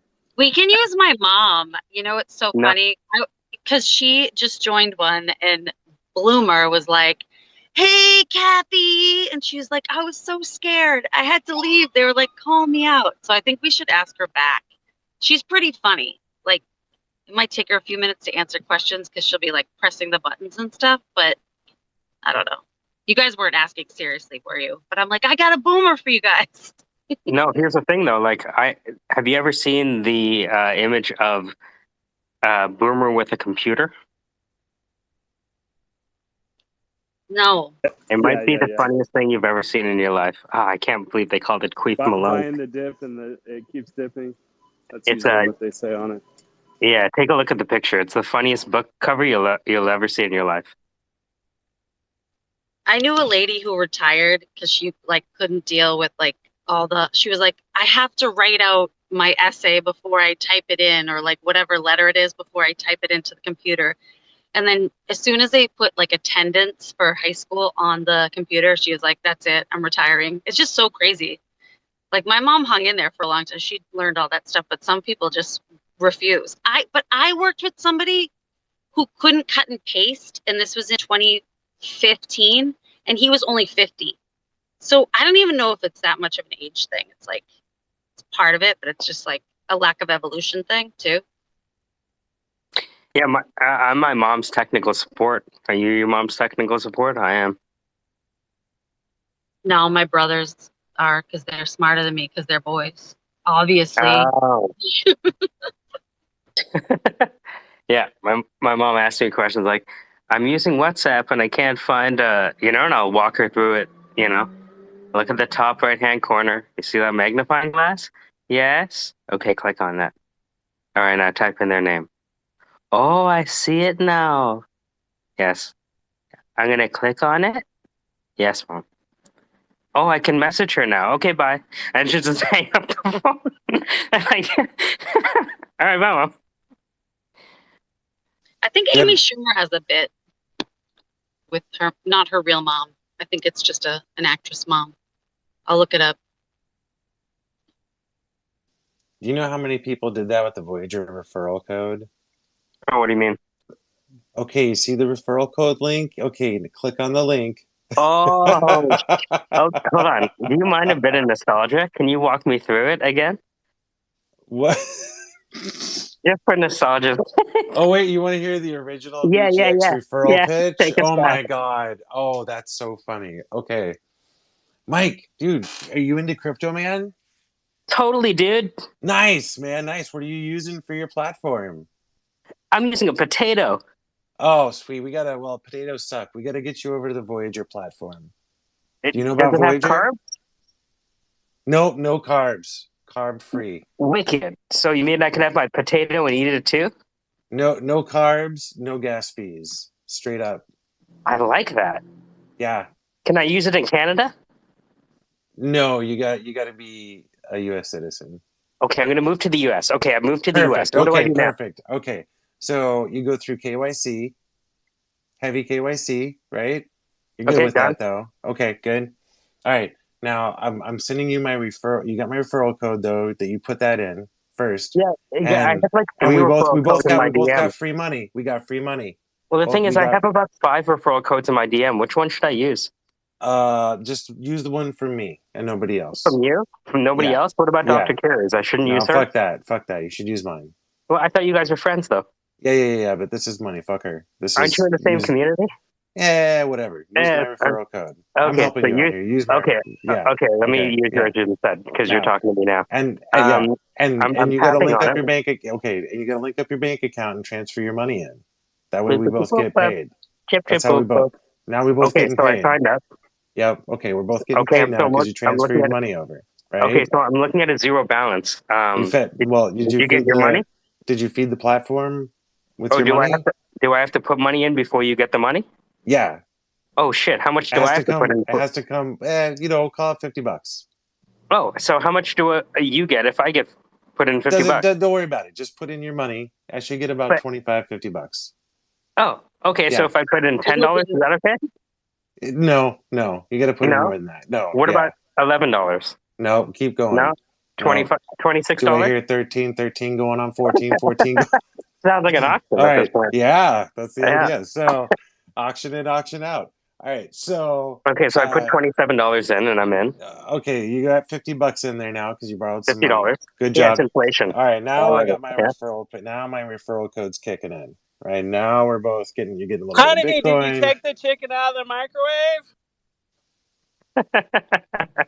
So okay, so I'm on there now, and so I put in Okay. $50, and you got Now. $50. Yep. Now I see how this referral code works. Keep going. Now you can actually buy and spend more money by buying other cryptocurrencies, and you're gonna get a yield. Wait a minute. Are you saying It's that super the easy to buy referral now. code could be paid out by the money that I put in? Maybe. Wow, what a customer acquisition It's strategy. super. You are effectively yes. KC gets me to put in $50, and then they use that $50 to pay you a referral fee? Something like that. Something like that? Commingling of funds? Okay. Maybe, yeah. So, okay, so now. By the way, I'm in. This potato sucks. I'm frying Yeah, it right now. right? For this potato. Should have got This some user chives and interface is sour amazing. butter. Right. All right. So, anyways, now you have the access. You have the ability to hold your assets on the platform and get a yield. Okay, how do I loan out the whole $50? You don't. You just hold it on the platform, and they'll do the loaning for you. Wicked. Because I don't know how to lend to people. I don't know shit. I just right? put money in. They're experts in lending, right? That's Hold why on, we pay them the money, is to know where to put the money. So, but they're experts in lending, right? Exactly. Okay, good. Okay. Right. They have a good background in finance, right? Oh, deep. Back. The guy that built this thing is like built the Uber app. Like it's all amazing team. Oh shit! So if he can move people, he definitely knows how to move money. That's what I'm saying. Okay, gotcha so far. All right. So now you just have to buy enough assets to meet the limits to start getting yield. And then they'll take the money that you put in to buy those assets, wrap them up with a bunch of other people's assets, and go out and make big boy trades with a lot of money. And I want to be a big boy. I know, so do I. But we're going to sell our VGX tokens and get there one day. So what's a VGX token? We're going to find out. But right now, we got to focus on the fact that they're taking everybody's money and going and making trades. And when they win, that's how you get your yield. Right? Oh, so like it's an investing union in a way? Yeah. Huh. Okay. I like unions. Now, I'm a part of a union. Do you want the regular yield or do you want the super yield? Super yield. Always. Always. Dude, size me up. All right. So, super size me. This is where the VGX token comes in. You buy the VGX token and you get more yield.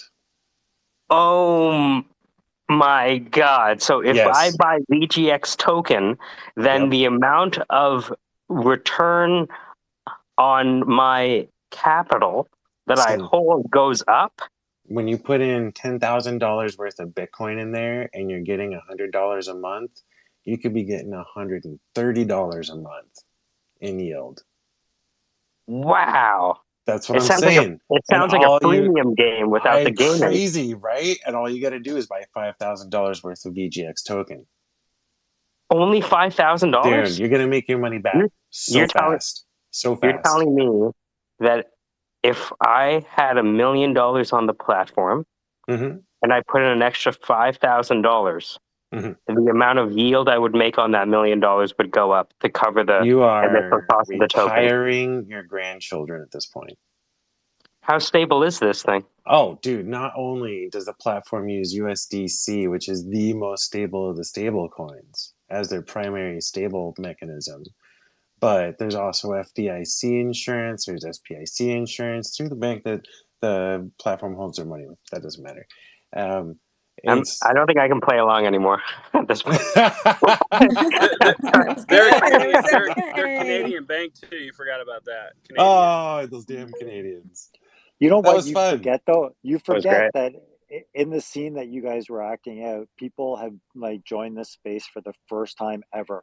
And they've never like been in a Twitter space before. And the exact conversation was so well done that nothing about it even seemed like that's the conversation that mirrors so many conversations on Twitter spaces that I'm sure someone came and left and said, oh, this is another I've heard Another this shill before. space, another shill space. I was afraid of Shill somebody space. coming in and hearing it as well.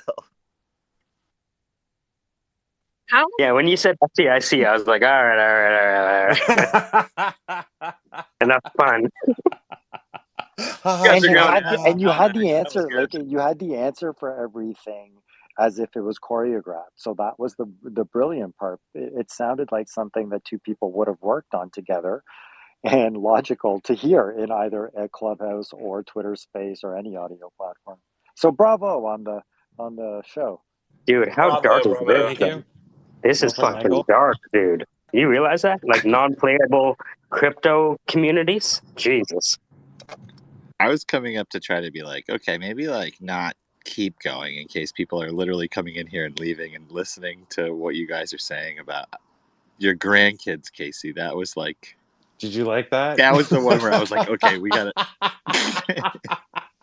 Well, if you had like reverted to the preacher side at that point, then it would have been classic. If you reverted to the, no, tell me something. Do you not want your grandkids to retire? Is that what you can you think about the impact that you can have on their lives by just something simple like this?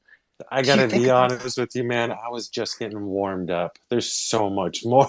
Did you see that last video on Rumble that you saw on inflation? You want to avoid, you know what I mean? Like, it can go so deep, dude.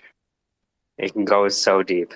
I mean, just make sure you join my Discord to get my updates. Keep on my Discord. You get all exclusive access to all my access that is exclusive and exclusively accessible.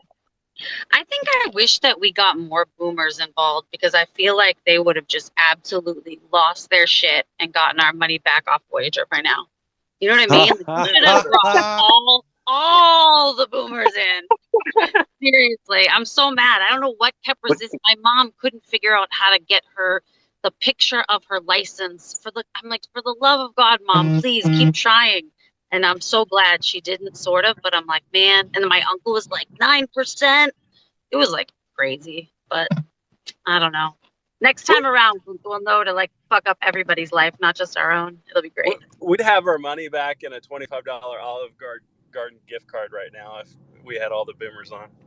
Seriously. Can you imagine if Olive Garden took over the platform? No. If boomers were on it, if it was all boomers, we'd have all our money back plus a Olive Garden gift card. I like it. I like the image Olive of Garden. an army. They buy them out.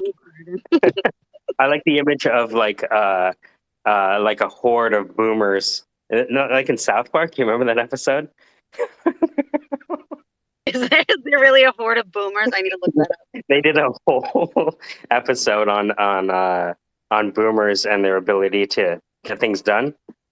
No, it was like traditionalists actually. But yeah, that conversation that Casey and I just had, we've heard before 1,000 times. That's why we can rhyme it off. Does that make sense? It's also the only reason I ever talk to you guys now. Gold. I can't believe Big T hasn't been recruited for like another NFT or something, right? Like, I don't know if do you know Big T, Michael? Yeah. He didn't like me a lot. Really? He didn't like you? I don't know. I got into a fight with him once. I don't know. But then we made up sort of. But yeah, he's a little bit different. Yeah, he's great. But he's a good salesman. I mean, he scares the crap out of you. So you're like, okay, I'll fucking buy it. Jesus Christ. Like, Yeah. I remember when we interacted, he was like, "Say, so hey, I heard you were talking shit about VGX." I'm like, maybe, or like, I can't remember what I said, but I was like, he was like, "You want to explain yourself?" I'm like, I don't think it's a good idea to throw principal after interest. Ooh, burn. And he was like, "Yeah, I agree." I'm like, "Okay, so we're on the same page." The thing is, like, again, I used to have financial licenses 15 years ago. And all of this shit is the reason I got out, because I discovered something that hedge funds call affectionately the retail guillotine, which is the way they make money is by the population losing money on the IPO. And I was like, oh, that's all right. I'm out. Thanks, you guys. Ferraris, I'm out. I know guys have You're like, Ferraris hey, now, but I was sorry, out. can I go back and get my my ethics in the desk? Can I get my ethics in the desk? I'm just gonna take that with me out the door, and I'll see you later. Dude, it's so like it's so dark. Like they named it they even have this theory called odd lot theory. And odd lot theory states that you should bet against all the people buying in small parcels because people buying in small parcels always get their bets wrong. Like they have names for this shit. oh, that's That's so why I don't put Poland. sad. As a blonde white woman. Hey, so when IPOs like SPACs actually, they go live. They find somebody. It's a SPAC that finds this other business. They merge and it goes live on the markets. Can They you have to rewind on, basically can you rewind on disclose. the, Can you hear me? can you rewind on the SPAC and just unpack that? Because that's an important vehicle that I don't think a lot of people recognize is in use right now, the SPAC. Sure. So basically, these are special acquisition corporations. So they are set up in order to help a corporation go live, tradable, and public faster than they could otherwise do so. So they basically are like all lined up with the market. They're ready to go. And there are a lot of people who do this and they do it over and over and over again. And when they do that, they have to submit all this paperwork to the SEC. And in that paperwork, if they end up getting somebody to merge with, the prices all vary. So we'll just say it's a $10 SPAC. They're selling these shares for $10. If they do find a company that they merge with, then they have to disclose when they are allowed to basically sell their shares. So they can't sell anything for like we'll say the first 90 days or first 60 days. On that day, um, you wanna be playing puts on that stock because they're going to be getting the F out of that thing as soon as they possibly can, and it happens over and over again. So that's just what you're saying, Michael. To back it up, that's been very consistent. It's an unlock date, and you can play unlock dates. Is basically that's the play.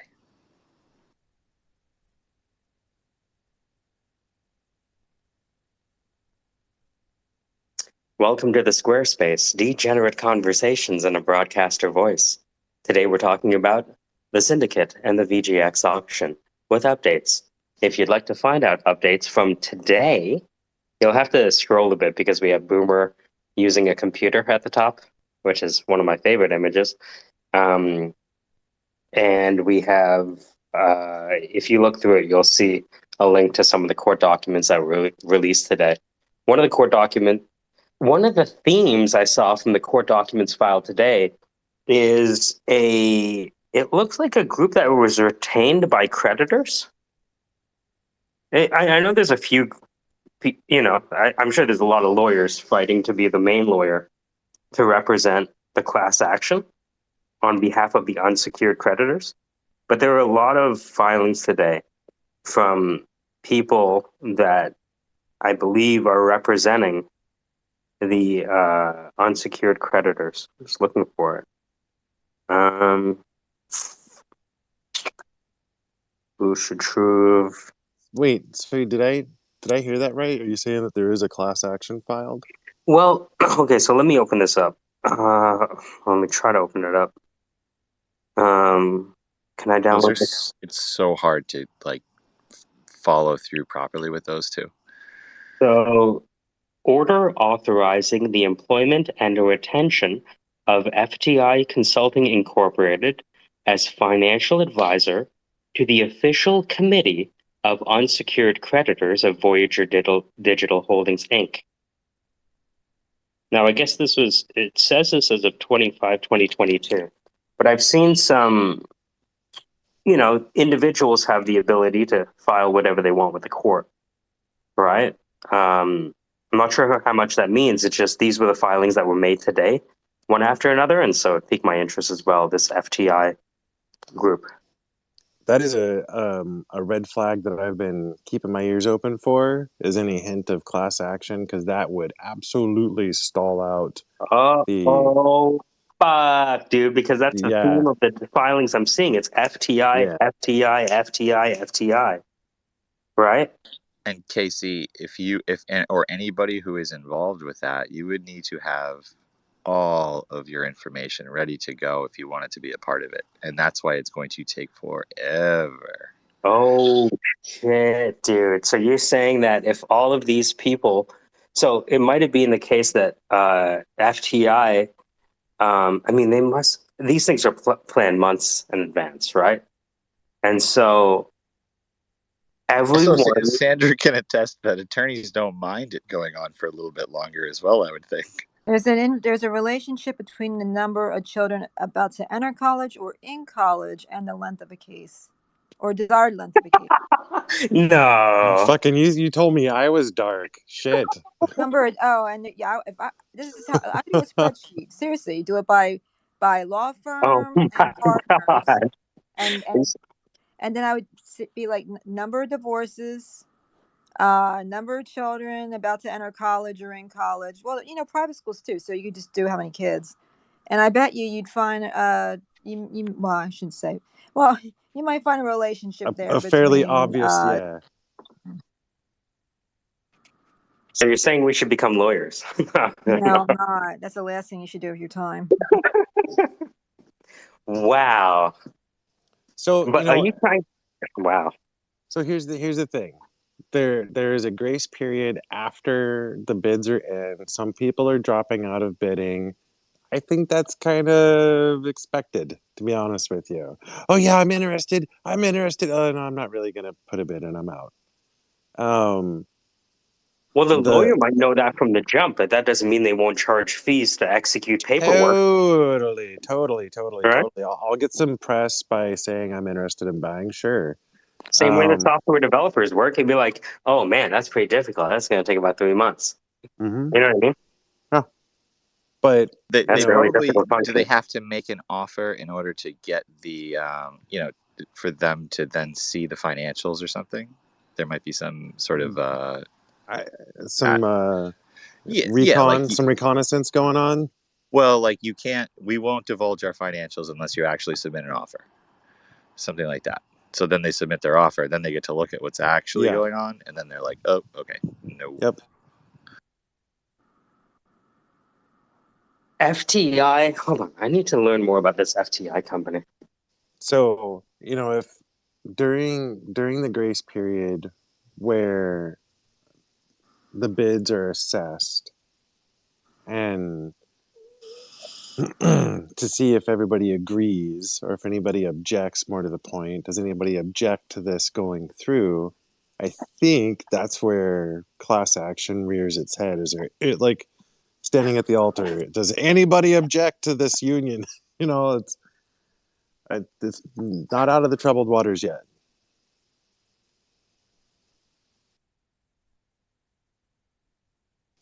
Also, I want to take this opportunity to say hi to everybody still hanging out in the space, in the room. Hello.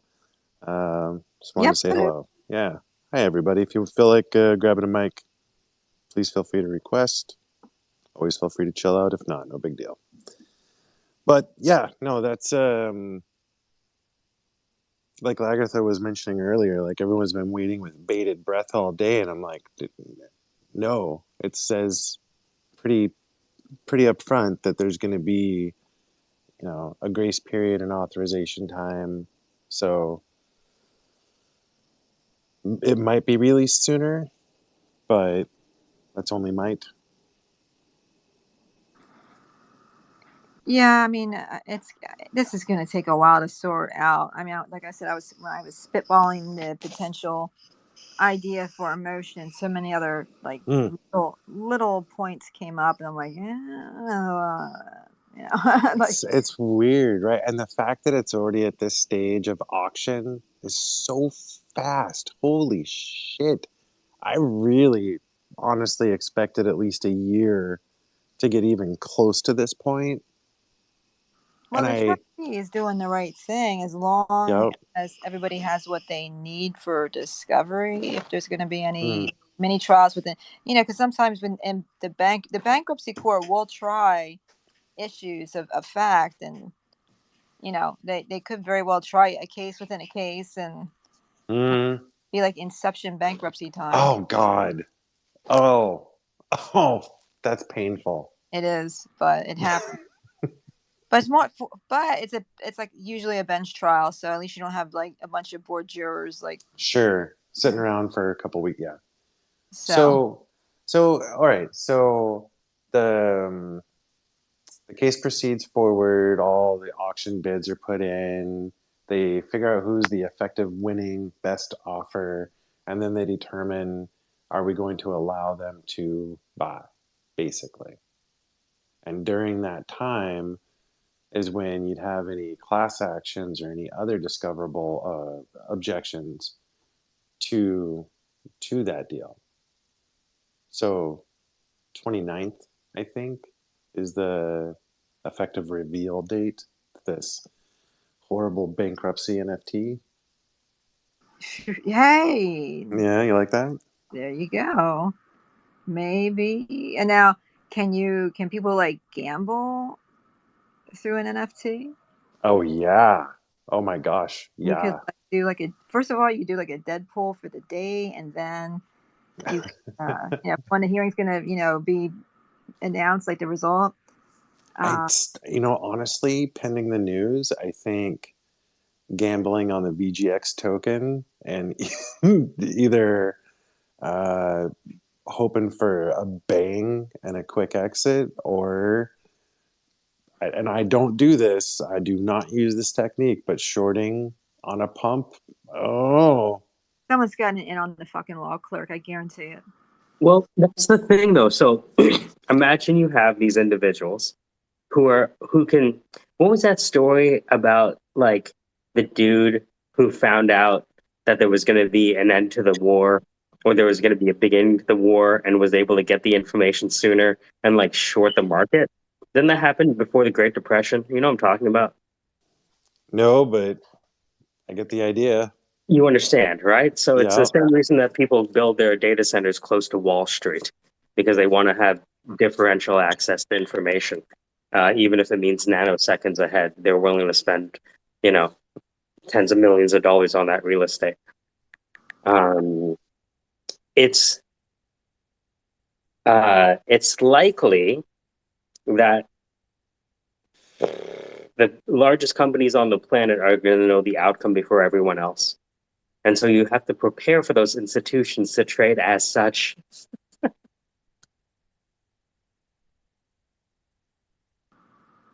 Wow. Someone's going to make a lot of money off this, I'm sure. I mean, they'll be going through the trash or to get an idea where the court, because I mean, people write notes and. You're going to have like you have to follow the janitor. If all of a sudden the janitor's granddaughter, like fucking Mike Ehrmantraut. Yeah. Right? Be like, how come this granddaughter has 1,000,000 VGX tokens all of a sudden? Be like, it's a janitor's daughter, and he's just looking at the facial reactions from people leaving the courtroom while he sweeps up. Well, he doesn't even have to know what he's doing. Like that, when couldn't he carry something that would do that for them? Or Yes, they came up with that new technology where they put the GoPro in the handle of the broomstick. You saw that? What? Yeah. No, I'm just making that up, but you can imagine it. But I mean, yeah, I just not a GoPro, but yeah, you could do that. Mood Connect. We're Mood Connect. Mood Connect. Here it is. I saw this. Yo, you could do Mood Connect for the facial. But that's the idea, though, right? Where it's like, I'm pretty sure that if you just had me sit down but the thing is, I think that a lot of this is telephonic, actually. It's over the telephone, from what I saw. Or at least some people are tuning in by phone. It looked like there was, I don't know if it was marketing. Was there live stream? There was not, right? You didn't. I saw a couple sites, I think, were marketing live stream to get clicks. Yeah, I think the live stream was being sold at $30 million a pop. No, I'm joking. In person, live streaming. You're right here. Congratulations. Dude, let me ask you this. If you were a large investment bank that was speculating on Voyager, how much would that differential access to information be worth to you? You know? Depends on how much money I already have. I know someone in finance, and what she does is she does due diligence on projects, and the way she does it is by looking like the most junior person in the entire building. Nobody notices. That's savage. I love that. Dude, people have no idea. There's too much money riding on this. You know what I mean? There's actually too much money on ride. You know what I mean? For them not to do that. Or, you know? Yeah. All right. I am off. Thank you for a very fun time. That was I especially enjoyed that rehash. Honestly, I'm glad we got stopped because I could have gone for a while. Do you mind? Let's close out the space. Do you mind closing it out for us? Sure. This has been the Syndicate on VGX Auction Updates, aka the Red Wedding and Tangents, hosted by So You Want To at Attract Funding, Sandra, who's just started dabbling with AI, myself, Casey, always having fun, Fritz being with us. Very much appreciate Fritz. Web3, thank you for being here. Adam, Peter, if you guys do not follow Peter and check out his AI art, you are missing out. Follow Peter and check him out. Hurls, didn't get to hear you on the microphone tonight, buddy, but love it when you're hosting spaces. Always a good time. Everybody else, good to see you. Thank you so much, and we'll catch up with you again soon. Cool. Bye, everyone.